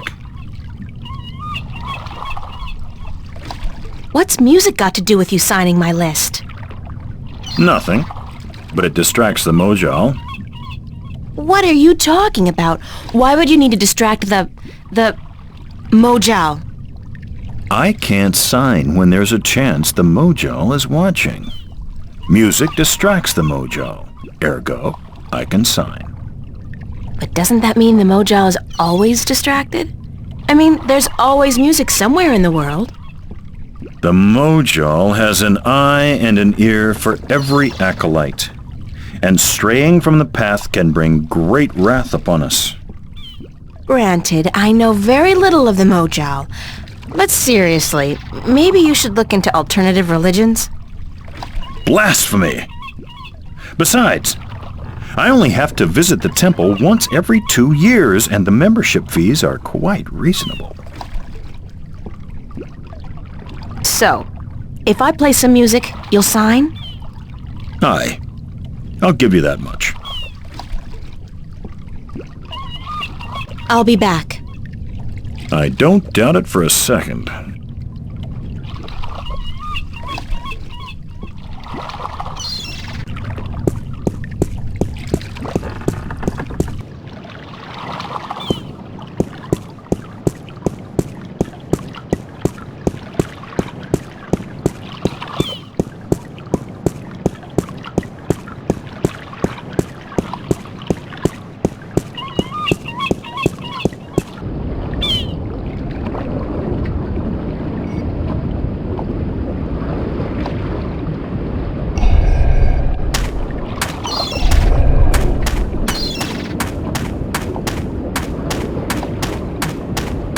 What's your, most affordable instrument? That's cute. The flute, right? And how much for the flute? I'm guessing that's 1 Aaron?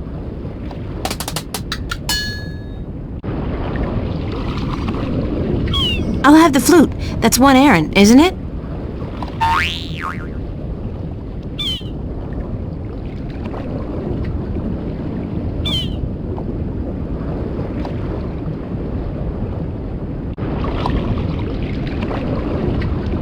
As luck would have it, I actually know how to play a flute.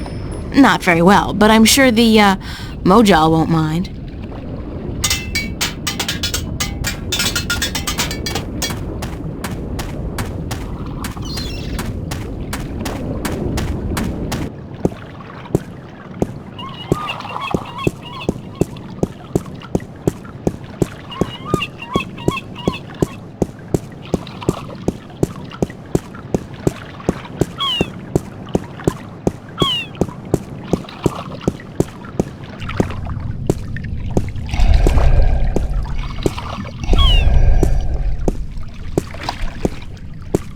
Hello.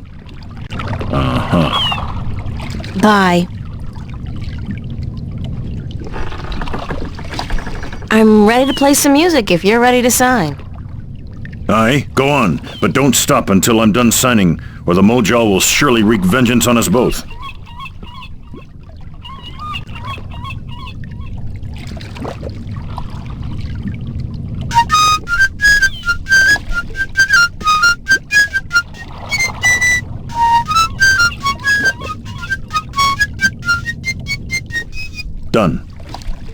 Here you go. And don't ever ask me to sign anything ever again. I can pretty much guarantee you that.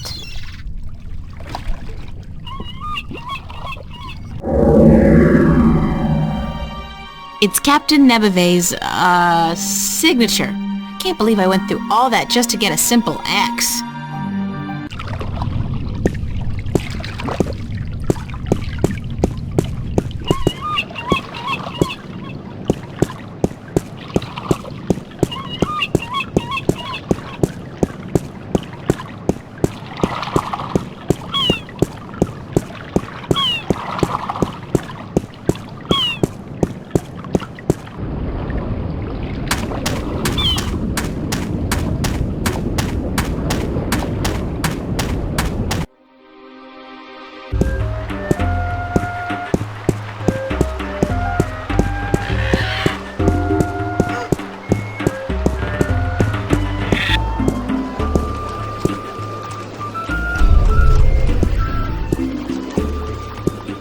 I'm ready for my next job, sir. Yes, good. Did you get the captain's signature? Yes. Hand me the delivery list so that I can see for myself. You know, you remind me of somebody I know. A real Scrooge. Good. What's a Scrooge? Maps! New revisions! Lifesavers! Maps!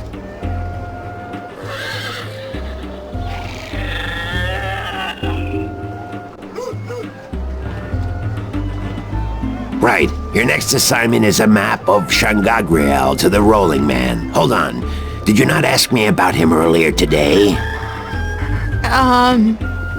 No, that wasn't me. That was somebody else. I could have sworn. Well, no matter. Do you know how to get to the Rolling Man's house? I forget. Let me explain then. Now, pay attention because this is complicated. He has chosen to live in the most inaccessible place in the city, but I guess he has his reasons.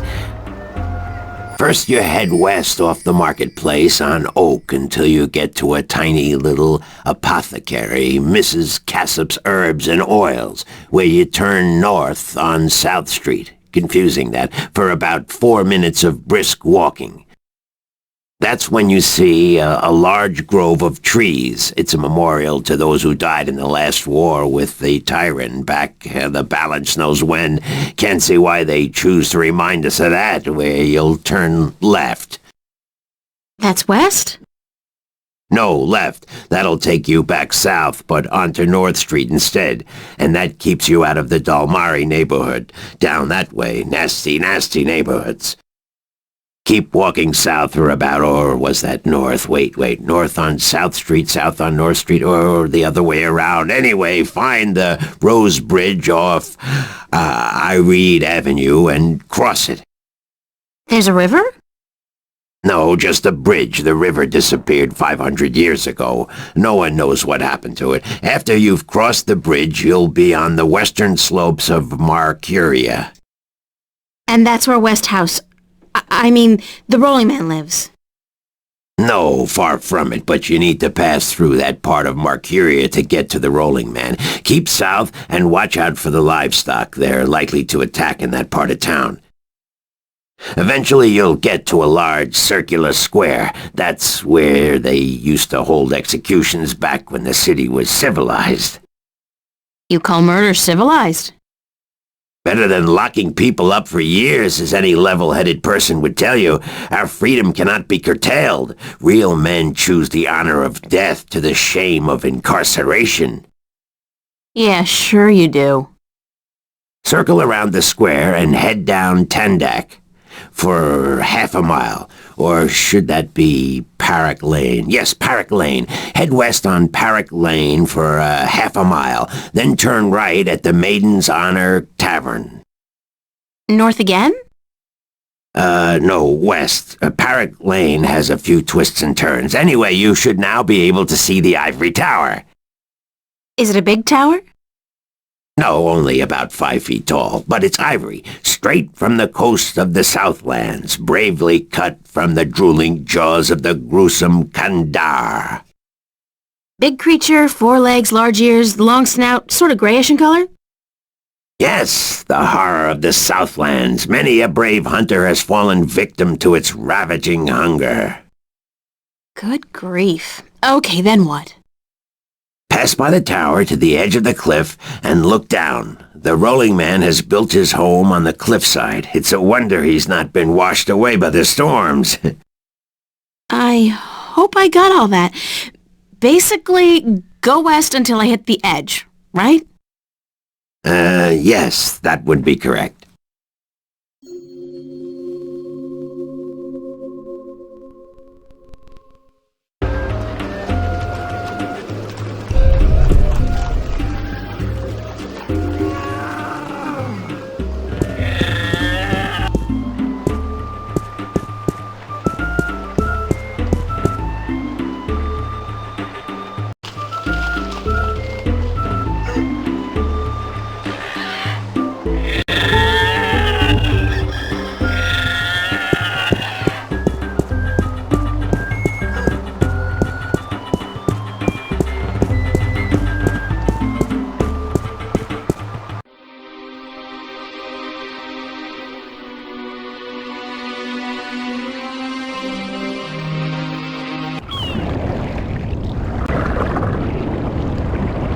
Great view.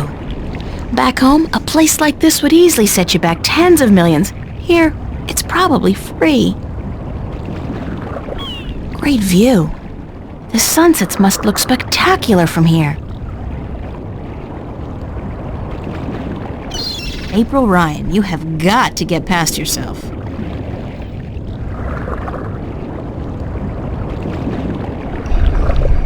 It's a brown, slightly cloudy liquor.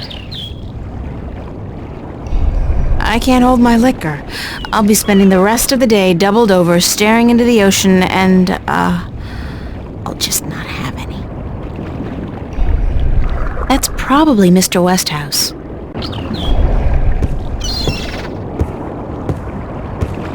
Hello, Mr. Westhouse?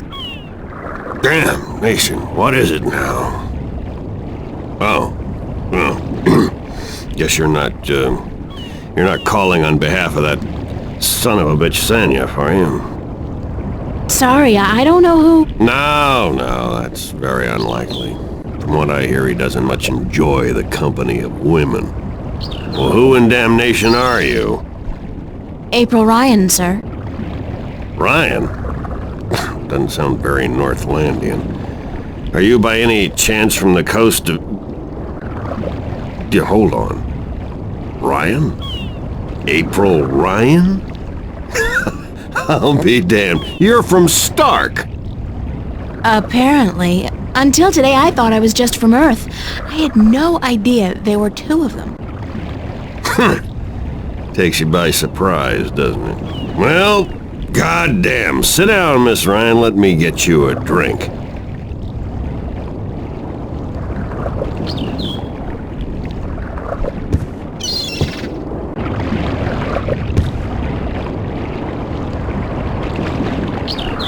The liquor over here stinks to high heaven. Magic pollutes the purity of the spirit, but I keep a bottle of Glenfiddich for special occasions. Thanks for the offer, sir, but I didn't come here to have a drink. Really? I see. This isn't a social call. No, sorry. Oh, no matter. It's still a pleasant surprise to meet someone from home. Now, what may I do for you?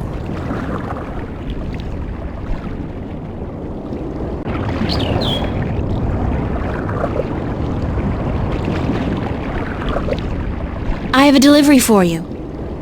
A delivery? When did the U.S. Postal Service start delivering mail to Arcadia? It's from the map merchant at the market. It's just a map. Oh, good. I've been waiting for you. Hold your horses. What are you doing working for the Guild? Are you planning on staying in Marcuria? I'd strongly advise against it, Miss Ryan. Arcadia may look like a pastoral fairy tale realm, but it's not.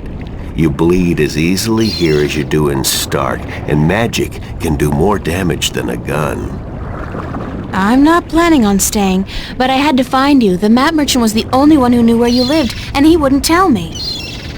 So I got him to hire me, and you were the second delivery on my list. Gods. Carrick and his misguided loyalty. I'll have a word with the man. Thanks for the map, though. I collect them. There's not much else to do in this godforsaken city.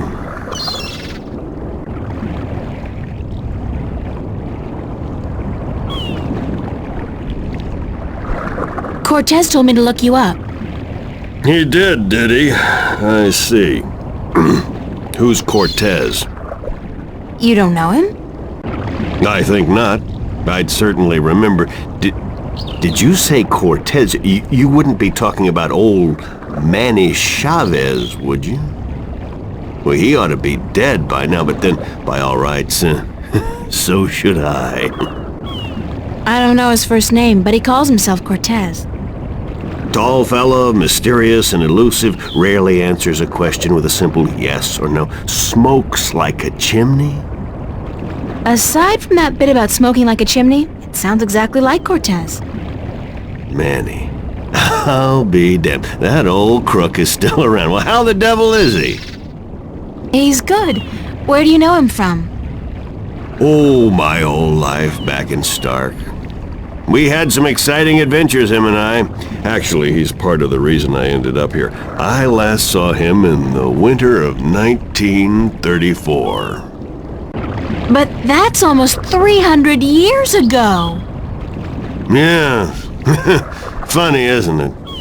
And I'm sure he doesn't look a day older than he did back then. The handsome devil.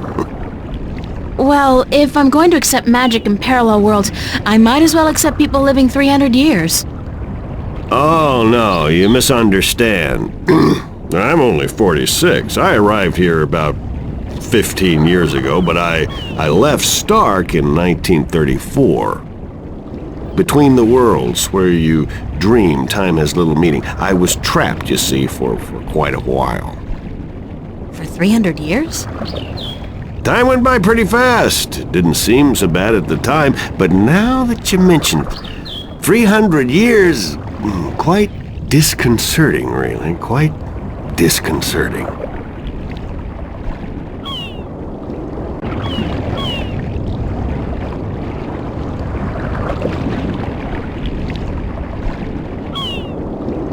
How did you end up here in Marcuria? That's quite a story. I won't bore you with the details, but suffice it to say, I was always somewhat of an adventurer. The promise of virgin territory untouched by civilization held great sway with me in my youth, as did the idea of a highly spiritual state of mind. The occult, magic, karma. I was born in 1902 in Boston. By the time I was 17, I'd put that life behind me. I spent the next 3 years at sea, and then I wandered around Europe for a time. In the early 30s, the 1930s, of course, I found myself in India working as a journalist. That's where I met Manny, and that's where I first heard of Arcadia. I was amazed and quite skeptical at first, but the thought of a whole new world to see and magic...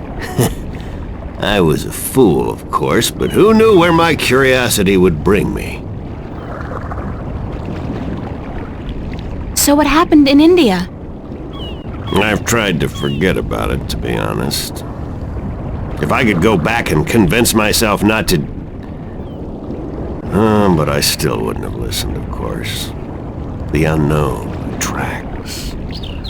I ended up in Tibet in the winter of 34. Wading through snow up to my chest, thinking for sure that this was it, and I was going to die. Manny pulled me out of that one, thank God. I spent 3 months in a monastery before pushing on into the void. There's only one way for a non-shifter to pass through the divide, and it's not an easy road to take. Now, if you don't mind, I'd prefer not to talk about the past anymore. There's more than enough to worry about in the present. Cortez said to look you up when I wanted to go back home, to Stark. Now, why would he say that? I'm not a shifter, and I don't know any magic. I'm sorry, Miss Ryan, but you'd be better off asking the Sentinel priests for assistance. Already did. They said I was on my own, that they couldn't help me. Bloody typical. Those reactionary fools wouldn't extend a hand to help a drowning man if it violated the principles of their bloody balance. But I can't think why Manny would tell you to visit me in order to shift home. It just doesn't make sense. I should get going. Very well. You're welcome back at any time, Miss Ryan. Anytime. Thank you, sir. I'll remember that.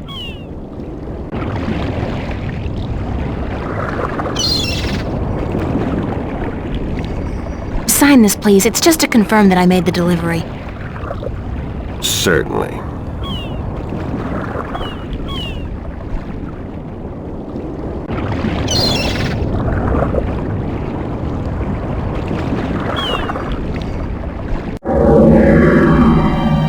It's Brian Westhouse's signature.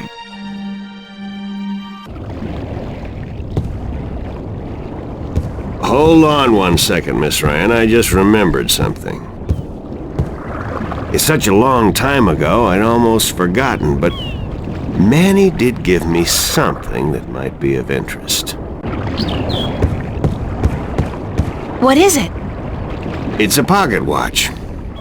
Manny gave it to me the last time I saw him. I never quite understood why, but maybe you can tell me. Did he say anything about it? He said that when his heart started beating again, he would know. It would be like a message in Morse code, a beacon.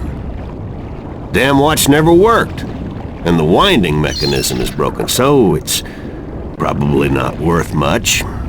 You're welcome to it if it's any help. Thanks.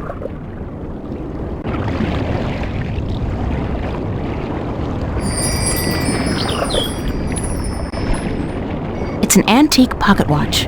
It's not ticking. The knob used for winding the watch seems to have broken off, and there's only a tiny hole left.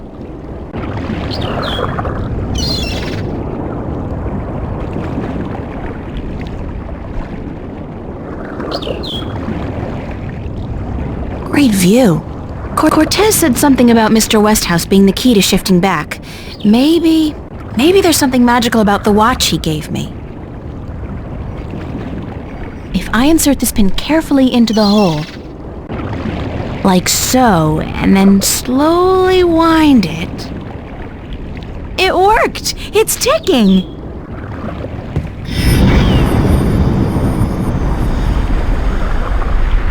I did it! It's a shift! I can go home! By God, it's a shift. I haven't seen one for ages. Why don't you come back with me, Mr. Westhouse? You could say hello to your old friend, Manny.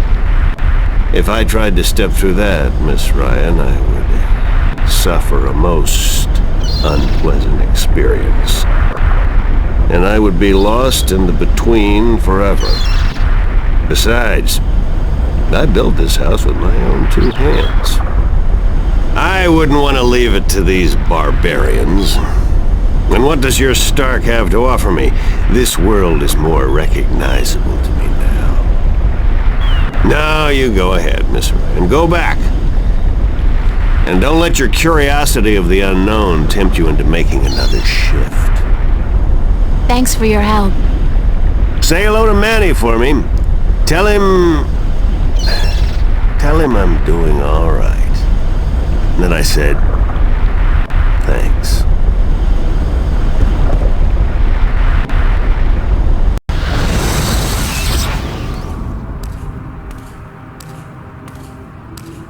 Cortez. Oh, God, it's real. It's all true. I saw it. I saw the other world. Arcadia. Either I'm going crazy or you were right about everything. Let's hope for the latter, mi amiga? So I gather your trip was a success. Success? My whole world has been turned topsy-turvy, so I don't think success is the right word. Nothing about it makes sense. Fact is, I don't believe in magic.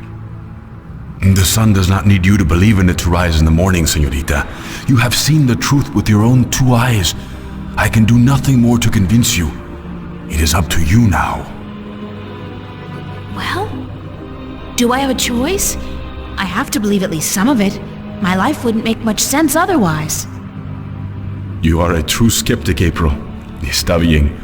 We need your kind to balance the hopeless romantics like myself.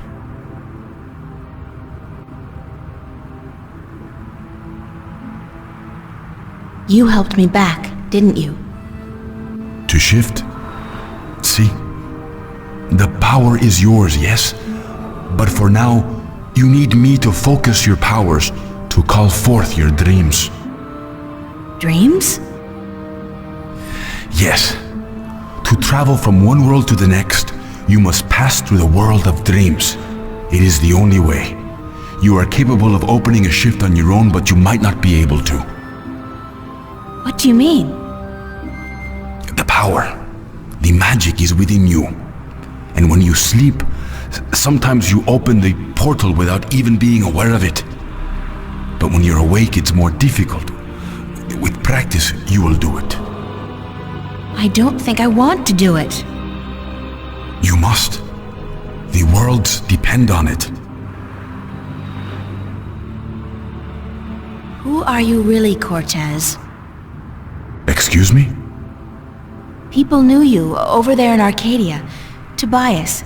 He didn't know you by your real name, but he did know you. And Mr. Westhouse, he knew you too, as Chavez, but several hundred years ago. So my secrets are being revealed, are they? I wouldn't say that, because you're still a mystery to me. Or so. Good. You see, señorita, mystery is important. To know everything, to know the whole truth is dull. There is no magic in that. Magic is not knowing. Magic is wondering about what and how and where. I'd settle for the truth, just to be able to know you. Because, honestly, I don't mean this in a bad way. You scare me, Cortez. I'm afraid of you. And you are not the only one, mi amiga. I'm sorry, but whatever it is about me that mystifies you, it will have to stay a secret. There are things even you should not know. Gee, thanks. That really helped. Perdóname. Perhaps later, when we are certain of what the future holds, okay? I think I can promise you that, Señorita Ryan. Later. But for now, we must speak of more important matters. What happens now? The Minstrom told you about the balance, about Stark and Arcadia. A man named Tobias. He was called the Vestrum, I think. Vestrum Tobias. Ah, so Tobias made Vestrum. Que bien, good. I knew he would go far when I first met him years ago. He was just an Instrum then, a student of the balance, but he was smart and resourceful. So you know what is going on with the balance. Tobias told me that the Guardian was missing and that the balance was failing. He said this would bring chaos into both worlds. As we are already seeing, your dreams, your nightmares, they are part of these. You sense chaos more keenly than most, but even they are beginning to notice that things are not as they should be. Like last night. What about last night? What you saw, you were not alone this time. There were others, and they saw the same thing. Not nightmares anymore. Real. The first sign of the damage chaos can do. The divide is being breached. It is not yet time for the worlds to be united. A breach could prove catastrophical. So what do I do? We must work together, April. I can't do it alone, and neither can you. But what exactly is it that we have to do? 4 things. We must find the Lost Guardian, we must locate the gateway to his realm, and the disc that is the key to his tower, and we must do what we can to curtail and defeat the Vanguard.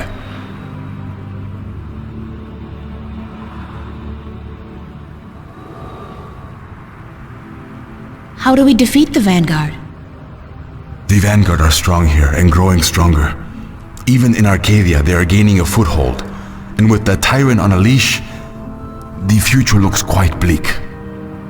How do you know so much about what's going on in Arcadia? Voices whisper in my ear, señorita. Voices that I trust.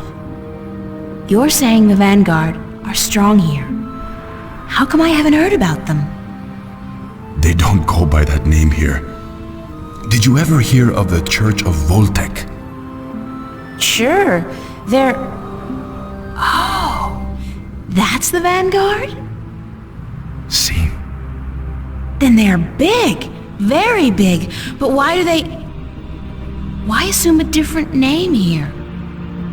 In Arcadia, they flaunt their philosophy.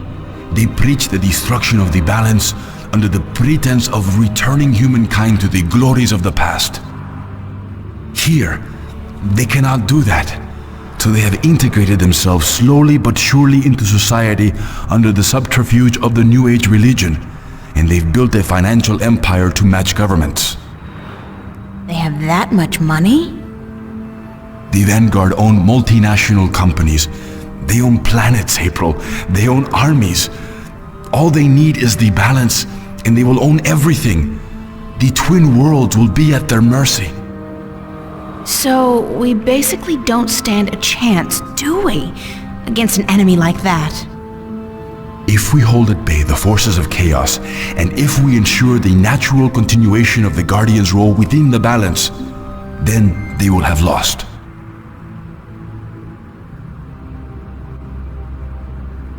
How are we supposed to fight this chaos you keep talking about? You're the key, April. You have the power to shift, yes, but there's more to you than that.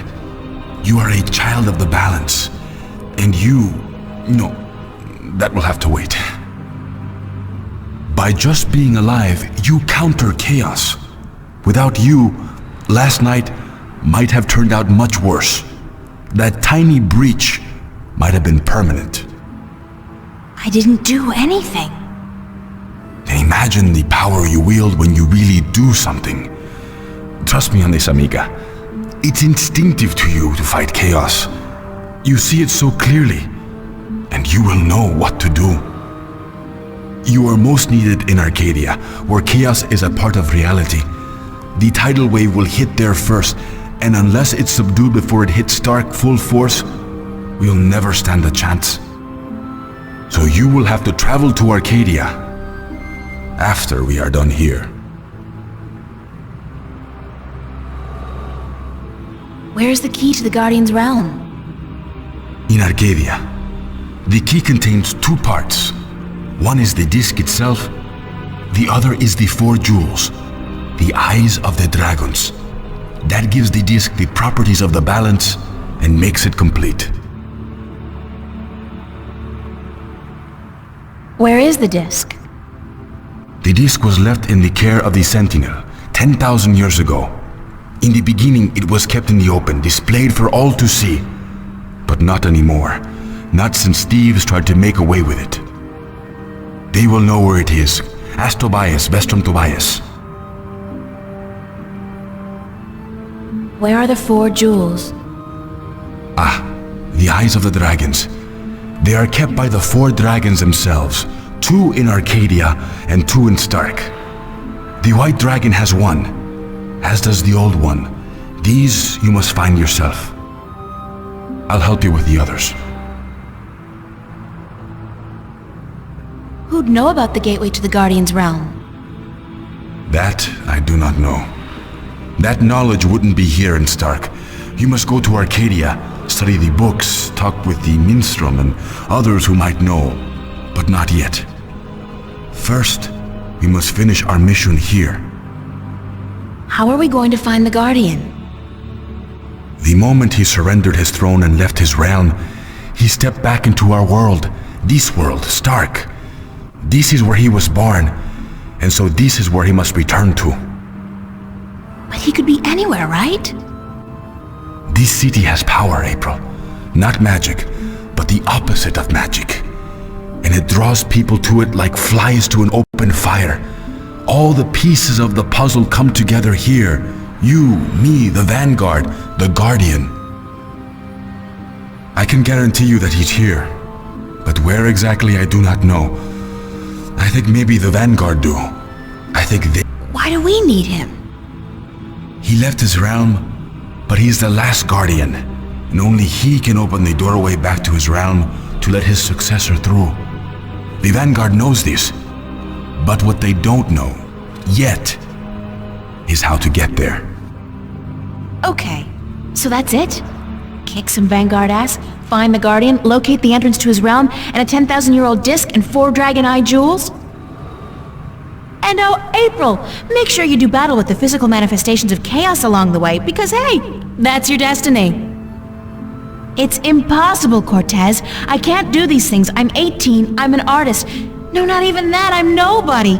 You can't place all these responsibilities on my shoulders. I can't carry that much. I will help you, April. Others too, you're not alone. Well, I feel very alone, and I can't even tell anybody about this. Yeah, hi, how are you? I'm the Chosen One. Can you help me save the world from evil and chaos? There is no Chosen One, April. There are only those who would and those who wouldn't. You have a choice between the two. You said I had powers, that I wasn't like everybody else. True, but you still have a choice. Prophecies can never unravel the will of a single human. You are one of many possible paths, but unfortunately, most of the alternative paths have been blocked by circumstances beyond our control. The world does depend on you, but you have not been chosen. You choose for yourself what you are and what you will be.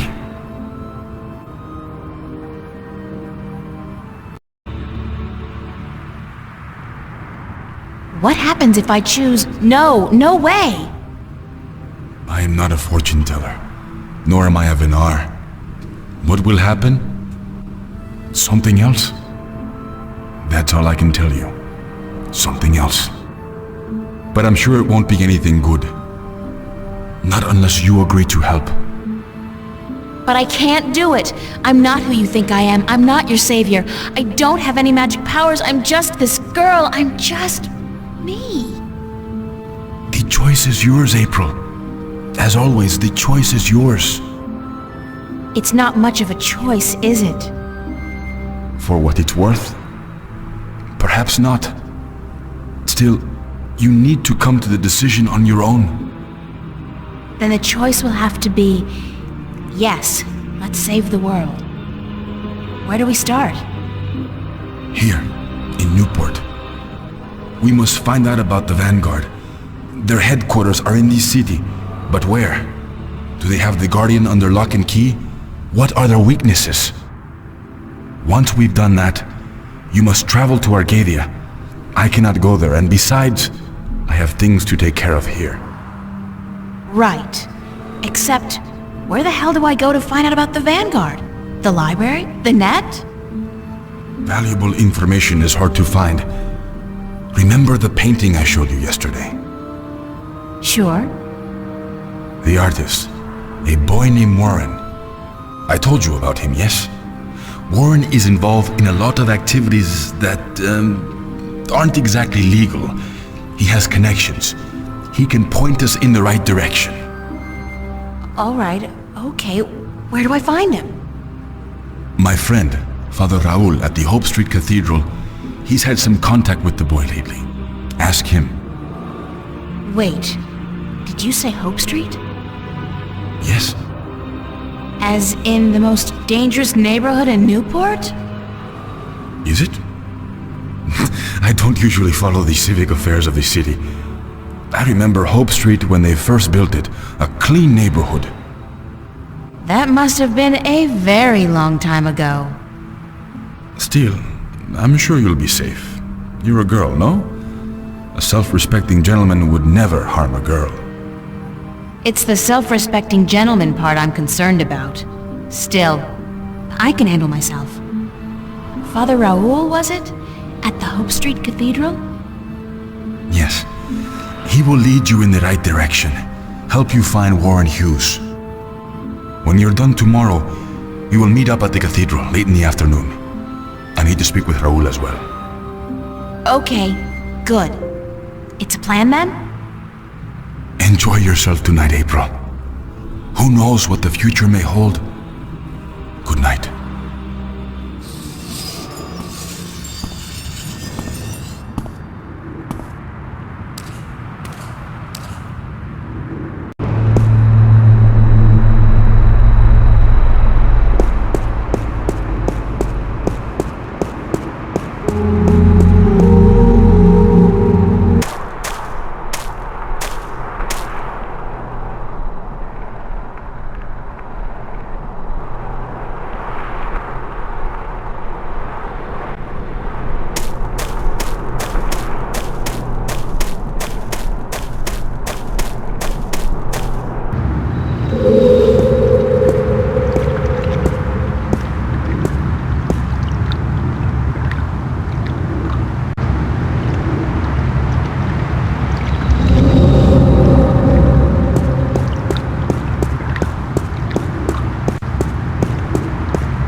That's Zach's room. I've never been in there, and I pray I never will.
Pulling long hours today, Charlie? Unfortunately, yeah. Are you staying for the show tonight? What show? You don't know who's playing? I've had a few other things on my mind these past few days, Charlie. Sorry. Anybody good? Anybody good? Are you kidding? Roy and Dale's playing. It's the first gig on their new tour. Sort of returning to their roots before they do the big venues. Tonight? Great, that's perfect. Especially tonight. I need some serious unwinding. Yeah? What's up?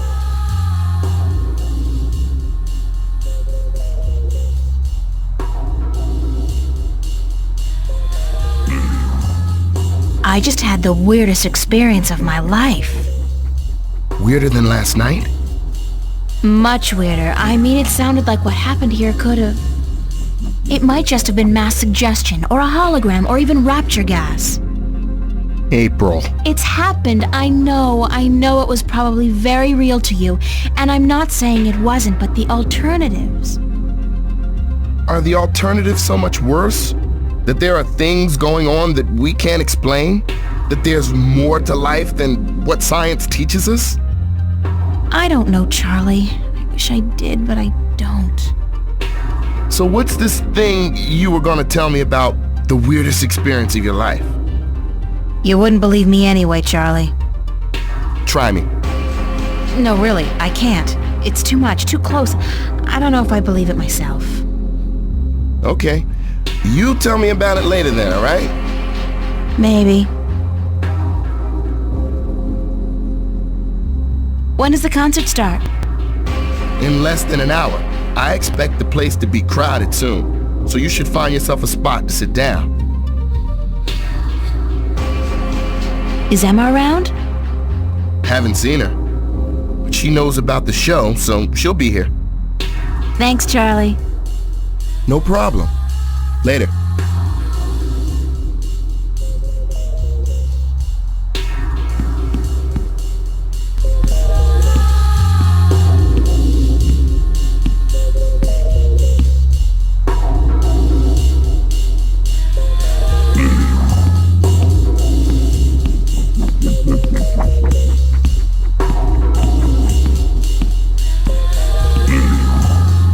So where have you been all day?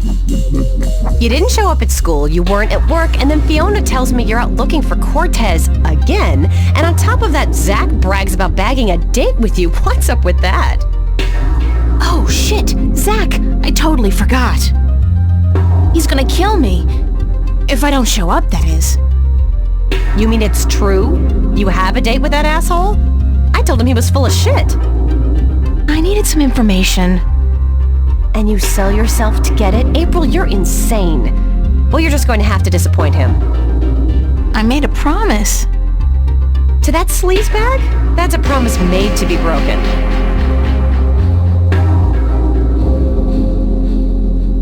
A promise is a promise. I have to go. Commendable, but incredibly misguided. He's only after one thing, you know, and that's sex. He can forget about that. I'll go, but I'm only staying an hour. I'll tell him I'm tired or sick. Knowing Zach, he'll take that as an invitation to your bed. But I guess you've made up your mind. Go, have a good time. Good luck, you'll need it.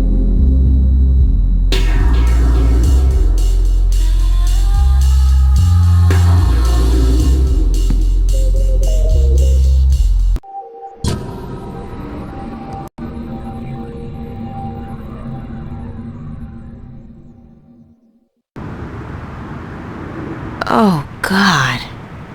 Headache. I didn't really have that much to drink, did I? No. But I did travel through a shift into a parallel universe, which would explain this weird compulsion to curl up into a fetal position and go back to sleep. Not that I'm particularly looking forward to it, but I guess I have to go find that Warren guy Cortez told me about down on Hope Street. And hey, like that's not enough. I have to avoid bumping into Zach today. Last night's, date is not something any of us should be reminded of, and I'm not just talking about the incident with the groping and me kicking him in the groin. Doesn't he get that no means no? No.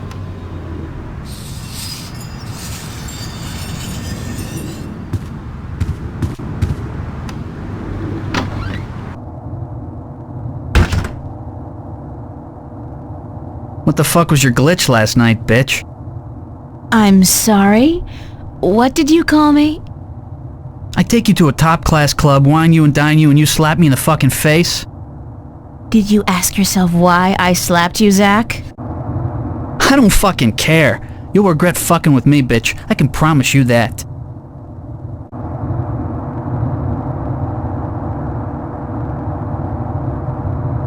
I'd call you a bastard if I didn't think you'd take it as a compliment. If I wasn't such a fucking nice guy, I'd smash your fucking face in, bitch. You're gonna be so fucking sorry you ever fucked with me, April fucking Ryan.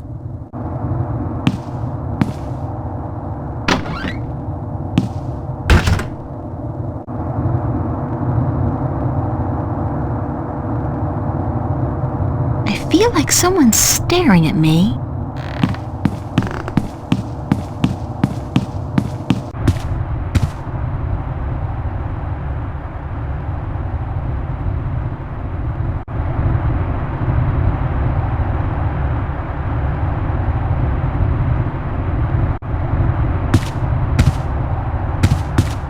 It's a chair. They really knew how to design tacky furniture back in the late 22nd century. It's our screen.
To say it, but I don't have time to talk to Charlie right now.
She's gone.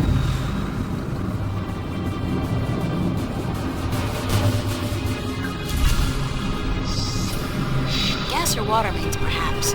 Or, sewer pipes. That would explain. Cabs never stop on Hope Street. Looks like he knows how to use that steel pipe.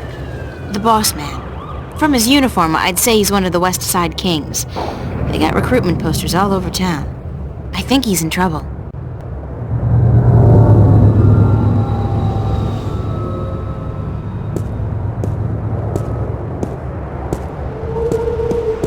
'87.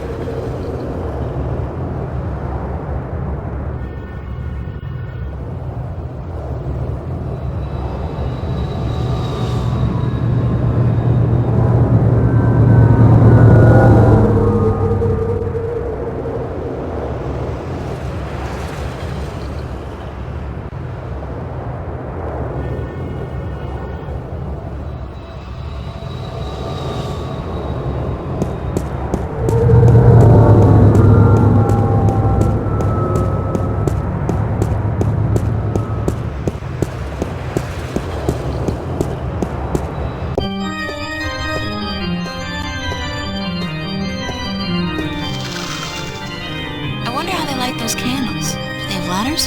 Or jetpacks? That's a funky idea. Priests with rockets on their backs. That would give a whole new dimension to evening services. Pretty. And considering the neighborhood, it's a miracle that it's still intact. Maybe it's bulletproof stained glass designed for inner-city cathedrals. Maybe they're just holographic candles.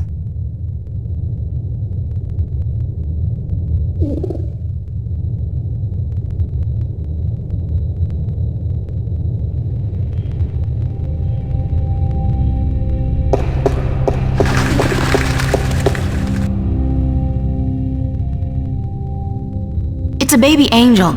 A cherub? He's got a red robe wrapped around his posterior, and he looks to be in a hurry. I can't remember reading about this particular incident in the Bible. Maybe it was in the sequel? Nah, that came out only 5 years ago, and this wall painting looks a lot older than that.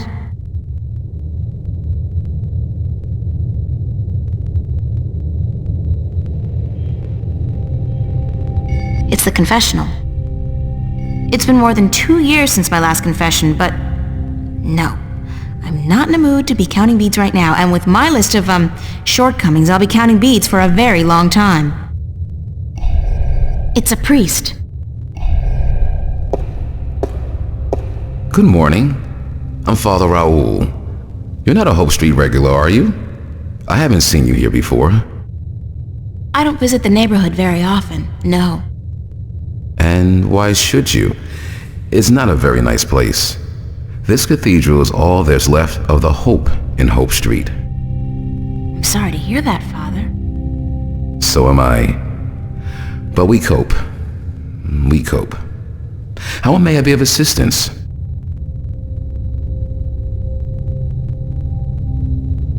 Do people still go to church? Yes, some do. Some do. Religion is pretty resilient.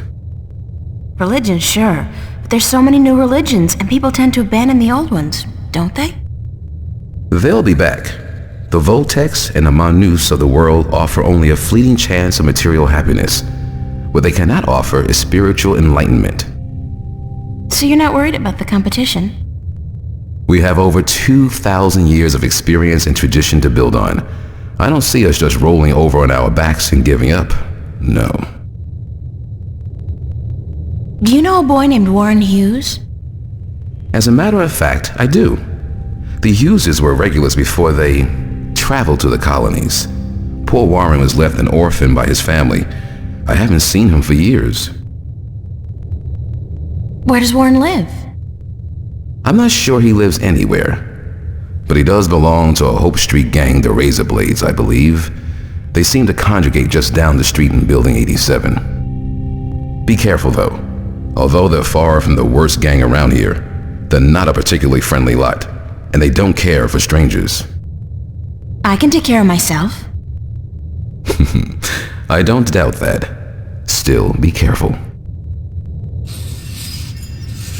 Thank you, Father. Please come by again if you're ever in the neighborhood.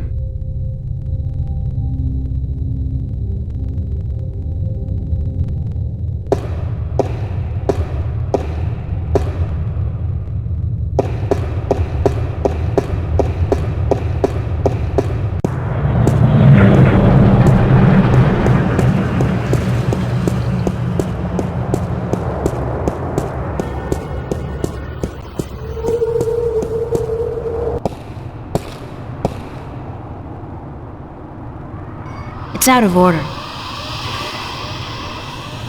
I think I'll just take the stairs.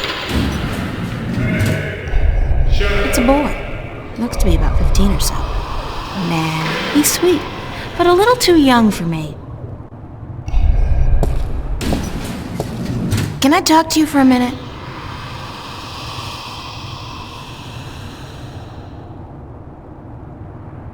What's your name?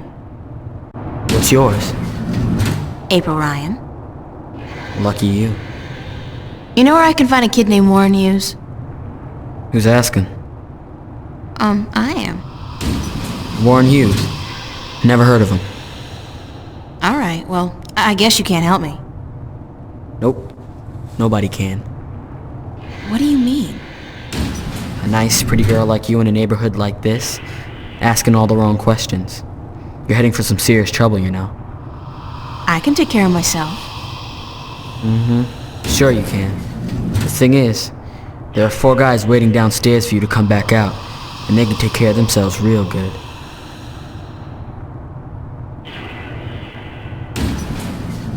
I'm not looking for trouble. Trouble found you, girl. I don't have any money. You think I want your money?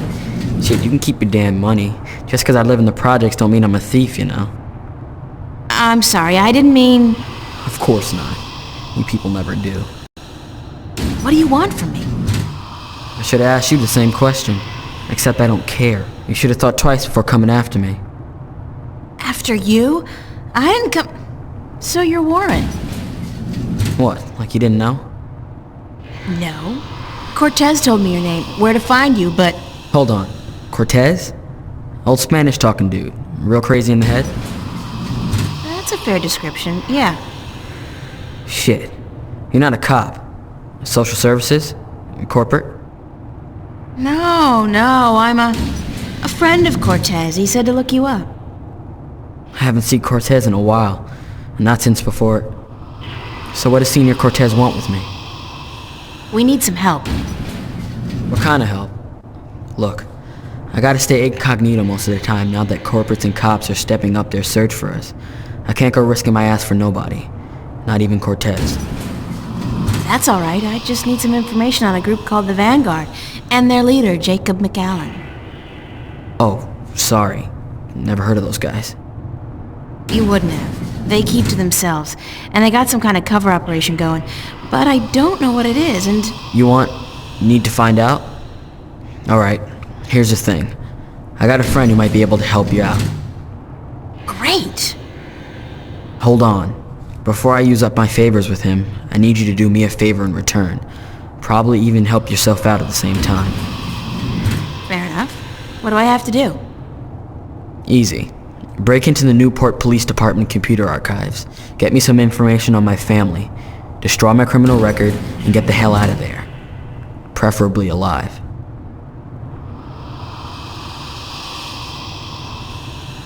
Forget it! That's illegal!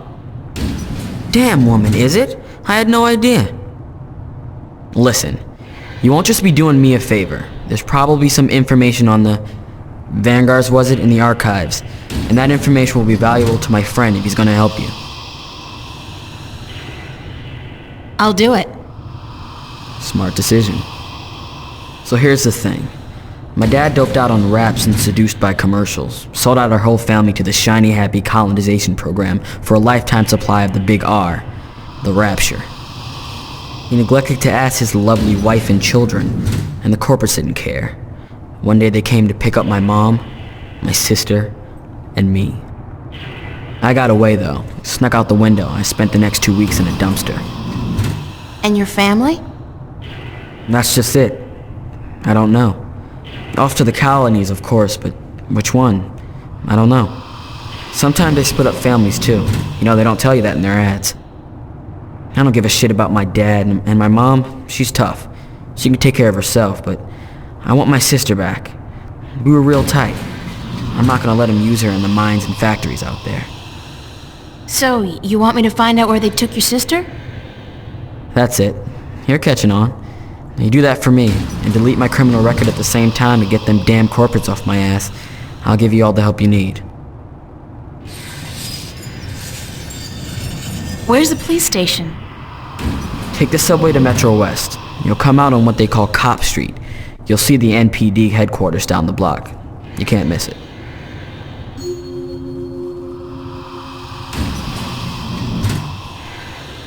I'd better get going. Be cool, eh?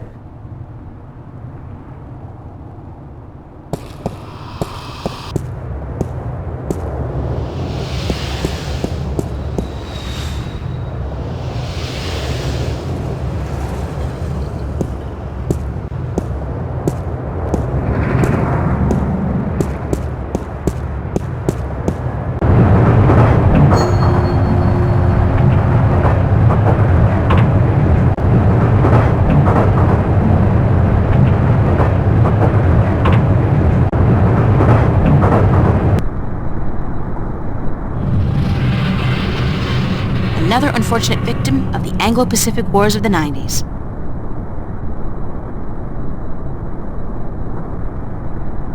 April Ryan, you have got to get past yourself.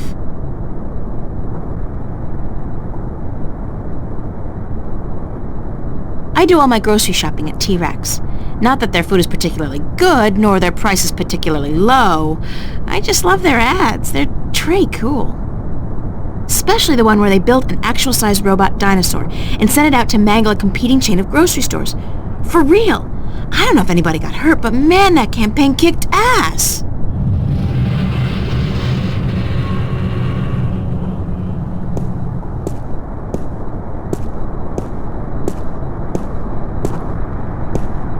It says Threadbare Lane, MCW, and the street ID number is 3018.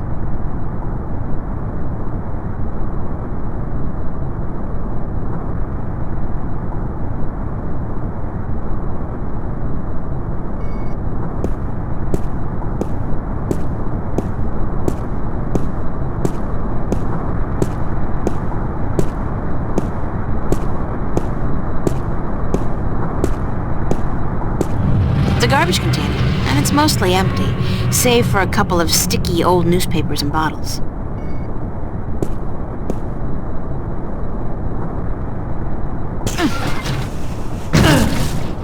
This is so gross. And me in my favorite shirt. Hey, is that a fur mitten? Oh, no, it's a dead rat. I'm gonna check out that other mitten in the corner. I think it just moved. How utterly pointless is this? And I'm starting to reek a little of odor crap, too.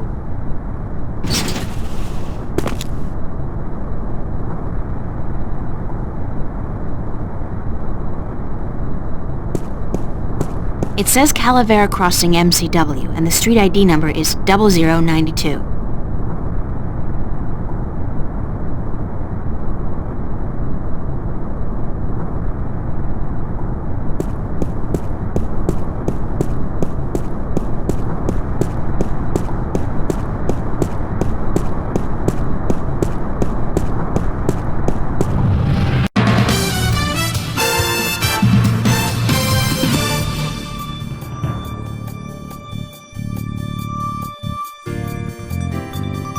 This is Lucinda Carlisle reporting live from just outside the Metro Precinct Police Station, and I bring you today a senseless and tragic display of technology gone wrong. In the carnage you see behind me, medical drones are digging through the rubble of a crashed shuttle for the remains of over 100 people who lost their lives today in an accident that could and should have been prevented. Only hours ago, a brave New World Airlines shuttle carrying starry-eyed colonists to the Metro Tower experienced an engine failure and came roaring down on this street without warning, crushing 3 cars and burying 9 innocent pedestrians and 2 would-be carjackers. The cause of this human tragedy? As of yet, there is no official report. We can only speculate, and speculate we will. Was the pilot drunk? Was he hopped up on Amethyst? Was someone aboard carrying a bomb? Did the manufacturers of the shuttle, Monster Limited, skimp on a part and import it from a bootleg factory in Germany? The truth could be any or all of the above. But whoever is responsible, and whatever the punishment, it won't bring any of those bloodied, mangled corpses to life. It won't bring Teresa Roseman, mother of 3, back to her husband, Marty. That loss is forever, and a huge cash settlement can only ease the pain. It can never remove it altogether. Only expensive brain surgery or personality modification through proprietary drugs can do that. The exact death count is still under wraps, and work will continue throughout the day to identify the thousands of body parts that are being picked one by one from the twisted wreckage of BNWA Shuttle 709. What repercussions will this accident have on our city? Probably none. You fly a shuttle, you take your chances. This is Lucinda Carlisle, reporting live for the Metro Channel Action News. Back to you, Lisa and Dan. Are we clear? How did I do? Uh-huh. And what are the ratings? 5 million? That's it? 5 million? Jesus, we've lost out to reruns of Gillian's Island? What the fuck, Gregory? Why the hell did you... Yeah. Don't give me any of that shit. You were the one who said this would broaden my audience. I should have stuck with the game shows. Jesus!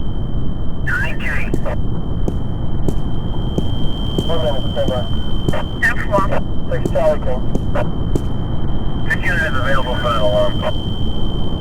Mission 5 headquarters. Mission 5.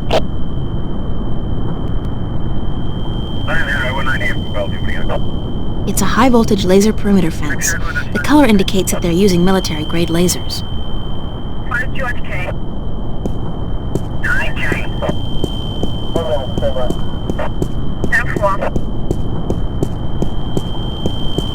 If I'm not completely mistaken, and if I remember my tech classes correctly, that's an anti-gravity control unit. It looks fully intact. I can't pass through the fence without setting off the alarm, or worse, getting fried by that military-grade laser. 198 from Bellevue, what do you got?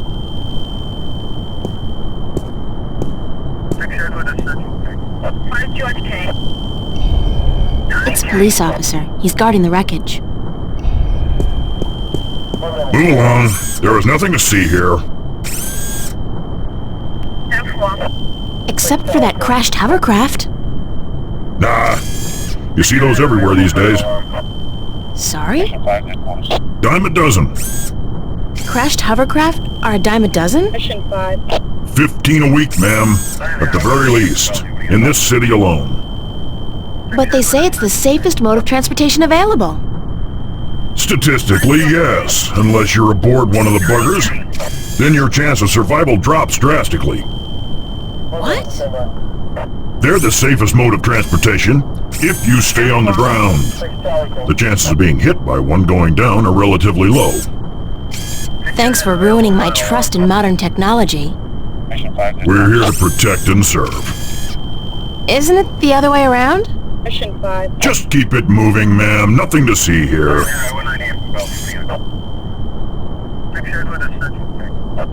Except for you, officer. Hey? Me? I always did love a man in a uniform. Sorry, ma'am, but I'm gay. Now, move along. Nothing to see here. Except for the escaped convict right behind you. I'm on special duty today, ma'am. So that escaped convict will have to take care of himself. After all, who'd guard this perimeter in my absence? Me? I'll be good. That was a rhetorical question, ma'am. You are not qualified. Now, move along. Nothing to see here. Except... I won't tell you again, so move along. There is absolutely nothing to see here. Nothing. Jeez, don't you people have anything better to do? Are you feeling all right, officer? Thank you, ma'am. I'm fine. All the dust from the debris is just choking me up.